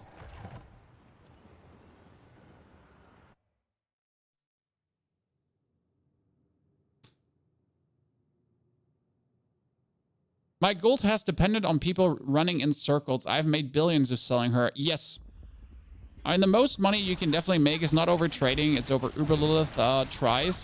Where I really don't understand why people would ever do this to themselves, because Uber Lilith is one of the very last challenges left in the game, right?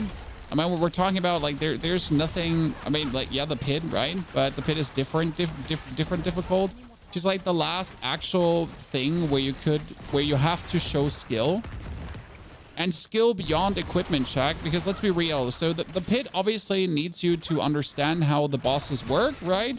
And it is, you also do need a modicum of skill to like beat the pit end bosses.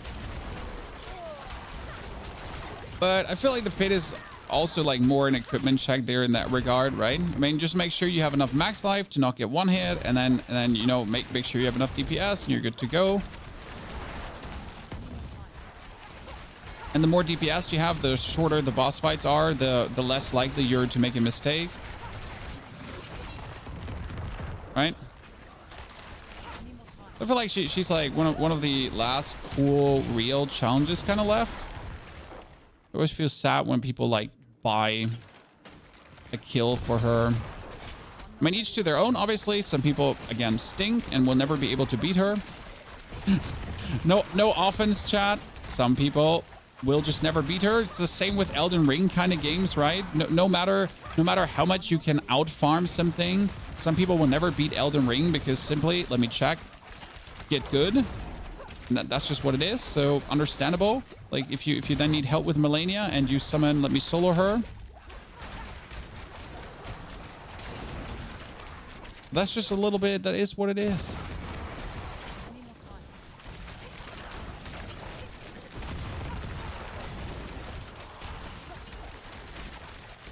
Make a 500k thorn barb's not much skill needed. Well, you need to make that barb first, so I guess you need to get to that point where you have to farm.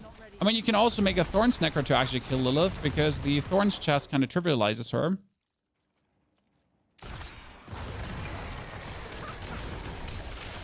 I don't know if you've ever seen that, but it's like, it's actually really funny. And when I talk about Thorns Necro, I mean literally just slap on the Thorns chest and that's it, right? Actually, you could also put on the Thorns aspect. I'm gonna be fair. Do we love the grenade when it freezes everyone when we throw it on? Yes, we do, Chad. Yes, we do.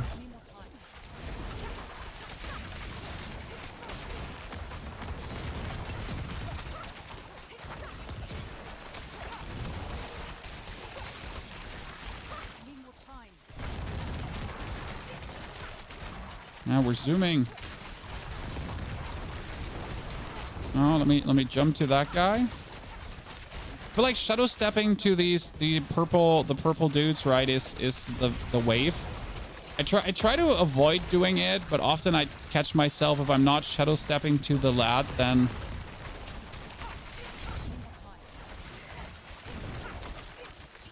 well, that's the fastest now, Chad. 4 minutes. Come on, let's do it. 4 minutes. Someone look at the timer.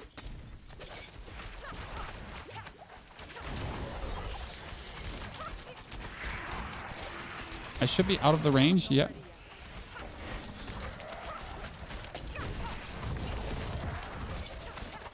Come on. Come on, DPS. Yes.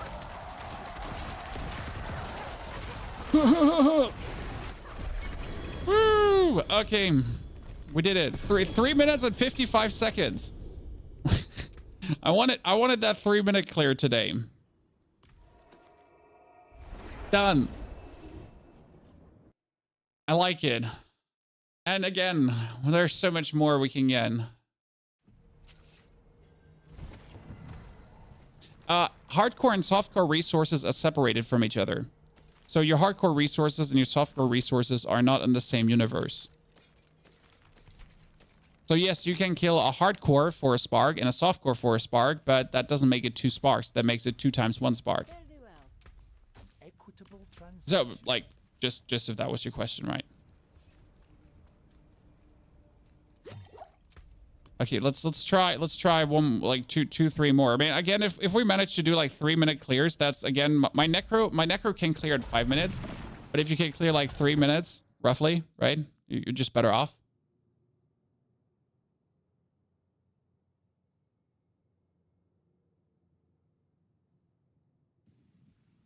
What would be the best enemy combination and map to get for a fast clear, chat? What do you think? Like best enemies and map. So the double combination, right? I guess it's one of those rather clutch together kind of thingies where everything is standing like close to each other. Oh wow, that's kind of bullshit.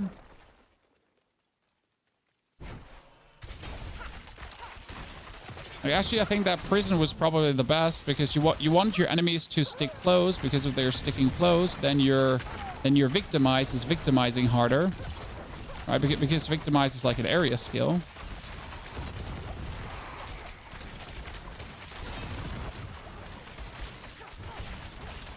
The victimize works, by the way. I need more time.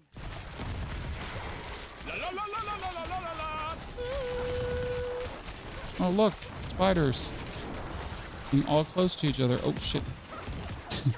I was willing to like stand still just to take the hit. Only Jesus, there were so many poison explosions by me. Just to have like my inner calm keep inner calming for that 30% damage that I don't want to lose. Oh, that's bad. I don't see the dude. There we go. Sometimes that feels a bit iffy with the auto attack trying to pick out the guy in the middle. Can feel weird. Was the best site Discord for trading Diablo.trade.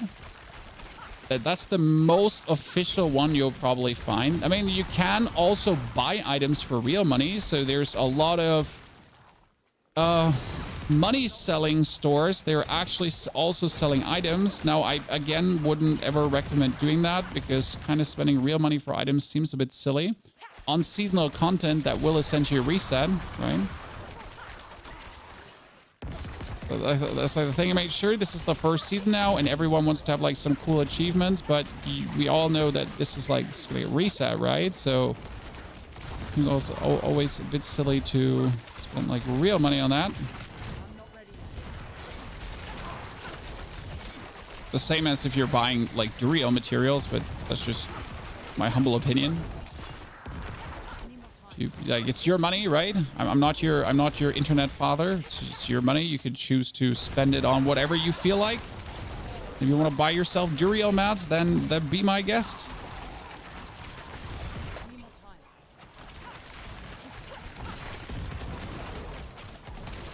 I'm gonna survive, right? Even if I get hit by that explosion. I'm not ready yet. Oh, that's bad. Like when these dudes approach you, right, and you kind of have like one of these damage reducers going on.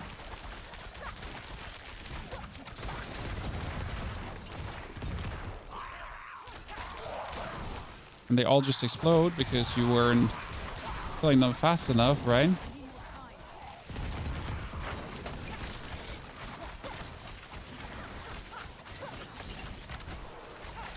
I thought killing those elites would actually be enough. Oh god, 30 seconds again.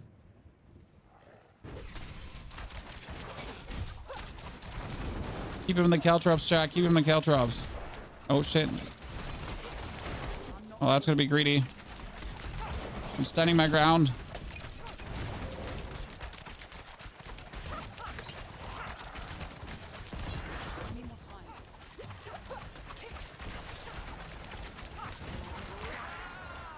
Oh no!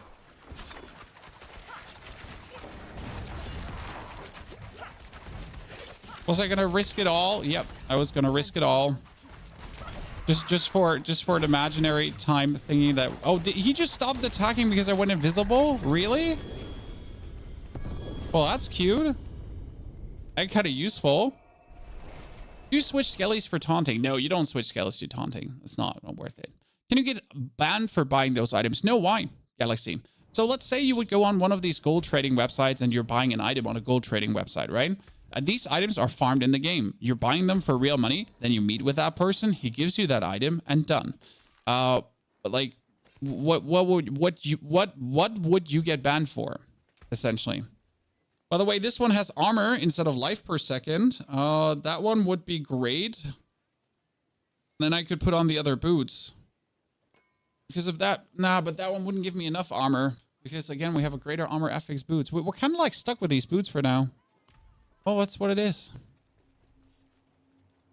Do you have any bonus Paragon points from the 5 zones unlocked? Yes, you have to do everything. You have to do the whole renown. You have to do all the altars of Lilith. You have to do everything. You're like, seriously. I mean, what is kind of weird though is obviously if you log in, you meet someone random and that random someone gives you 200 million gold, right? Now, obviously it could be your good friend Dave who's been doing that, but let's be fair, it's not really hard for Blizzard to kind of like see the interactions of that one character and kind of figure out that he might be just going around and giving millions of gold to people, right? So technically everything is kind of traceable, like just saying, but will you get banned for buying gold? Probably not. Do I recommend you to buy gold? No, I wouldn't. Just play the game and have fun. And again, the easiest way to make gold is just trade an item. I mean, all of you probably have a great triple greater affix item. Like either you have 1 golem mastery, you have 4 skills. Like there's so many items that are at least worth 50 to 100 million money and even more. Like it's not that hard to make gold if you want to put in the time. And let's be fair, the time it takes to trade an item, like compare this to the time it takes to farm 100 million gold. Because farming 100 million gold is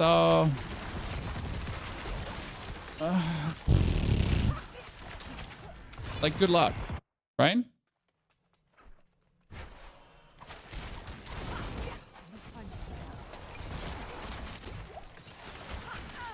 Right? You're better off like doing the trading because, yeah.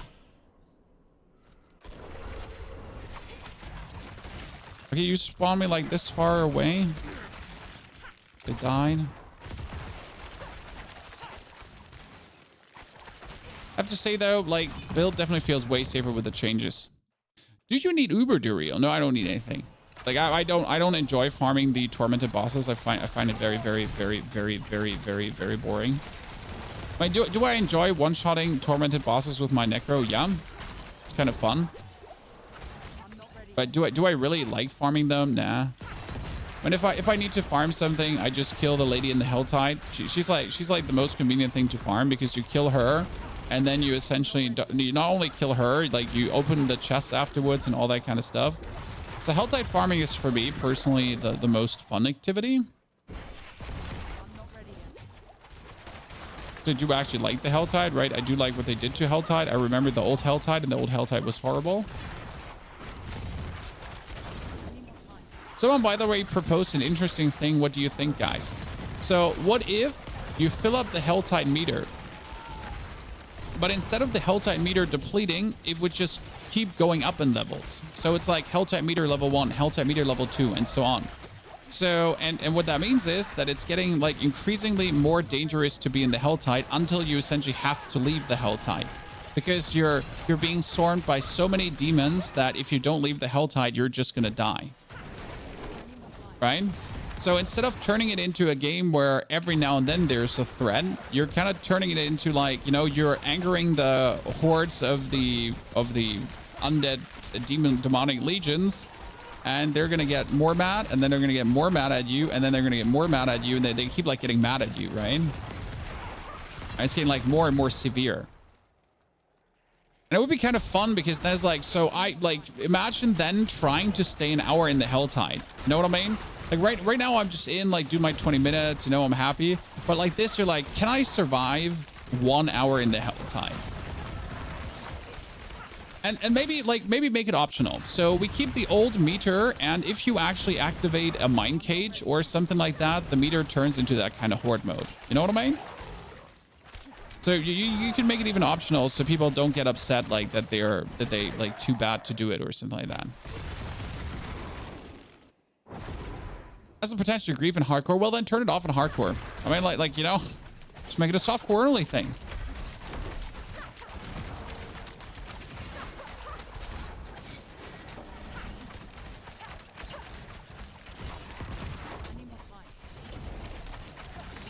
Godness, I love to see all that damage roll in.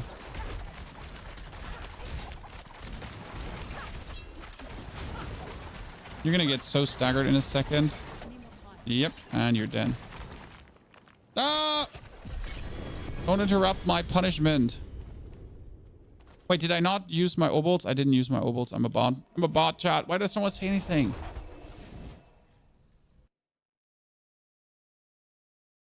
I'm generally a fan of making things optional, right? Whenever I propose a change, it's kind of like, make it so it can be activated. Like, I don't mind having a chance to make the game harder, but making the game harder should always be something you can do bonus for the people that want it. I mean, we already have the mine cage, and the mine cage is cool, but I think the items like the mine cage need to be thought further, right?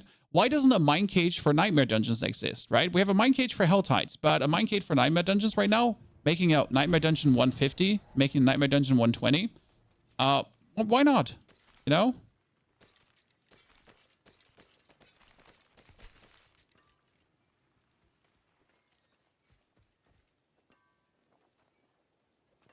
Wouldn't hurt anyone. So I finally got my freeze power upgraded, Chad. I think that is this one. Frostbitten is now 16. By the way, ladies and gentlemen, shout out to all of you being here and enjoying yourselves. Pleasure. I mean, it's the like we've been playing Rogue now for the first time again, and it's always good to see so much of the crowd also enjoying the Rogue content and not only the Necromancer content. even though we have more Necromancer content coming, so we just recently pushed our Golem to actually be able to do a 114 Nightmare Dungeon. But I'm also interested to actually boost my mages and see how far I could go with the mages too, because I just recently got... I could craft myself Tyrell's Might for the mages, for example. So we could actually make ourselves Tyrell's Might. Because Tyrell's Might is kind of cute, right? And yes, by the way, Tyrell's Might, I think, can be played in this build too. It's just unnecessary, kind of.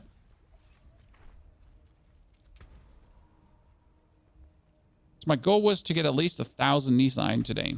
And we're not going to spend it on this build, by the way. So the build has everything 8'd out now. I have nothing 12'd out. But I want to keep the materials to 12 out my other character.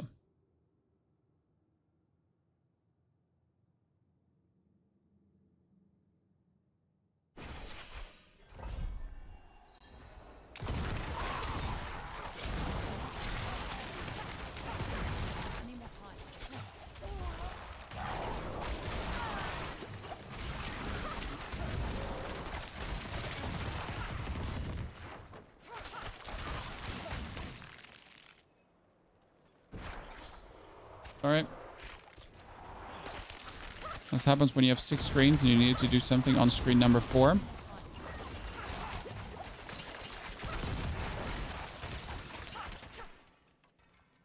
Nightmare Dungeon Mine Cage would be a good addition. I mean, we don't even need a Mine Cage, right? Just allow us to craft higher Nightmare Dungeons.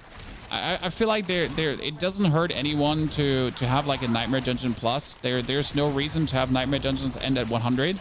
I mean, you can still have them end at 100, and everything after 100 is like Nightmare Dungeon Plus as a bonus, with a higher, with even more glyph XP, with even more gold, maybe like whatever, like put something on the line for it, right? Higher chance to drop uniques, blah, whatever.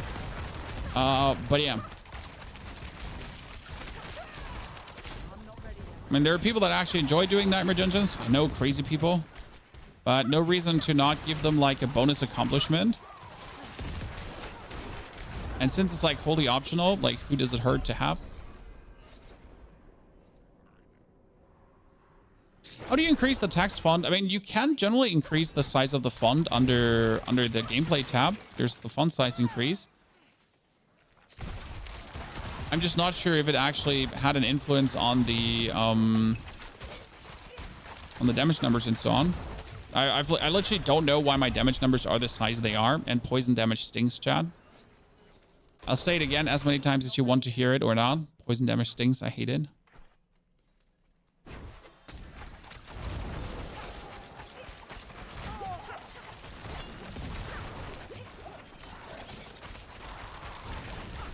And I hate you too, lady, so I'm gonna kill you.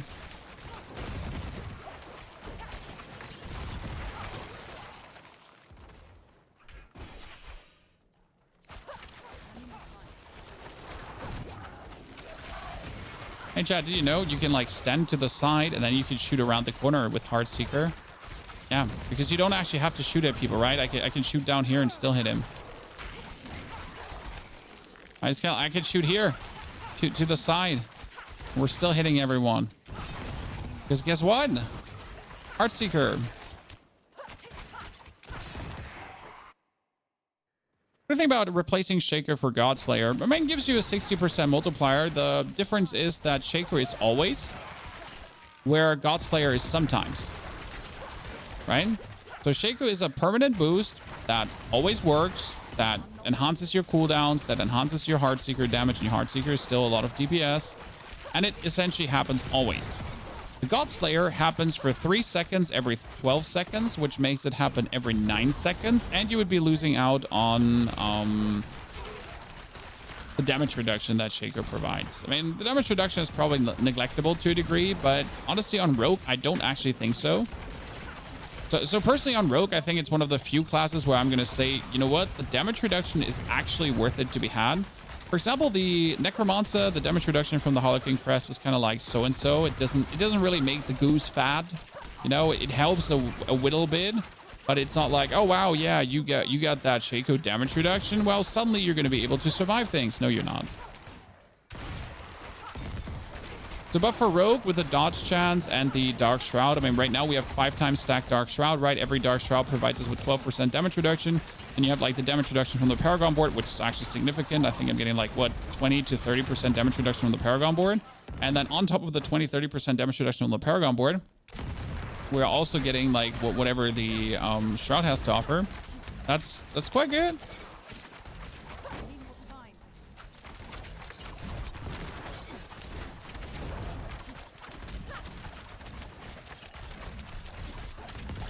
You get absolutely master blasted, you little shit.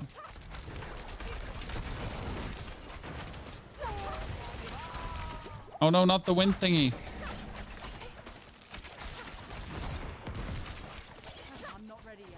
I'm not sure if he's like standing in the Caltrops or not.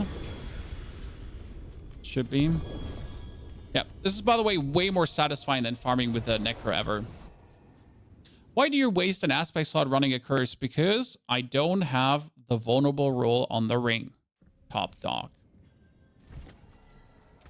Because I don't have the vulnerable role on my ring, and I'm unwilling to spend money for rolling that. What our friend is talking about is because obviously all of us just have lucky hit up to a 24% chance to make enemies vulnerable. We all just have that. Okay, because why wouldn't we? Like Doofus Copter, right? Sorry, I haven't gotten a ring with that yet.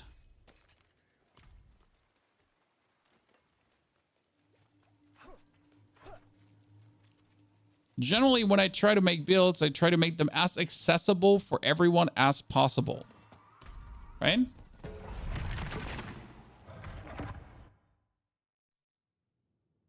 It rolled some gauntlets and gloves too. Isn't gauntlets and gloves the same thing? Or do you mean boots and gloves? Gauntlet, a glove? Or is my English leaving me? Or do you mean boots? I don't think it rolls on boots. Does it roll on boots? If it does, I wasn't aware.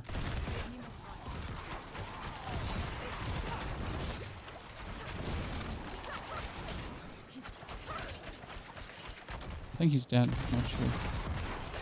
I can reroll on Amulet. Yeah, but on Amulet, it feels kind of like a wasted slot.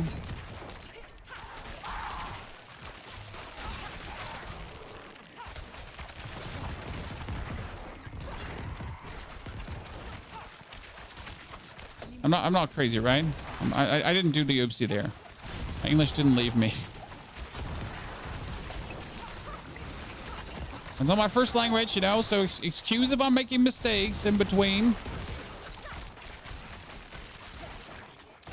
The same question when someone asked me like a few hours ago what I would if I would replace Army of the Dead with Army of the Dead. And we were all like, what? But he never asked again. He was like, should I replace Army of the Dead with Army of the Dead? And I was like, huh? What? So to this point, we still don't know what he wanted.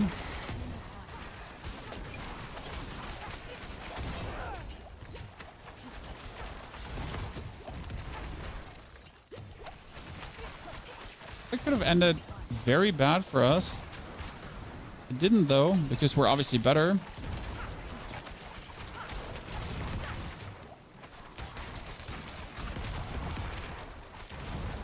I need time to do that.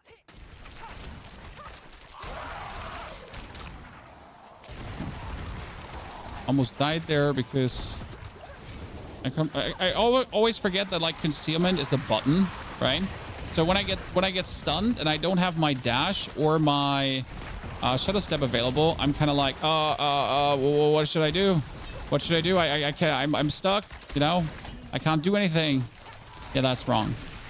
Just press the concealment button, you little shit. There's like still that 1 second between those two actions always. Oh, you're so dead. Jeez, murdered. Speed, momentum, violence. Do you have all glyphs 21? As soon as I get level 100, I always have all glyphs 21. I mean, right now it's so easy to get glyphs 21 that there's really no excuse for not having that. I know a lot of people, they kind of get 100 and they're like, I'm level 60 of the pit already. But my glyphs are level 12. And you're like, why? You know, why struggle when the easy thing would be just to get your glyphs up early, so you can make faster progress? Because that's like it, right? You have to do nightmare dungeons anyways, but the only reason to do nightmare dungeons is for your glyphs. So if you don't do it while leveling, like as soon as you're 100, you essentially never want to go into a nightmare dungeon again, because the nightmare dungeons are truly like only for glyphs, right? So you actually do level the last levels in there to then never interact with nightmare dungeons ever again, because there's no more reason to, right? Oh, we could do it faster, chat. Slither.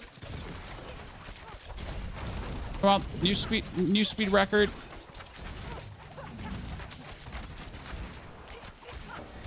I'm not ready yet.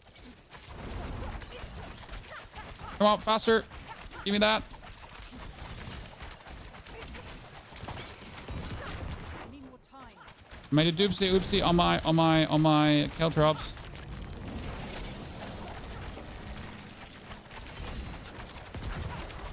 I'm not ready yet. No.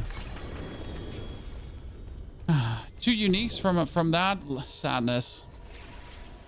I was pit 100 while my glyphs were at 15. Yeah. See why? What's the point of nightmare dungeons anyways? To get your glyphs up. Your glyphs are what you have on your Paragon board, and they boost your damage. For example, this gives me another 77.6 vulnerable damage plus, which is insane. If I didn't have this, I would have 77 point less, right?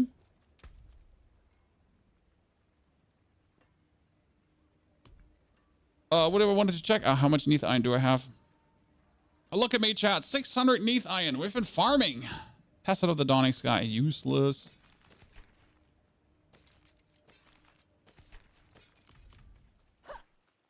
I forged more. It's more. That's more than we had yesterday. I can definitely masterwork my rings now. Not these rings. Not for this character, right? Not for this character. I guess the only masterwork I'm willing to do would be a 50 masterwork here. Solid Vex here. Well, that one isn't even. Okay, let's just push that. I just noticed how low masterwork that one actually is. Okay, the last one I'm willing to put materials into. Let's do a 80. An exquisite concoction. 50% Heartseeker projectiles. Let's go. On your return. There's good boost. There's good boost, chat. How much vulnerable damage do you have? We are currently sitting at 1,469. We are essentially having some greater affixes on vulnerable, but to be honest, like we could have so many more like greater affixes. I mean, like my bow, like what I would have to do on this bow, for example, is I would technically have to take the damage here and reroll the dexterity and reroll that into vulnerable. But what for? I'm okay about it, you know? You have different tiers. Ulrich, in the mobilytics guide for this build, it's actually explained, and in the video too, what you would take instead of Harlequin Crest. Because there is an interesting thing about Harlequin Crest, that you technically have the perfect other item that is not Harlequin Crest on the Rogue. Because the Rogue has an aspect for Dark Shroud, that for every Dark Shroud you have, you get another 4% damage reduction, right? So all your Dark Shrouds have 4% more. That means if you have 5 Dark Shrouds, you essentially have another 20% damage reduction. And you would get even more Dark Shrouds for free with that one too. So if you don't have Harlequin Crest, running that is like, it's not even bad. It's just literally the thing. It works so well. Now, obviously, it's kind of bound to Dark Shroud. Oops, they pooped on me. So you do actually have to have Dark Shroud active, right? And if you get hit too many times in a row, you wouldn't have Dark Shroud active. But it would also help you to have like Dark Shroud more continuously active. I'm not ready yet.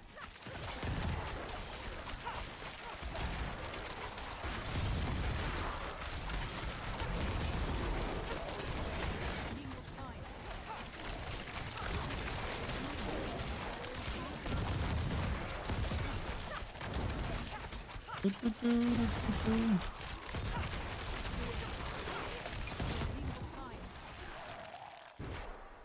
So yeah, that's like the good thing.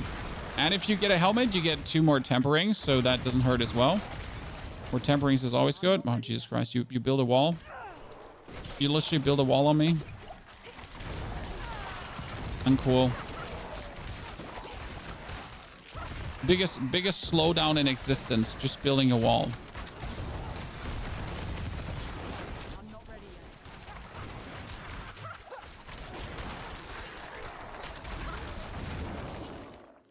Godness, does a rogue feel good? Godness, does rogue feel good, right? I don't know, like as much fun as Necro is, right? Rogue just has the fields on the gameplay department that Rogue can't compete with, that Necro can't compete with right now. When it comes down to like doing repetitive content, because playing the Rogue is just fun, right? Where playing the Necro is very efficient and enjoyable too, but just like this is a bit more engaging gameplay.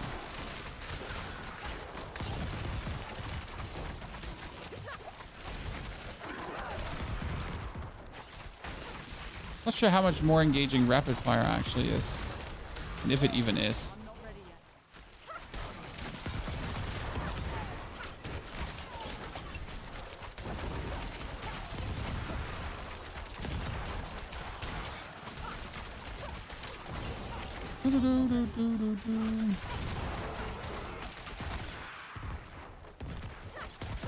I don't think Rogue is like for everyone, because you do actually need to play it, right? If you want the more relaxed gameplay, the more like really take a chill pill, then Rogue is definitely not for you, because you're busy.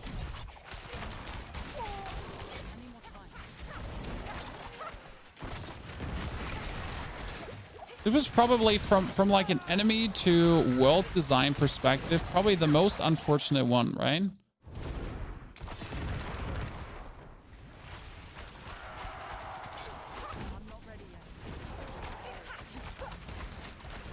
Perfect boss to kill.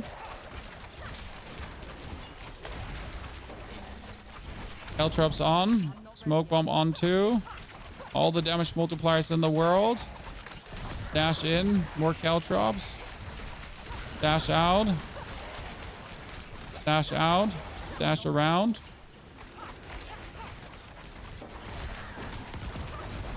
Done. Woo! We're going places. I mean, at this point, I'm also at 31,000 life, which is kind of cool. That's max life energy per second. Wow, that's actually a very good chess piece. Generally, not for this build, but generally a good chess piece.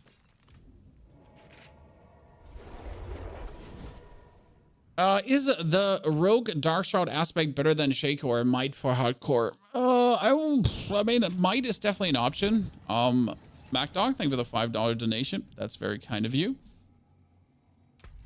Shout out to MacDog, guys, and YouTube.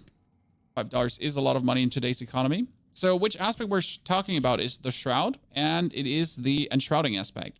It says, gain a free Dark Shroud every 3 seconds, and you get another 4% damage reduction per Shroud. Anbo, also, thank you for joining as a member on the YouTube. Holy chat. Being generous, huh? You get your donator pens on. Howdy. YouTube, Twitch, by the way, if you do have that Prime sub, you know, don't forget using it. Whew. So yeah, the Dark Shroud aspect is definitely good, and I would probably play the aspect of Might as well in hardcore. I mean, then again, I'm not a hardcore player, so really don't ask me for the hardcore advice. For hardcore, I would always go to Woody Joe, because he's just the authority when it comes down to that. For me personally, if I was interested in hardcore. Really enjoying what he does there.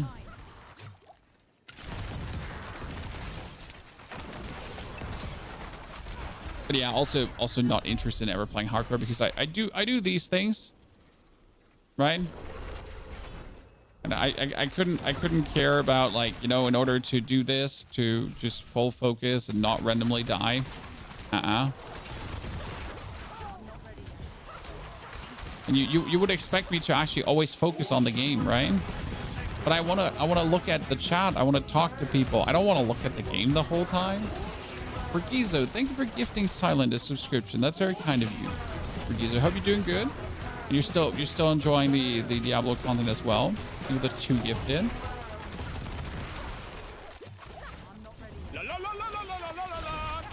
Anbo, you didn't accept my greater affix items, so take my money instead. Well, I cannot refund your sub, so I'm very grateful for that. And thank you for offering your greater affix items. I just do bad with taking things. You know, like I feel like a streamer always getting so many items from their community creates a very flawed picture of how Diablo is, right? Like you see the creator with all these amazing items, and like, but you like half of them are essentially donated by the community, right? It's kind of like whatevs. Mazdu, thank you for the 37 months of support as well. Are you still using a crossbow? No, we're back to bow. The crossbow was literally just a test, and the test was don't use a crossbow. I mean, I knew that before, but I wanted to do it live for the community, essentially.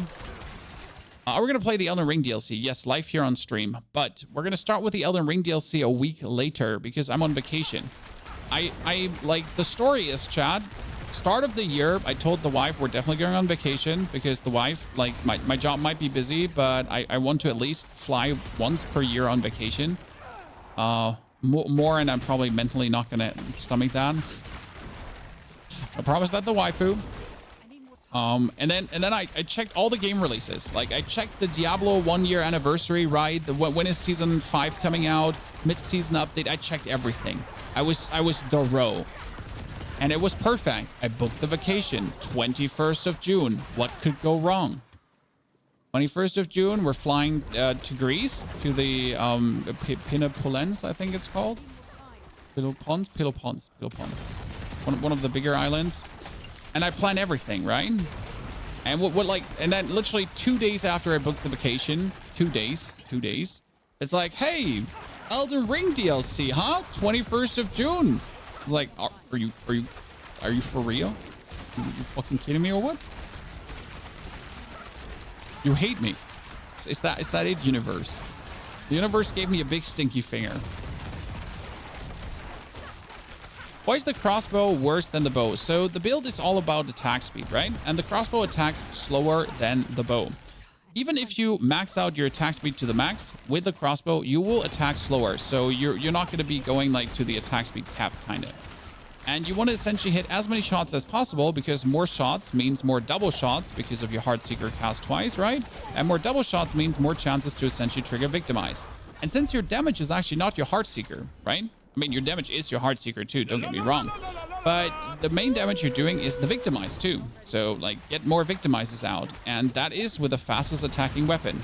On top of that, you get 19% more damage to vulnerable targets with the bow from the weapon mastery, whereas the crossbow gives you more critical strike damage. And you're actually not critting with the Victimize. So your main damage scaler, again, the Victimize, can't crit.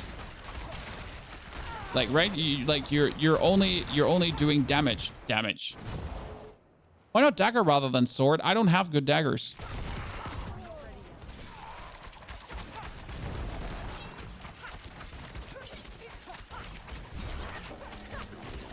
I don't have good daggers. And I'm also not always standing close to my opponent. So, like, despite you not critting, doesn't mean you don't crit, because you still do crit, right? It's just not something you're focusing on, okay? So, do you still actually do critical strike damage? That one really hit me while I was flying away. So, do you still do critical strikes? Yes, your Heartseeker does a lot of critical strikes. So the critical strikes you're getting here are actually worth it, especially since your bow is also working on distance. So technically the main damage you actually do after putting everything on and then standing on distance, right? That's kind of like the main damage you're doing at that point. Why is that one hitting me at this point? The fireballs should not one hit me. I mean, I could drink a potion and then they wouldn't one hit me, but you know, they shouldn't one hit me anyways.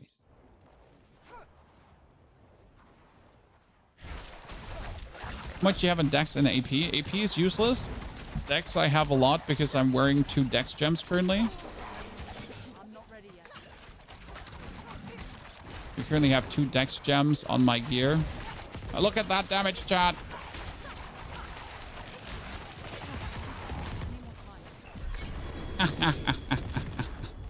Okay, we could kill him in one swing. Love that.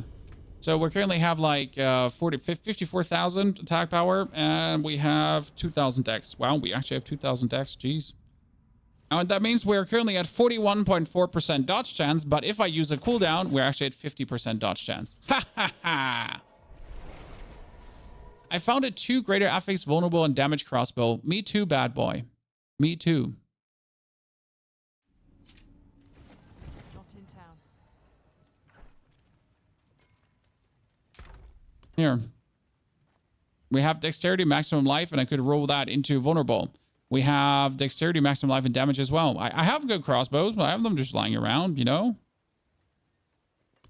I had a killer crossbow too, but, you know, we'll trash that. You have troubles clearing a 99. Is there something else to burst the boss? So you're probably lacking attack speed right now. So how are we doing this, what we're doing? We have attack speed, 54% right now. I think 60% is kind of what you want to reach. Don't focus on crit. Crit is useless. Ignore crit. Vulnerable damage, get as much as possible, right? Vulnerable damage is great, and get a lot of dex is fantastic too. Right now, my bow has dex, max life, damage, vulnerable. Then my gloves, they do have the attack speed, vuln and vuln. Kind of nice, right? We have lucky hit here, we have lucky hit there, and we have lucky hit here. You need the lucky hit. We're missing lucky hit on gloves, by the way. So lucky hit is very important because lucky hit paired together with your attack speed gives you then a 70% chance. My Heartseeker is at 70%.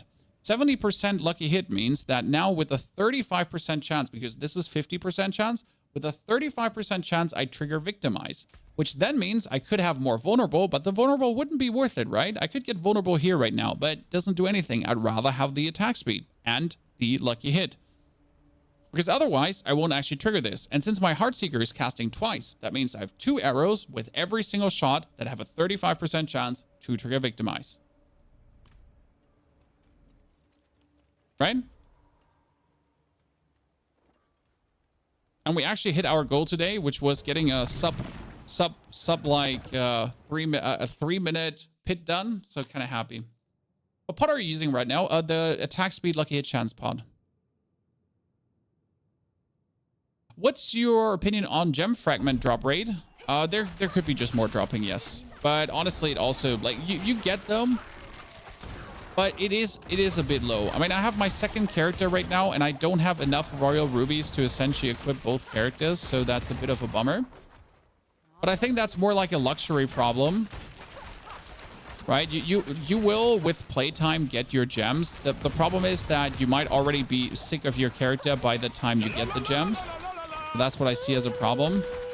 Might definitely have to make them a bit less rare, especially since this is like a self-created issue. So the only reason why we're not having enough gems is because we're leveling too fast. I mean, if we would be leveling actually slower, we would have enough gems, right? But since we're leveling so fast nowadays, well, we're struggling in the gem department. So again, like it's one of these issues that is how home created by Blizzard, and I think they didn't just anticipate that we would be running out of gems this quick. Don't worry, in the Blizzard partner Discord, we have been mentioning this too. So this is a feedback point we have given Blizzard that definitely the gems should be something to please look at. And yes, we're part of the partner Discord chat. Don't worry. I'm looking out for the voice of the people chat. Don't worry. We got oh shit, we got your back.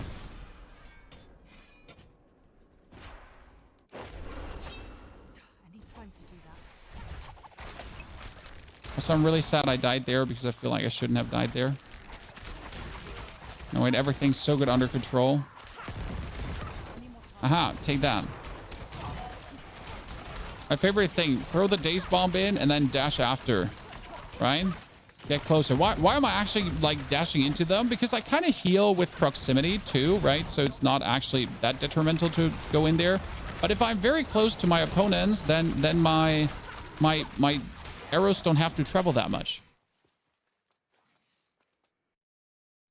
Powell, good to see you there. Bad Boy, also thank you for the brand new sub. And Shrek, thank you for your support as well. Thanks for the big hype train chat. Peace. So yeah, if you're standing close to your opponents, right? Like your shots are faster. Physics, math, like the space quantum time continuum things. Just stand close. That's why I do want to have that 50% dodge chance too, because I so often just dash in there, right? And I just don't take damage because they're either frozen or my dodge chance is just high enough to essentially ignore any kind of damage. It's actually mighty convenient. I didn't think like dodge chance would be such a significant thing to go for, but it just shows how few I actually know about Rogue that I thought that. Right, because if I knew more about Rogue, then I would have known that dodge chance is actually a lead.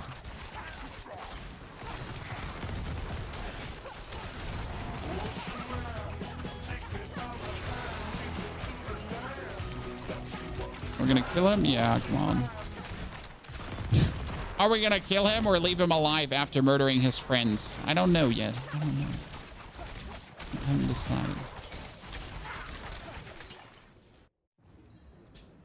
So now, how are we doing so much damage? Like, we're essentially staggering the boss, and as you can see, he's getting staggered really fast. But how do we actually stagger the boss really fast? Well, we put our Caltrops on, which is slow, so that's definitely needed.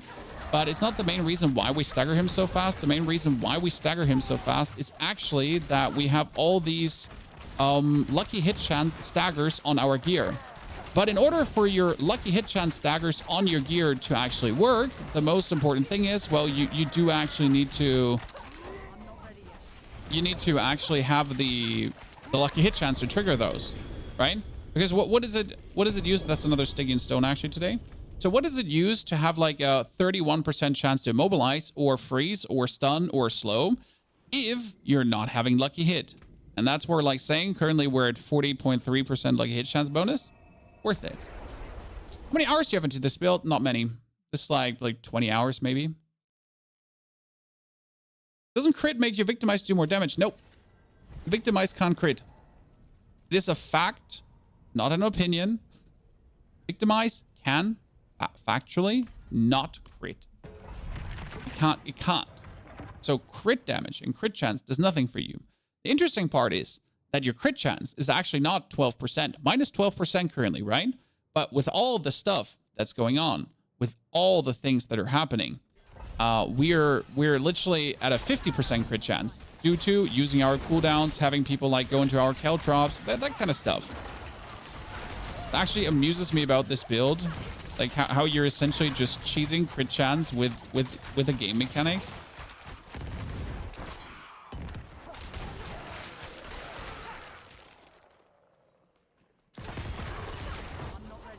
When I call it cheesing crit chance, was essentially just playing the build, right? But it just feels like that you're cheesing crit chance. Yes, these dreadful shore lurkers are super annoying. What do you think about using Doombringer or Ring of Starless Skies? Both are useless. I know you have cool Uber Uniques, Chad. I know you do have cool Uber Uniques, and I'm very, very happy for you for getting them. Just be aware that if you want to use them, just use them. But also be aware they will make your build worse. There's a very slim chance that an Uber Unique in the current meta actually makes your build better. But hey, if you have a Doombringer, you really want to use it. Like you really want to, like, you know, can I use Doombringer in this? No, you can't. But you know what? You can't. You can still use it if you want to, because you have it and you're like happy about having it. Then just put it in. I mean, is it gonna make the build worse? Yes. Highest I've got in the pit is 110. Can't push past. With which build? And if you want to push past 110, we're talking about 12/12 masterworked every item. Okay, so generally, no matter what class you're playing, pushing past 110, we're talking at least about 12/12 every item and one greater affix. At least one greater affix per item. Okay, that's the minimum. Well, that being said, I haven't actually done a 110 with this build yet. Should we do a higher pit? When I've been mostly farming right now, we could also just like see if we can do a higher pit. If you want to. I don't know what's the highest we've done with this. I think we've done a 105 so far. Yeah, I've done a 105. I've done a 105. Have I done a 105? I think we've done a 105 just with a shitty gear. I don't think I've gone for a 110 yet.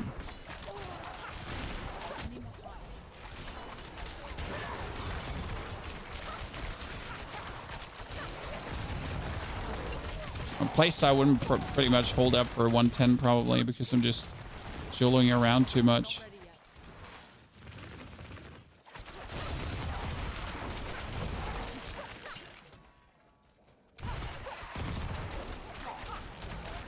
Not ready yet. I'm not ready yet. Yeah, sure. We can just try a higher one. I mean, we're mostly not going for any accomplishments today, right? Just pushing.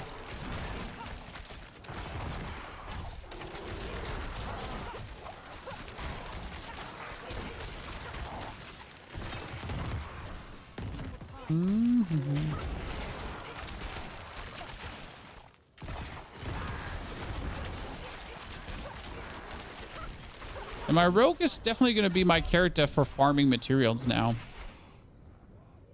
Just found a GA 60%, 857, 60% wood. I need more time. Like I got just half the information. Well, seems good. I mean, generally every one GA item that has main stats is good, right? Might it be attack speed, might it be vuln, whatever it is. I need more time. One thing I'm mostly happy about is maximum life GA items. I'm a simple man. I just like to survive. So GA items that have max life, weapons, everything. I mean, damage is cool, right? Don't get me wrong. We all like damage, but can't deal damage when you're dead. Comes always as a surprise, but if you're dead, you're dead, right? And then you can't deal damage. Need repair? Nah, this is just a flesh wound. Sir, this is just a flesh wound. Oh, this could go bad.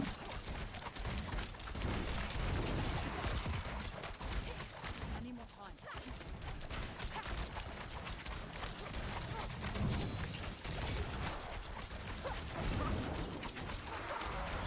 Oh yeah, please do that here. And I'm just gonna go over there. Did I just almost dash in there? I did. I'm sorry, Chad. Almost just dashed in there. Oh, my inventory is full. Well, look at that. What's the best specialization for leveling a rogue in your opinion? Inner sight. We've been rocking inner sight, and while we're leveling, we've been using barrage. The build guide for this, the video, like there's a video for this, actually explains the leveling and also the end game build, essentially in one video. Everything wrapped together for you in one video, so you have everything going on straight away. Life per second, Jesus, why am I getting there's stuff like that? See, there's a chain, a necklace, guys, with up to 21 point nothing % chance to make vulnerable. Can't take that though because I have 6 ranks to exploit. 6 ranks to exploit. 6 ranks. Oh, that's my family. Be right back, chat, and then we push a deeper pit. You decide what we should do, 110 or 115 first.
110 might be tough. We'll see.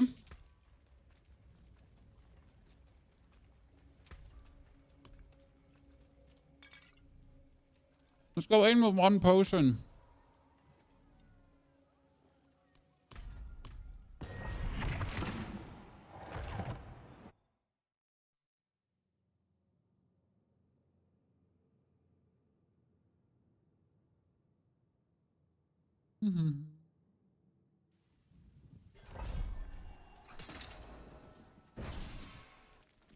Don't you want malice in your amulet? Yes, but I don't have malice on my amulet. No, there's things I want and things I don't have. Yes, I want malice. No, I don't have malice. Thank you for dying, finally.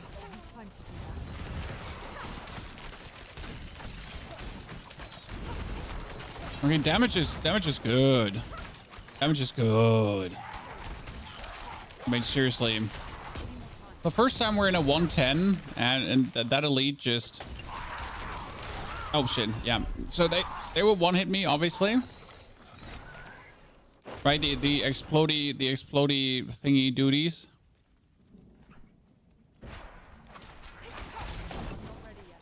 Gotta look out for that.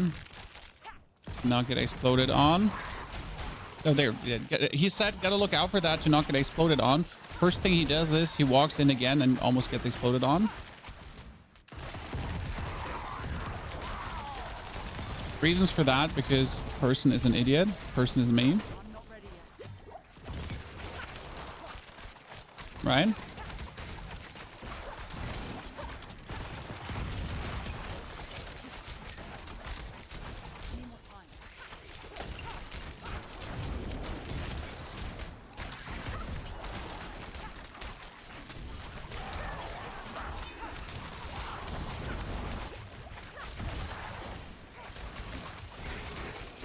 I need more lucky hit for freeze. Maybe should temper another time.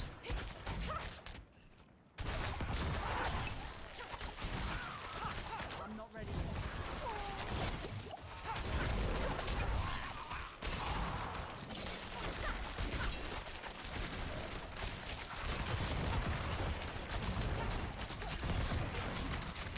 I need more time.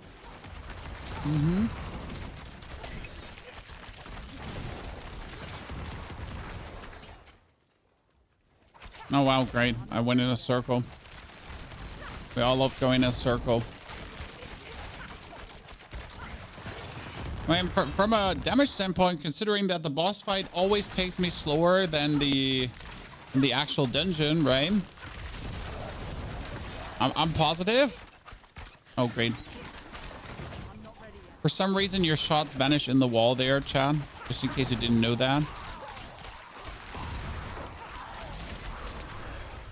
I'm trying to shoot the guy that's purple in the middle. He doesn't let me shoot the guy that's purple in the middle. There we go. Thank you very much. And I need to find like a better way to like do that, to actually hit the guy that I am supposed to hit. Maybe like engage better from distance in those scenarios. That's like my most common source of death when I'm unable to focus the dude that I'm supposed to focus. I feel like I want to clear that elite pack that's down here potentially. 'Cause we know there's just like another elite pack waiting.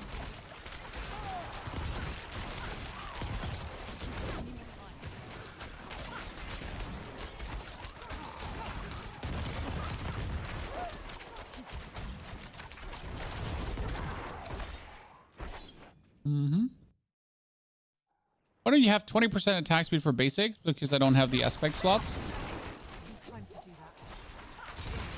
It's that simple. You just don't have the aspect slots. Now, if I would have a certain roll on a ring with the vulnerable damage, then I could play that, for example.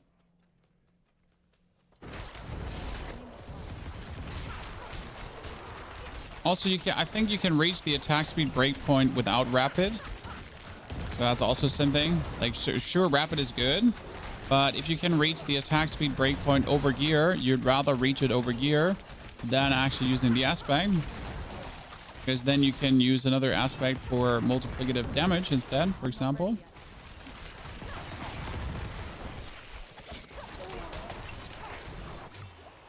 Now there you are.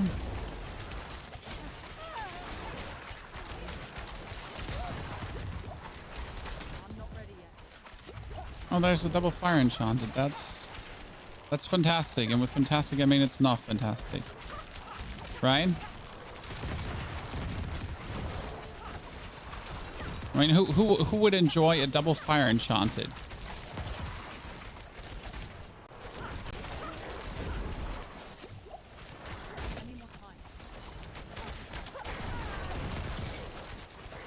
Okay, one down. Where did the other one go? He just teleported away. It's like, you shall not pass, Frodo Baggins. Hey, you know what? That guy can stay alive. I don't care about your existence.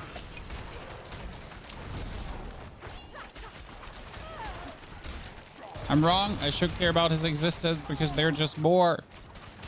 There's another one. Great.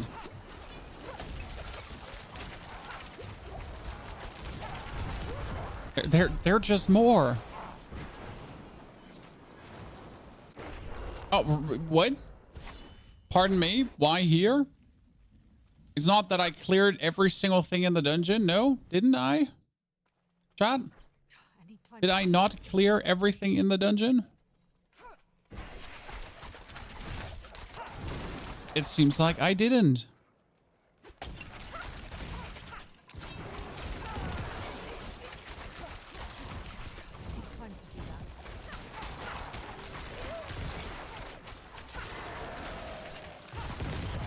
Oh, hello. Is that a poison lead?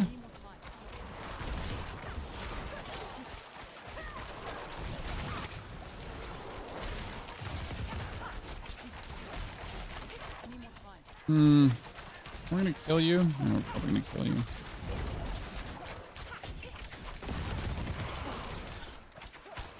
Sir, you were supposed to stand in my Caltrops and not leave them. Meaning.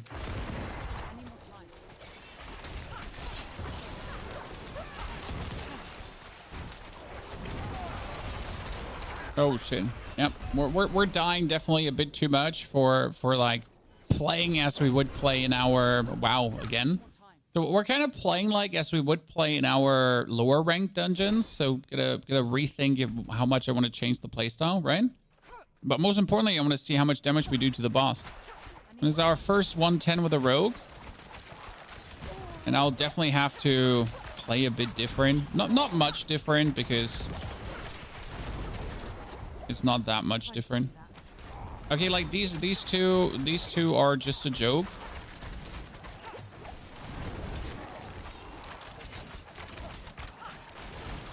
Having like two fire enchanted dudes that are pushing you as a rogue seems like a moment where you're just back out of the dungeon in hardcore, right?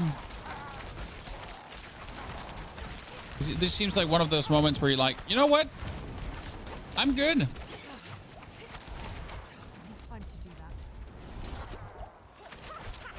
Right? You're kind of like, I'm kind of fine. I don't need to fight you. Thank you. Appreciate the effort, but like we're cool.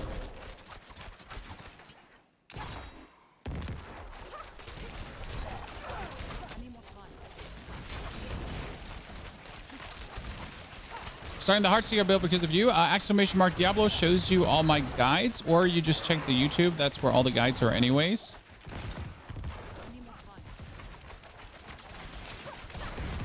And see, I need to stop like nose diving into like these purple elites, damage reducers. I mean, nose diving into these lads is obviously a good thingy.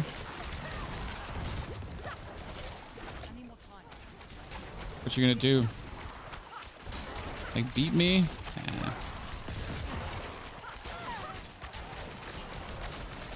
how long is the boss fight? So far, our boss fights are like 20 to 30 seconds, right? That's obviously, oh, outlaw sharpshooter. Who's the better sharpshooter?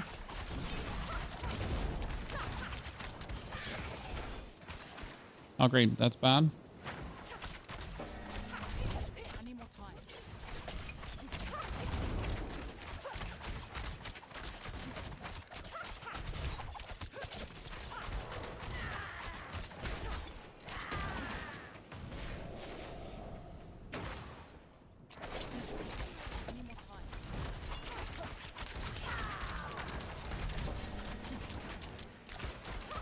Okay, really?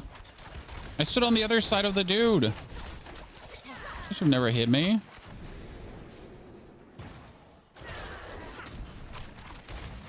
I'm not ready yet.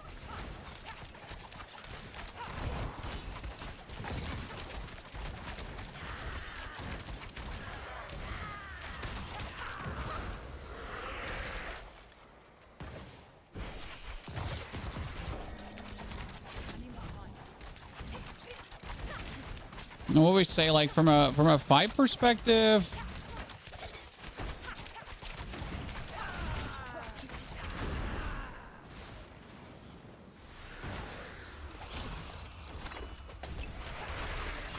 oh, please don't touch me. I was out. Okay, I think we got this. 110 should be possible. Come on. Come on, John. You didn't like Rogue because of twisting blades? Hey, me too. I really didn't enjoy any kind of melee Rogue that was just boring and uninspired. Let's go in with double potion.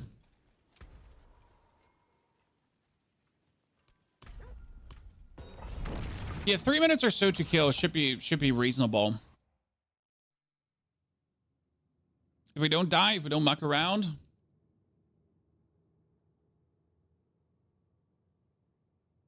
Get it done. I mean, technically, you shouldn't even be here if you don't have 12 times masterwork your gear. But where's the fun in that, right? Oh, you died. You died quick, lad.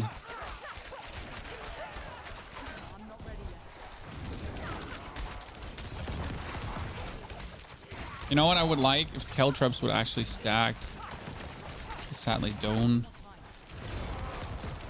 It's just like, you know, Caltrops, and then that's it. So dash in, dash out. Dash in, daze, dash out. It's always my mode of operation here. Dash in, dash out. Make sure that you don't get hit. Daze again. Get away from the lasers.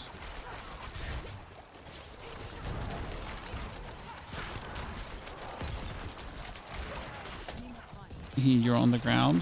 You stink.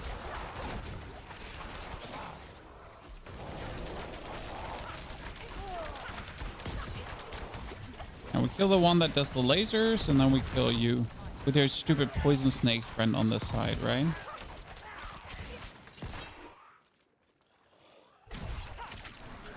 I think more attack speed is definitely what we want to boost the damage even further, right? Like I'm overall happy with the damage, but more attack speed is, I think, would be it.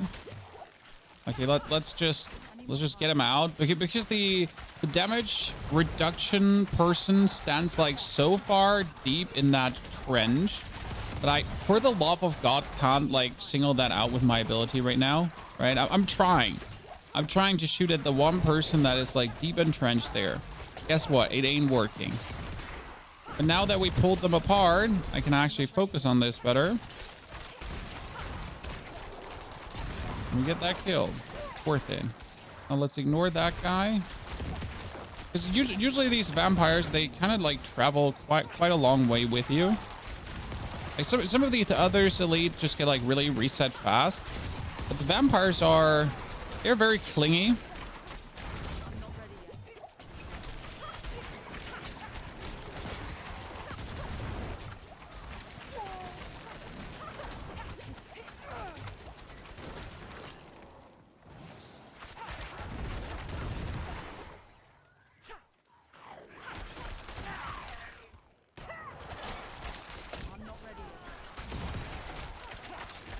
Aha, you are on the ground. You're all dead. Jeez, that was quick. And this one is definitely going better now. Let's get them all in the doorway. Don't be greedy. Doorways are your friends, Chad.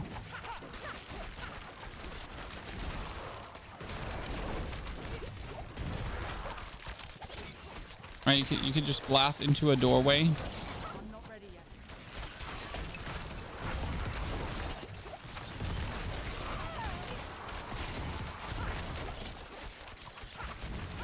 Need more time.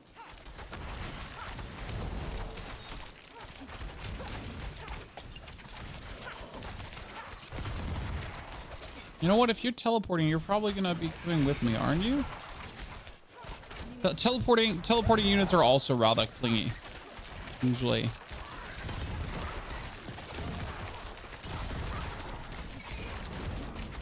Okay. Perfect.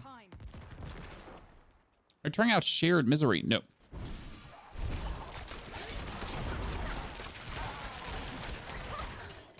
No shared misery. A puncture build. I haven't heard anything about a puncture build.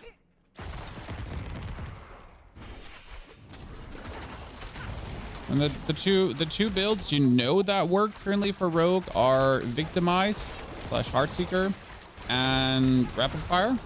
And these are the two builds that are guaranteed to function. I'm not ready yet.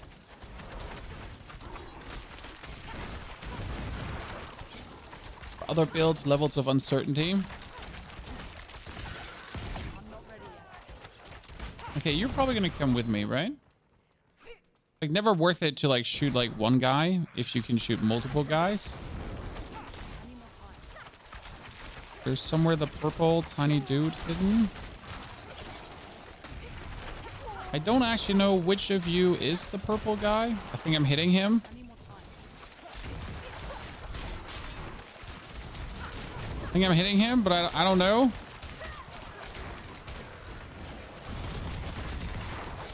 I'm not ready yet.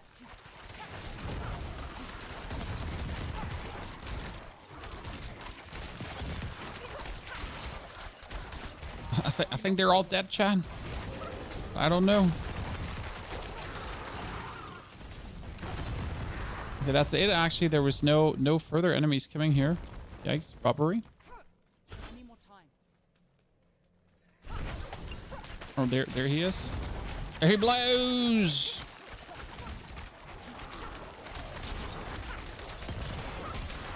That's where you like, that's the only moment where you wish you had like a core skill to like yeet out some more damage, right? Because right now you have like no special skill to do anything like super hardcore if you need it, right? You'd be like, you can only do your curses, your Caltrops and your smoke bomb to essentially escalate the damage, right? But otherwise you just have to wait for your Heartseeker to essentially do the heart seeking and get everything rolling. I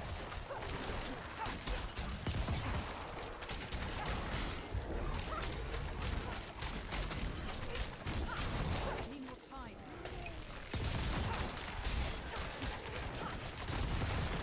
Gotta look out because these corpses, for some reason, they have a weird poison explosion ability. That happens every now and then, right? Where they just suddenly poop out poison. You're just like, but why? I'm not ready yet.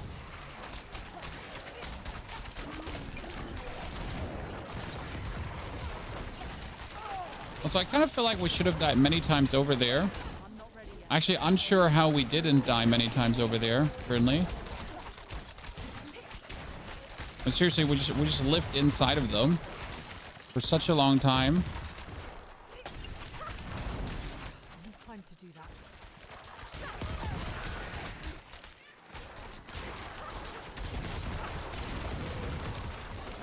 So retreating. So diving in. I'm kind of like trying to get him to these two guys so they're all like together. That's the thing. If I'm going to be doing area damage, I might as well do area damage to everyone.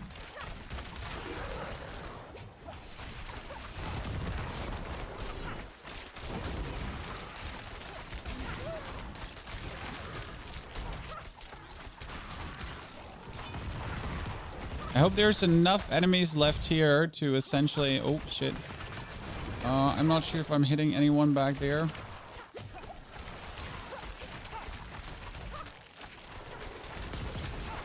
But there he is. First one down, second one. Got them all.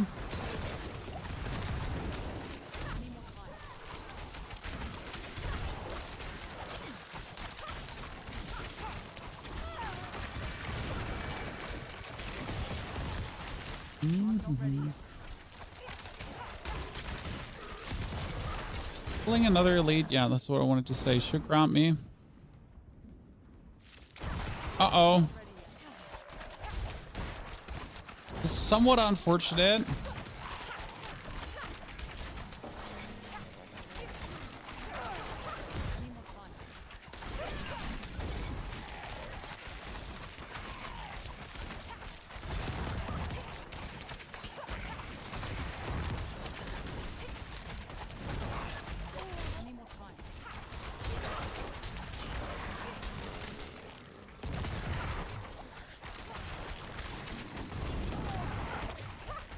No, I was trying to spam the potion to avoid death there. Okay. What is a cursed touch doing? A cursed touch is making things vulnerable forever.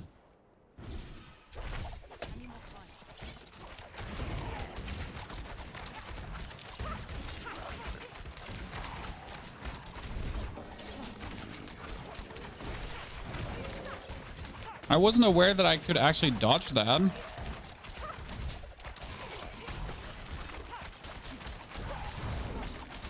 But it seems like I can actually dodge the fireballs.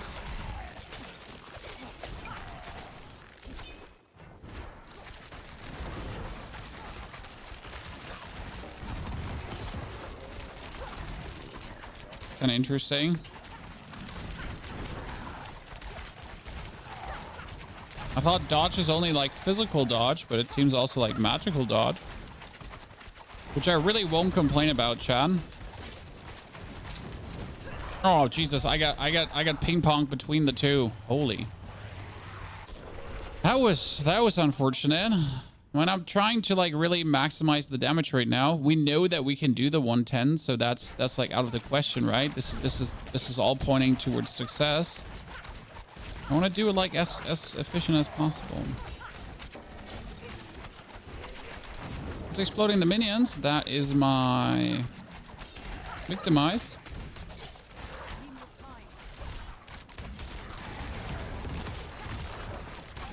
Dodge that again.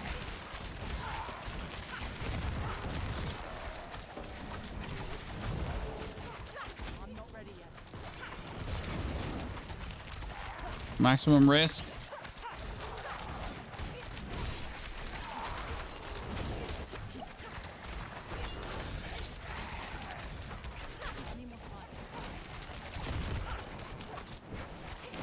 That would have so killed me.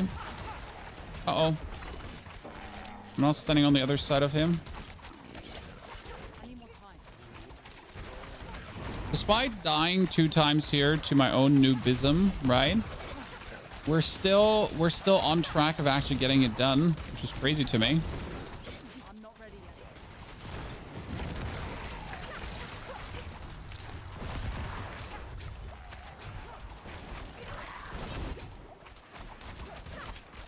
But imagine almost dying twice and still being on track of actually clear speed.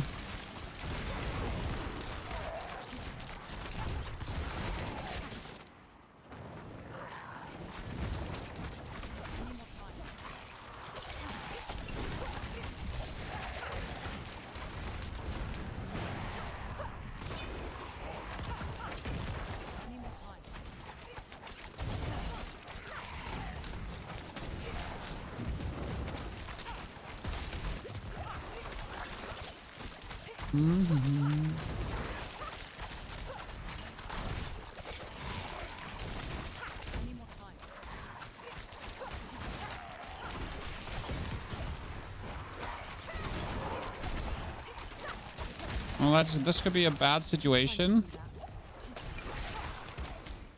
Because there was just like a little bit too much going on in that one spot. Okay, done. Whew. I like it. Perfect. Is the pain gorgeous worth it? No, definitely not. Can I ask something about the pit? Ask away. Also, you saw 141 of the pit. That was with Holy Bolt Elixir. It's possible, but it's essentially just like Holy Bolts.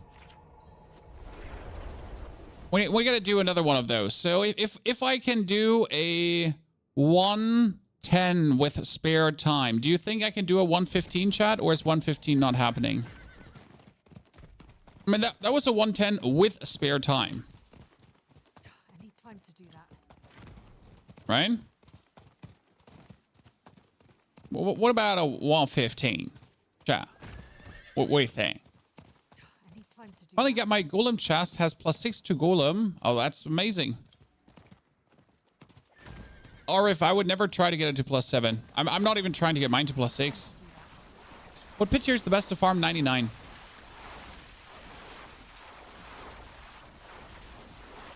You need attack speed 65%. I am currently sitting only at 40%. I'm sorry. I'm also not willing to get more, you know, because I haven't hit the greater affixes here.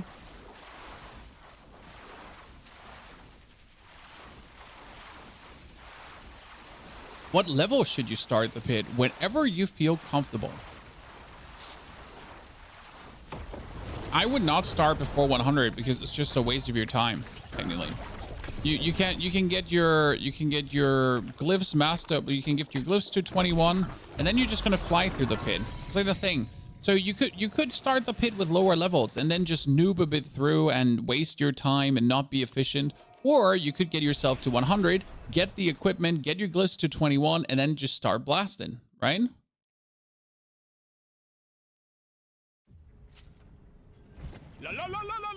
Right? Highway, good to see you there. I hope I had your name correct there. We could rework the ring because it's only like doing dexterity right now. So that's like, could be so much more. It could be attack speed and everything. I didn't want to waste more materials because we're just barely like, you know, so I'm willing to do one master work on this ring because that's like a sat one. We can do 1, 2, 3, 4. Let's see where that goes. Vulnerable damage, sure. 1, 2.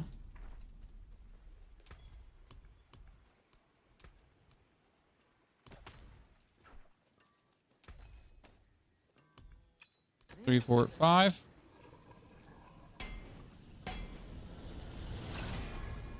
Oh, like, sure, look.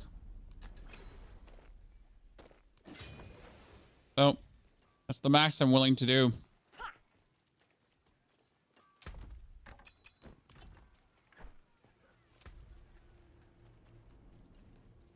That's it.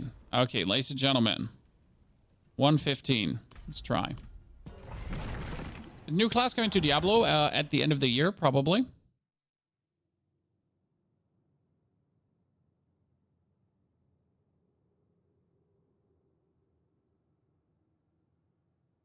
But not before. Is Heartseeker fun gameplay or rather boring? It's the most fun I've had in Diablo. And I'm not trying to upsell this right now. I'm just literally like, if I have to farm the pit now for gear, for material, what I'm gonna do is I'm gonna be playing the Heartseeker.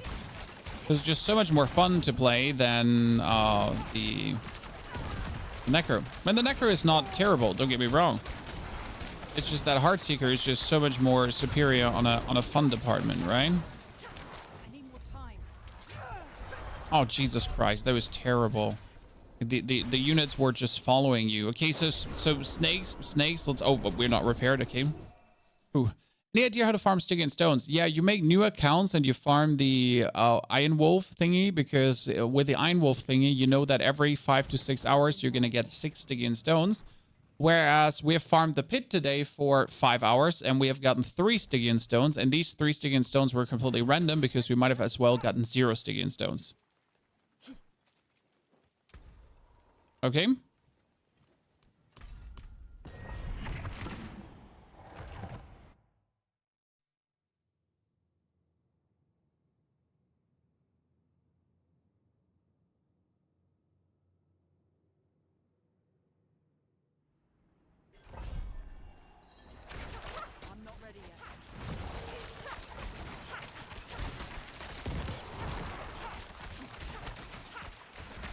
See, that's like night and day with the enemies here right now, like getting stupid skeletons instead of like straight up the snakes. Even though it's like corpse bows and I'm not ready yet. goddamn spiders puking at you. Yet this is vastly more comfortable than the other opponents.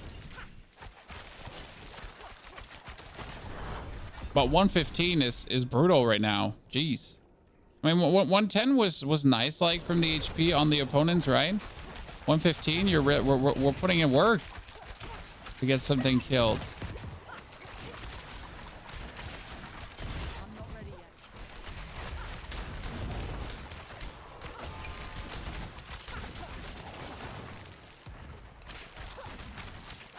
I need more time. The damage reducers killed is kind of something, huh? I need more time. Ow, we get a kill. Okay, well, I guess 115 is a bit too ambitious with the gear we're having.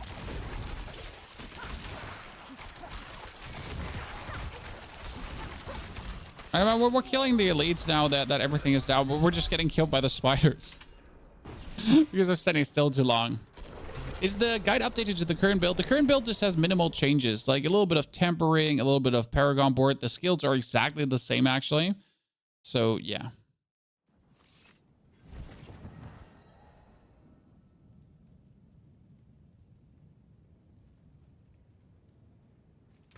Good. Okay, so let's not do a 115. We did a 110 already, so let's say a 114.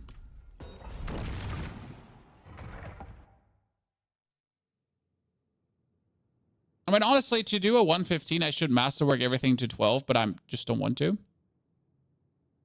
I sold yesterday a chest with GA on subterfuge for 500 million. Yeah, that's normal. You have to understand that if you're selling something in trade, you are selling to people that most likely either trade themselves and have more money, or that literally bought their money online from resellers.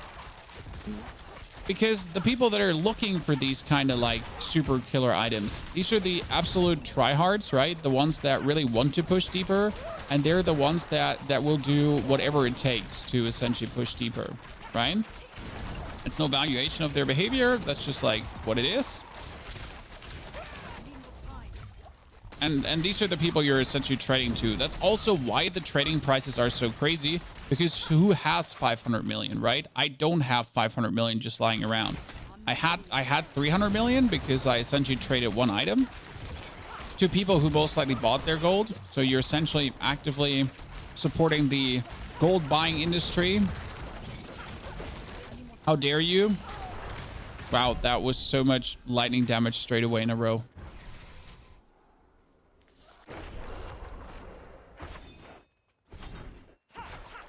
I have 6.3 billion. Yeah, but you only have that much because you actually participate in the trading, right?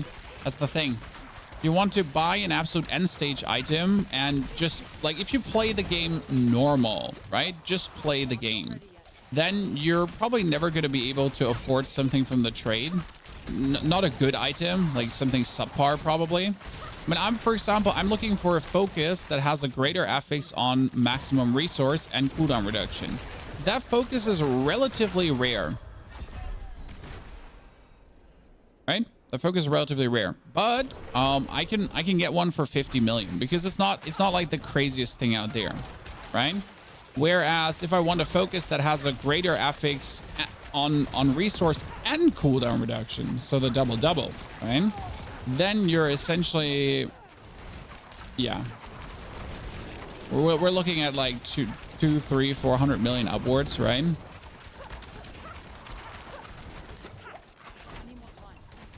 Okay, I guess for 15, I'll need to masterwork my gear.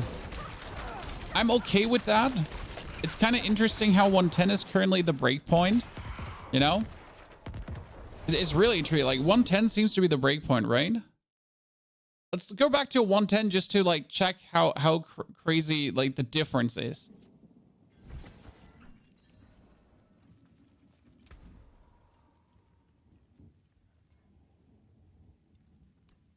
Because that's a 110 now, right? Same potions, everything same, nothing changed, like same master workings, all that kind of stuff.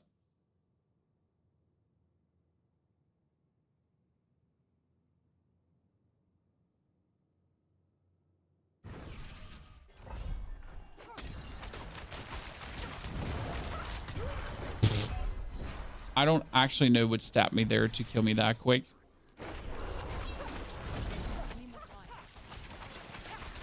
See, but the units, like in comparison to the 115, it's almost like 115 having 4 times the HP of this one. And guess what? Guess how much more Neath Iron you would be getting for clearing a 115 over a 110, Chad? With a seemingly 4 times the HP needed, right? Guess. Oh, it's 5 more, right? Because if it's 5 times harder to clear, you obviously should be getting, let me check my notes, 5 more. Correct? I'm not ready yet.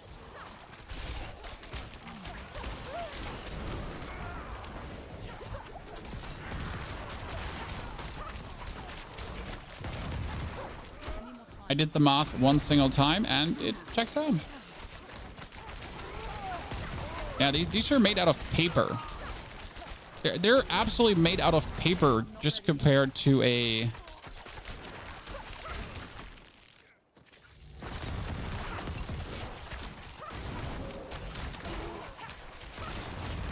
$115, right? And it's a bunch of paper opponents.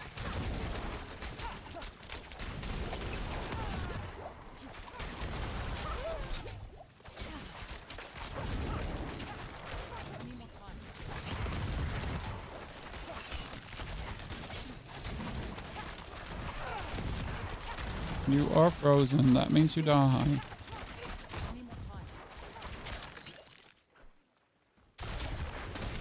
Are we still like doing so greedy pulls? Hey, time is money. Can't be wasting our time on like tiny mob packs, right? You gotta get them all together.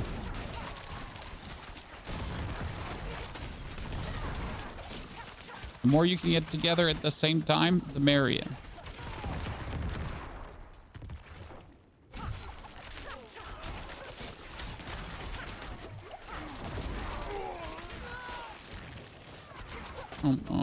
Teleport over, drop your traps. Have those weirdos that are trying to like throat slit you from behind, not throat slit you from behind. And whenever you see someone being frozen, right, chat? So whenever one of your attacks actually freezes one, then don't forget to actually focus that guy down because you're doing more damage. He's frozen. I'm not ready yet. You're frozen. Hee hee. We're faster. Has anyone cleared at 200? No, 200 is also unachievable. So there is only this much damage you can deal, even with a broken Holy Bolt Elixir. So there's only that much you can clear. That much DPS. That's millions of DPS that's possible. Especially considering, again, that with the Holy Bolt Elixir, you can only clear bosses that are essentially having ads. You can't clear normal bosses that don't have ads. Right? So that's something to keep in mind. But no one has killed at 200. Right now, it's looking like they're capping out around 140. I mean, we're talking about people that have like triple greater affix items. Okay, triple greater affix items with a perfect masterworks done and everything. So that's what you're talking about, right? Maybe like one, two more items possible better. But we're talking already about the best of the best, the creme de la creme, the super maxed out. The goal was, though, to never clear Pit 200 because Pit 200 is meant to be this unachievable pinnacle that currently no one can actually get to, which I think is a good thing. It's fine to have something you can't finish. This is why Blizzard should hand out a title for essentially clearing 100. That's like that, right? You get a title for clearing 100, as you should. Because that is kind of like where most people are going to stop. 100 Pit is hard enough for most people.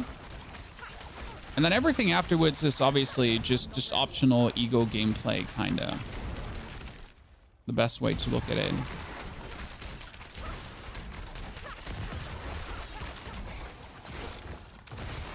Because you really don't have to clear anything past 100. I mean, we've been farming 99s today because we can essentially do a 99 in 3 minutes and 50 seconds, I think was the fastest. So why would I bother doing a 110? And that's, again, where it comes a little bit down to the failure on Blizzard side. Because why would I do a 110 if the 110 is going to give me 11 more resource? Okay, I'm getting 11 more Neath Iron. But it's taking me, in comparison to my 99, 8 minutes or so to do it, right? So why even ever consider doing that if I'm not even getting any kind of good reward out of it? I mean, sure, for the challenge, one single time. But afterwards, you're not going to touch it again because it's a waste of your time.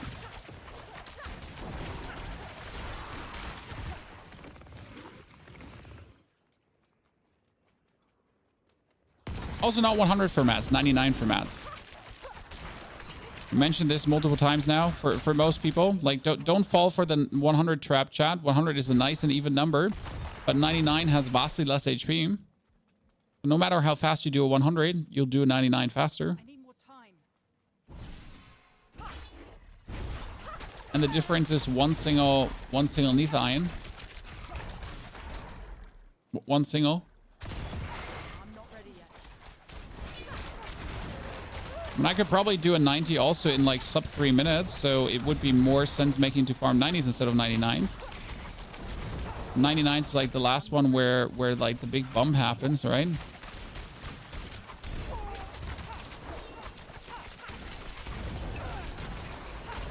Actually, nice to see we could do a like in somewhat like 3 minutes. Because then after like three dungeons, it evens out, right? If I can do it in 3 minutes, that means every fourth dungeon would be for free. Because if I save like 1 minute per dungeon, then every fourth one is for free.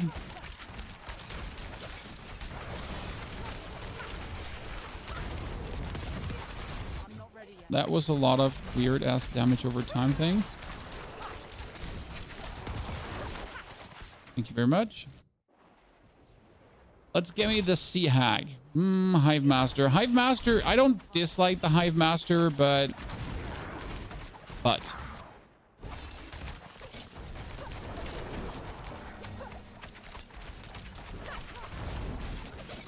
not ready yet.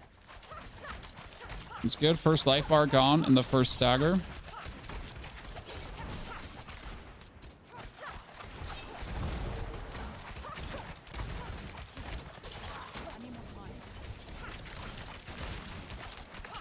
I am standing on the other side of him. You cannot throw a fireball through him. It seems like you can actually throw a fireball through him.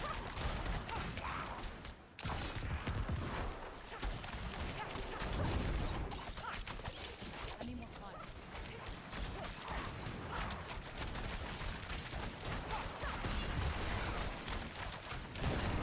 Oh, I almost dashed into that. Questionable move, Pony. Supremely questionable move.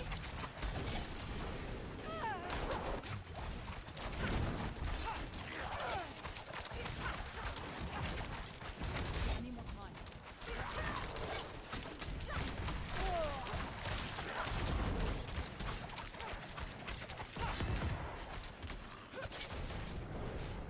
Hehe. Board your attack. I'm not ready yet. I like how with the Necro, I struggle like so much to get out of certain attacks. And with this, it's just like, oh yeah, so I dash forward one time and we're out.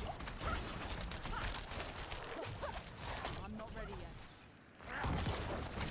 I was like, okay, we need to time this perfect to get out, right? If I miss my dash, we die. And the rogue is like, dash. I need more time.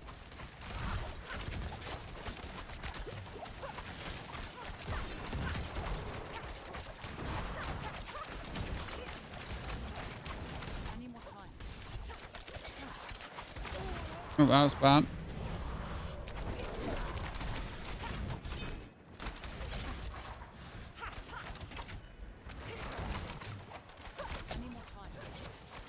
Oh, wow. Almost killed myself.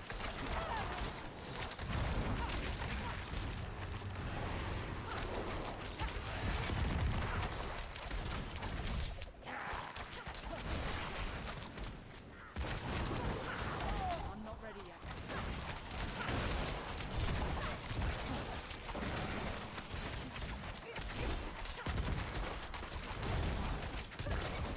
Well, this one seems a bit more sturdy than the last one. Like the spirit caller was a bit easier to kill. Correct me if I'm wrong.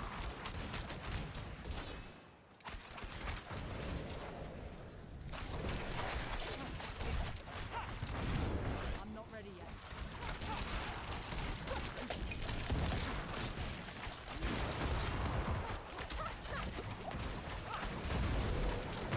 Oh, I didn't have a dash.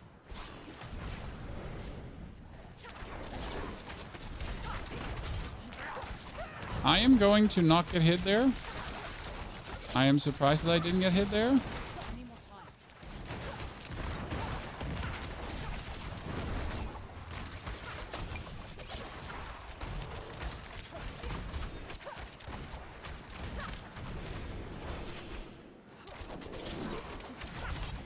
Any more time.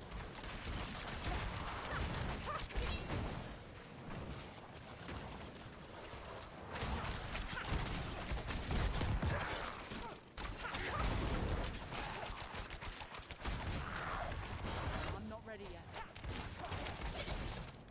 Okay, let's oh shit. Oh, that went just to Mars. Oh.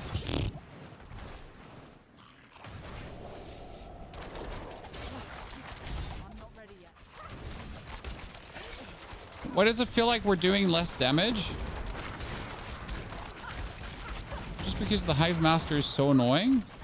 I'm not ready yet.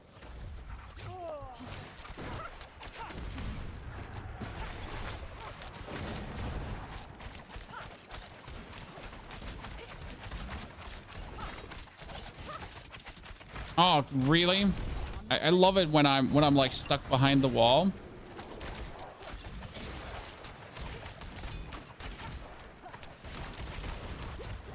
Oh no, GG. Shouldn't have died there.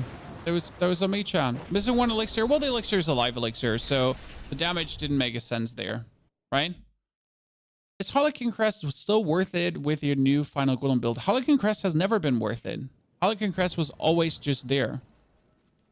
You said something about sticking stones best way to loot. The iron wolf thingy gives you sticky stones 6 for completing it once. So if you get 6 for completing it once, that makes sense, right? So Harlequin Crest has never been good. I've just always said it's an option for people that really can't resist it, right?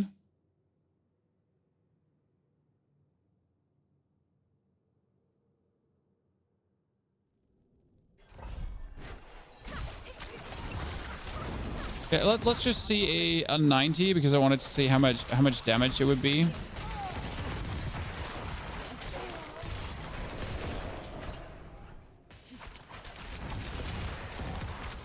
not ready yet.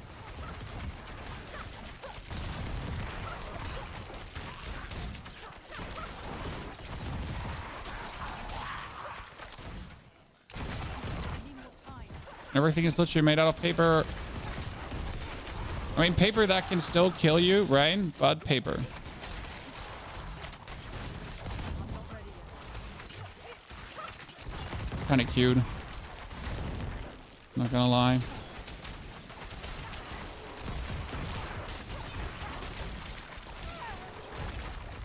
Any more time. Okay, you putting up those walls was bullshit.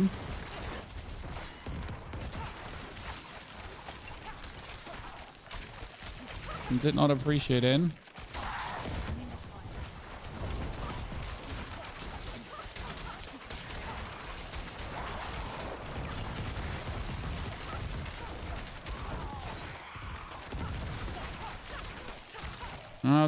This is like nasty for a 90.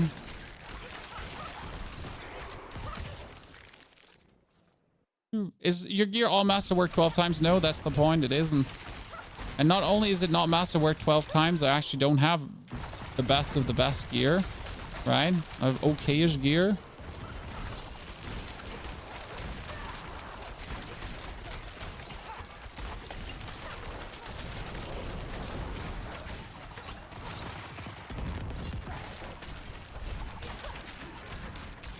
I need more time. Mm-hmm.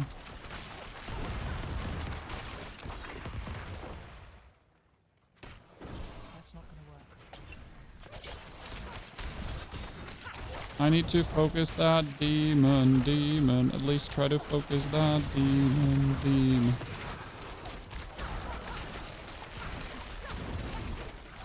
I need more time.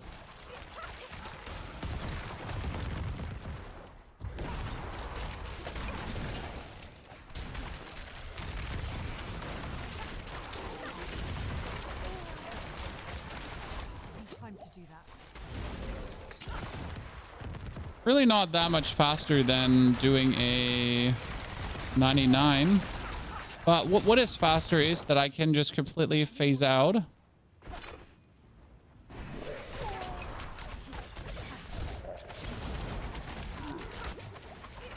should be able to one phase him, right? Ready yet? Yeah, let's see.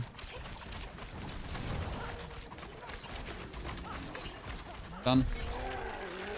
See, I like that's what's my thought. If I could do it this fast, right? I think I'm better off doing this than 99s because that was almost 3 minutes, right? That was almost two minutes something. Right? So we have like, you know, 9 times, 8 times, 9 times, 6 times, 9.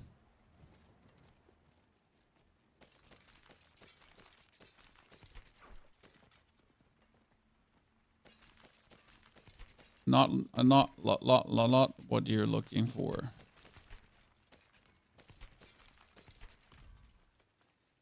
Okay, we need faster chat. I want 1 2-minute clear. Okay? Finest cuts and clarity. 1 2-minute clear for happiness.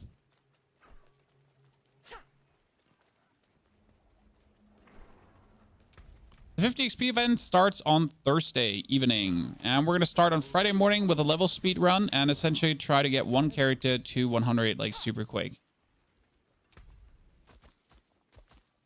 With a new XP. Much thanks, friend. Be possible.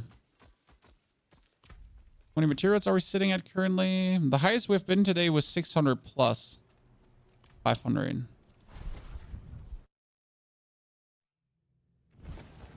The big problem with the quick leveling is I don't have any more of my glyphs, even though I finished my first Paragon board. Loopy, I have gotten all the glyphs in Helltide as I entered World Tier 4 with level 45 or so. And then I was able to just level them while going for 100 in the Nightmare Dungeons.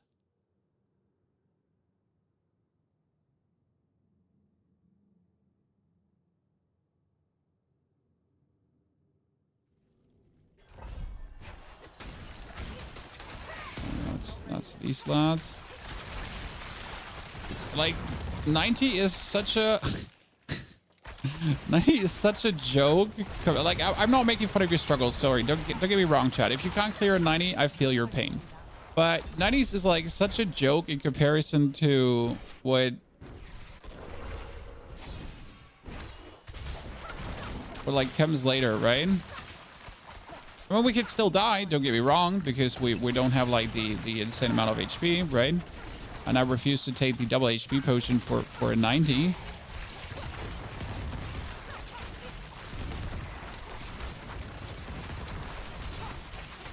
Time to do that.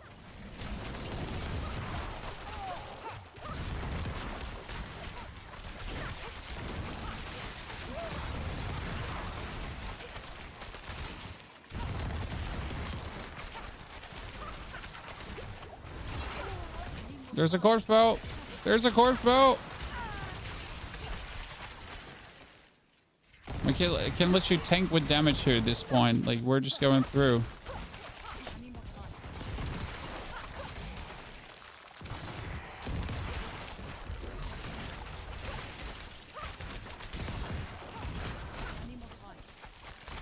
I like you see we can do the 99s, but honestly the 90s we can really do with like brain turned off.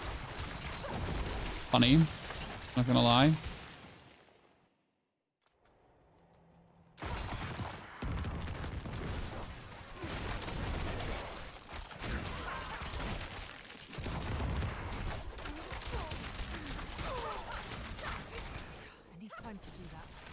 This makes you ask yourself, why are you even trying to push deeper into the pit, right? When this is so much more enjoyable, chat. Why are we again trying to push deeper into the pit apart from big dig internet points? Give me a single good reason. A big dig internet points is not a good reason, okay? Are you going to revisit the Poop Loop Necro? The problem, in order to revisit the Poop Loop Necro, I do need perfect gear. And I need to exchange the complete gear I have right now. Because the Poop Loop Necro actually has currently damage over time gear. And as we know, damage over time is actually not damage over time. In case you did not know this, guys, if you're actually playing anything damage over time, might it be Rogue, might it be Necro, might it be like whatever damage over time, right? What you have to boost is all stats as all damage as a stat. Because damage over time does double dib on all stats, all damage.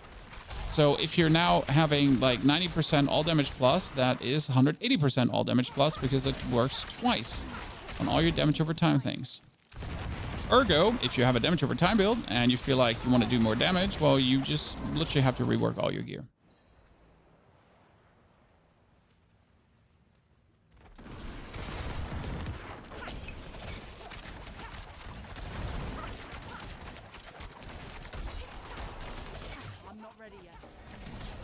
Come on, one push, one push, one push, one push, one push, one push, one push. He has so much more HP than the other boss, because the other boss we could kill like in one, right? Done. Okay, well, we want a 2 minute. That's my 4th Stygian stone today. What is happening? Chat, what's happening?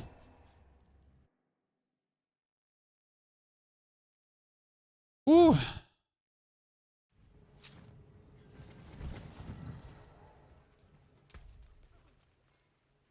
We're loving this.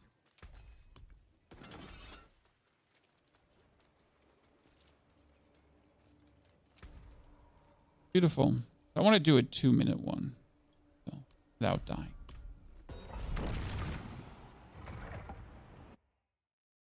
Designed to run Tormented Boss, yeah, but they have nothing to offer. I have some gear, but like again, I might be getting more gear from doing Hell Ties.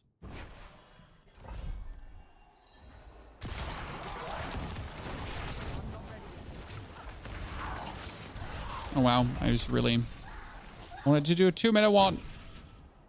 2-minute one chat. Without snakes. The boss gets tankier after each stagger, or am I bugging? They are not getting tankier after each stagger. You can just stagger them less in phase 2. So phase 2, after 50% HP, they take like 50% less stagger damage or something like that. Intentionally. Because it would be stupid if you could perma stagger them at phase 2. That would kind of beat like Lilith way too easy. Right? Yeah, that's kind of like what it is.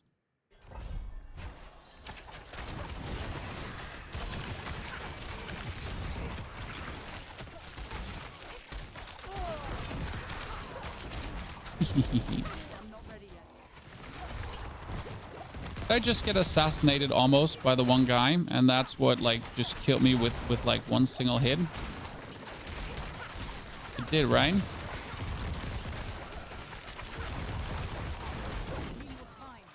that's why I'm just gonna kill you now, because you're a meanie beanie, and I don't like you very much.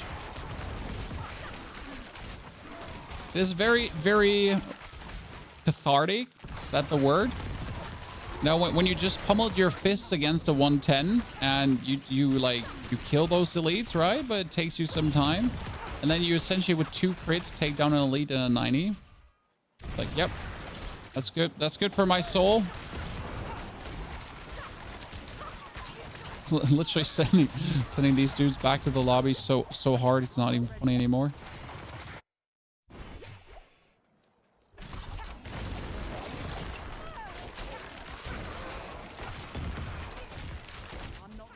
Oh, they get frozen like, jeez. Poor lads.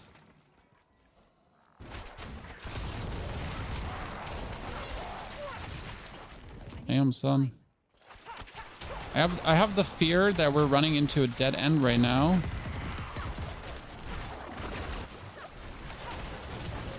Time to do that.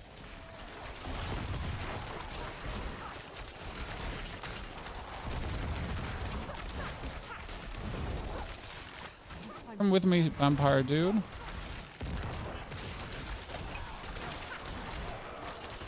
Not even worth it to like open my trap here for most of these guys. Time to do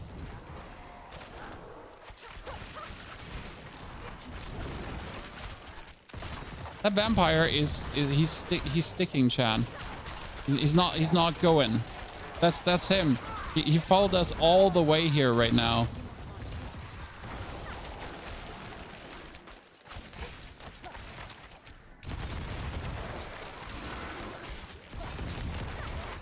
Time to do that.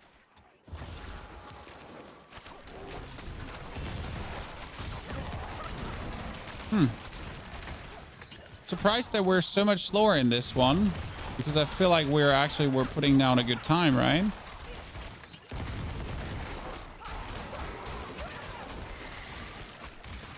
Need more time.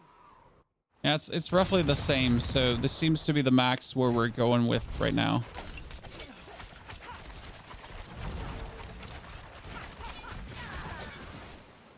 Come on now. Stop ruining the fun by being you. I'm dead. Definitely faster than 90s regular, because in 99s we still have a chance to die, right?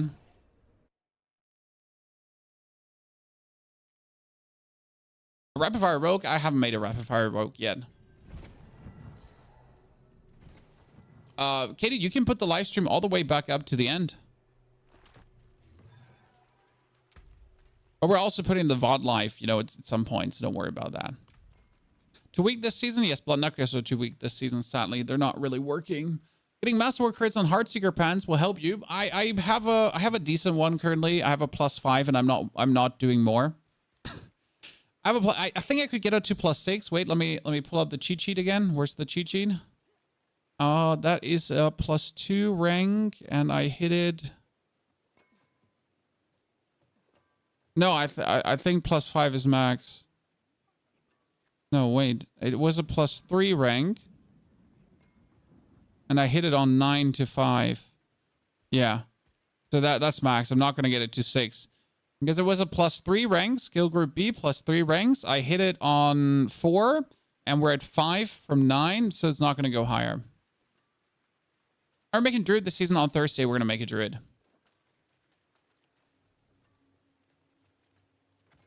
Okay, just for measure right now, as we're going through, and how quick would we do a 100 compared to a 99? I mean, a 99 is now like, what did we do? A 350 was the fastest we did a 99 in, right?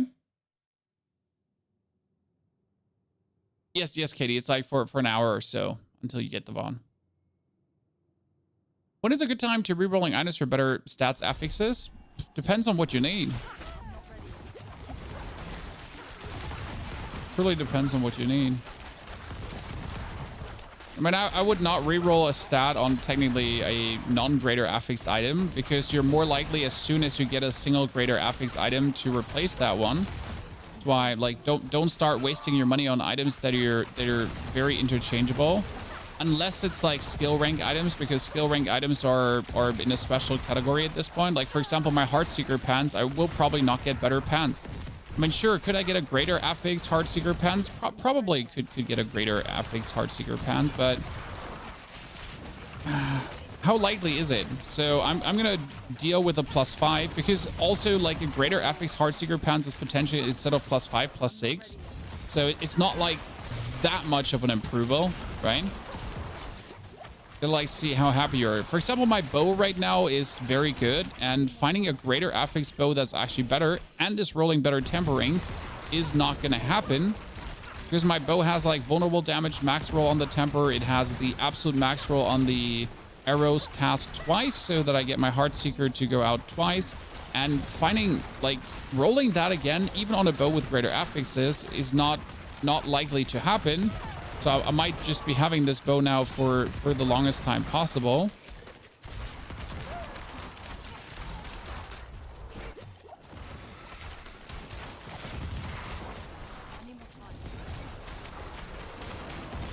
Simply because that's just what it... Oh, I just dashed in that. So that's what it is.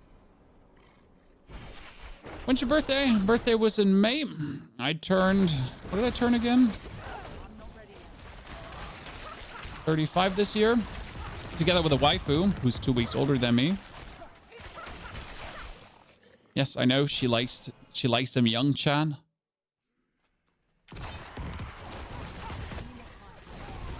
And I was looking for a woman with experience. 2 weeks of experience more. So we celebrated a 70th birthday together.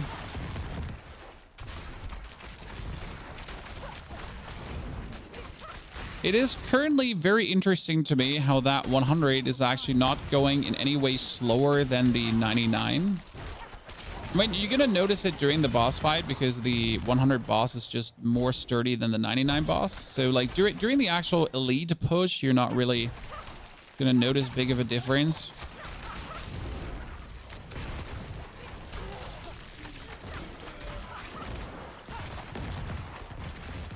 Time to do that.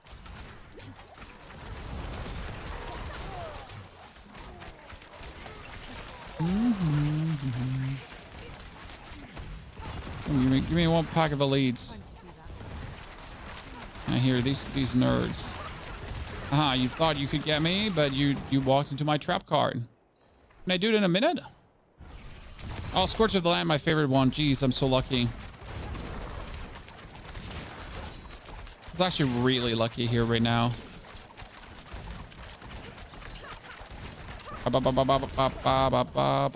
Okay, one like, okay, so when I said that we're gonna notice this in the boss fight, how much more squishy he is, I lied. Because we're not. Oh, sorry. My apologies, chat.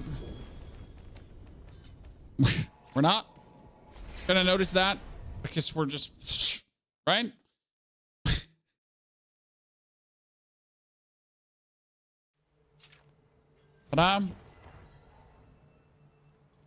So that was just that. Just flying through a 100. I hope you enjoyed that, Chad. I'm not sure. Do you think we can do it faster? Like one faster? Shall we give it another try?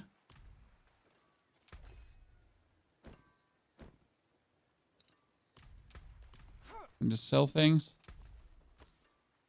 I am not getting the rings I'm looking for, and it's frustrating beyond belief. That's another 3 rapid fire gloves. It's my second 3 rapid fire glove now. Return soon. So 101? Nah, 101 is not satisfying. 100 is the magic number. Okay, this is it. This is the end game now, chat. Do I temper something before to squeeze out a little bit more speed here? Come on, we do temper one more item. To How shall I guide my hammer? because it's like it cost me only 50 to do that. It gives me a wee bit more damage.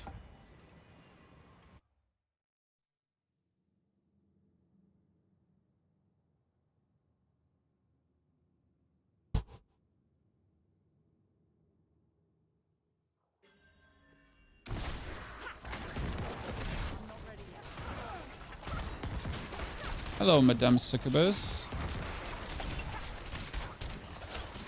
Wait, there's somewhere a... Yeah, I wanted to say, there's somewhere a damage reduction lady around. Like when they're hiding.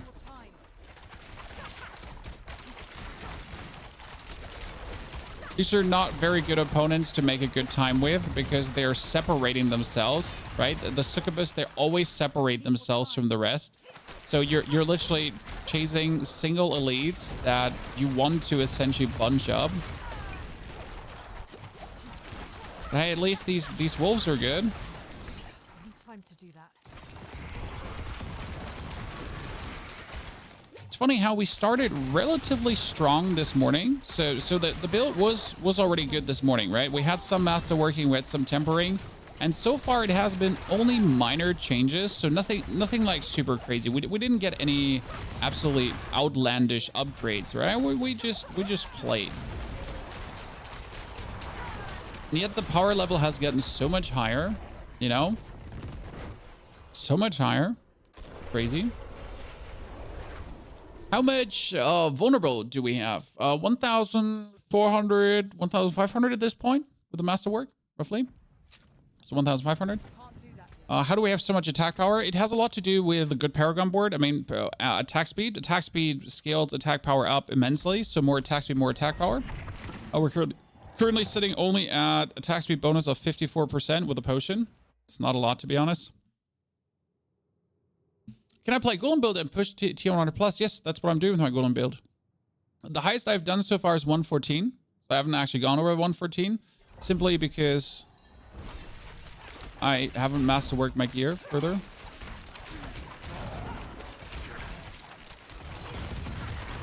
Like after hit 110, you really want to have every piece of gear on 12 to keep going deeper. Otherwise, you're just trying to do things with inferior things. I mean, right now we don't have anything 12. We don't have like our items 12, right? We have everything. We have everything kind of like 9. But there is a huge damage boost missing because end of the day, the last 2 ranks is another 10% on each piece of gear, right? Because 5 and 5. And then after the last, there's another 25% essentially missing for the final push. So that it is still a significant boost that you're able to get potentially, right? Not just a little, especially 25% and that on 12 pieces of gear, right? You have to look at it like that, right? It's not 125% bonus, like 25%, but on X pieces of gear. That's significant, right? Yeah, that dude really didn't want to die.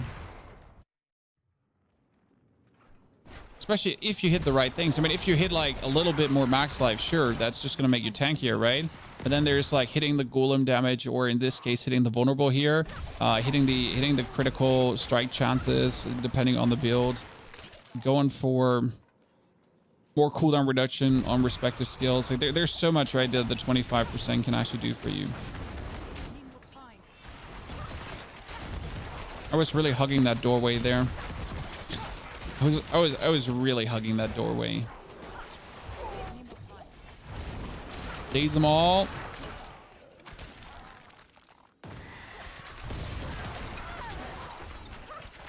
Yeah, I'm not gonna walk in there. I'm just gonna daze from the side.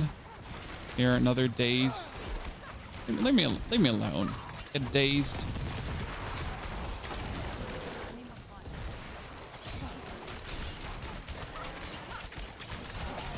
Trying to like sit in them, because if I sit in them and they're all sitting like very tight together, then they're gonna be area damaged. And if you're trying to get the most out of your victimized, right, you want them kind of like to sit like that. Oh, that is unlucky. Losing 30. Still feel like we're on a good track, so despite losing 30, let's try to get the good one done.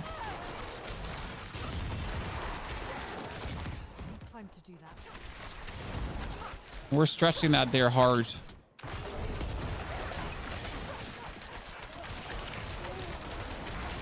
not ready yet.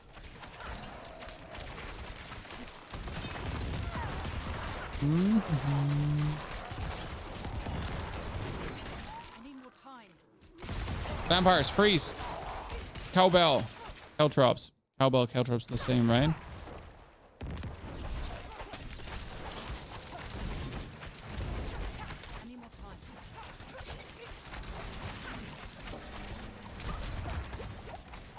Come on.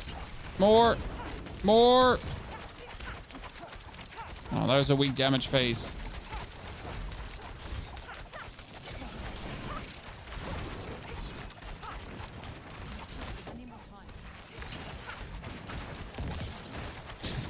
Did we just jump out of that? Yep, we did. Didn't mean to like just walk there. Nah. We're gonna avoid that with style. You've crit on your weapon. Should I reroll for vulnerable? Yep. Kidding. Crit is useless because you're essentially not critting. Right? You can't crit. One more speed, try Godslayer. I highly doubt that Godslayer is actually faster, personally. But we do have the Godslayer crown, I think, just flying around in a okay masterwork. Let's see. Godslayer crown is 60%. We have a 60 now. We only have 51%, a 30%, and a 33%. Well, we don't even have a single good Godslayer crown where I'm kind of like, you know, I want to even bother masterworking that up. Because I'm not going to start masterworking up like a 54%. Ain't happening. Can you solo Endariel really quick for reference? I don't have the materials to kill Tormented Endariel because normal Endariel is obviously a joke. But we did kill Uber Lilith today already, so that's not a problem. And we did kill... Yeah, we killed Uber Lilith. So Uber Lilith has more billions of HP than the other bosses. They're just a joke. Now, I'd say, Chad, we farmed like crazy today. I'm not entirely sure what tomorrow holds, so we have a live stream tomorrow. We'll maybe play the Necro. We might use our 719 Neath Iron to actually push the Necro further now. So that was a good rogue grind. Thank you for coming. And thank you for watching. Thank you for lurking. Thank you for chatting. The updated build guide for this rogue will probably come tomorrow with like a speed run on the pit, just giving some pointers how to actually improve your speed. Probably going to deep dive a bit on the stats to see what I can do better even more. And I'd say I wish you all a great rest of your day, night, evening. And as you can see, we have a lot of plus 12s that we still have to do, but we'll get there. Until tomorrow, have a great good time. See you soon.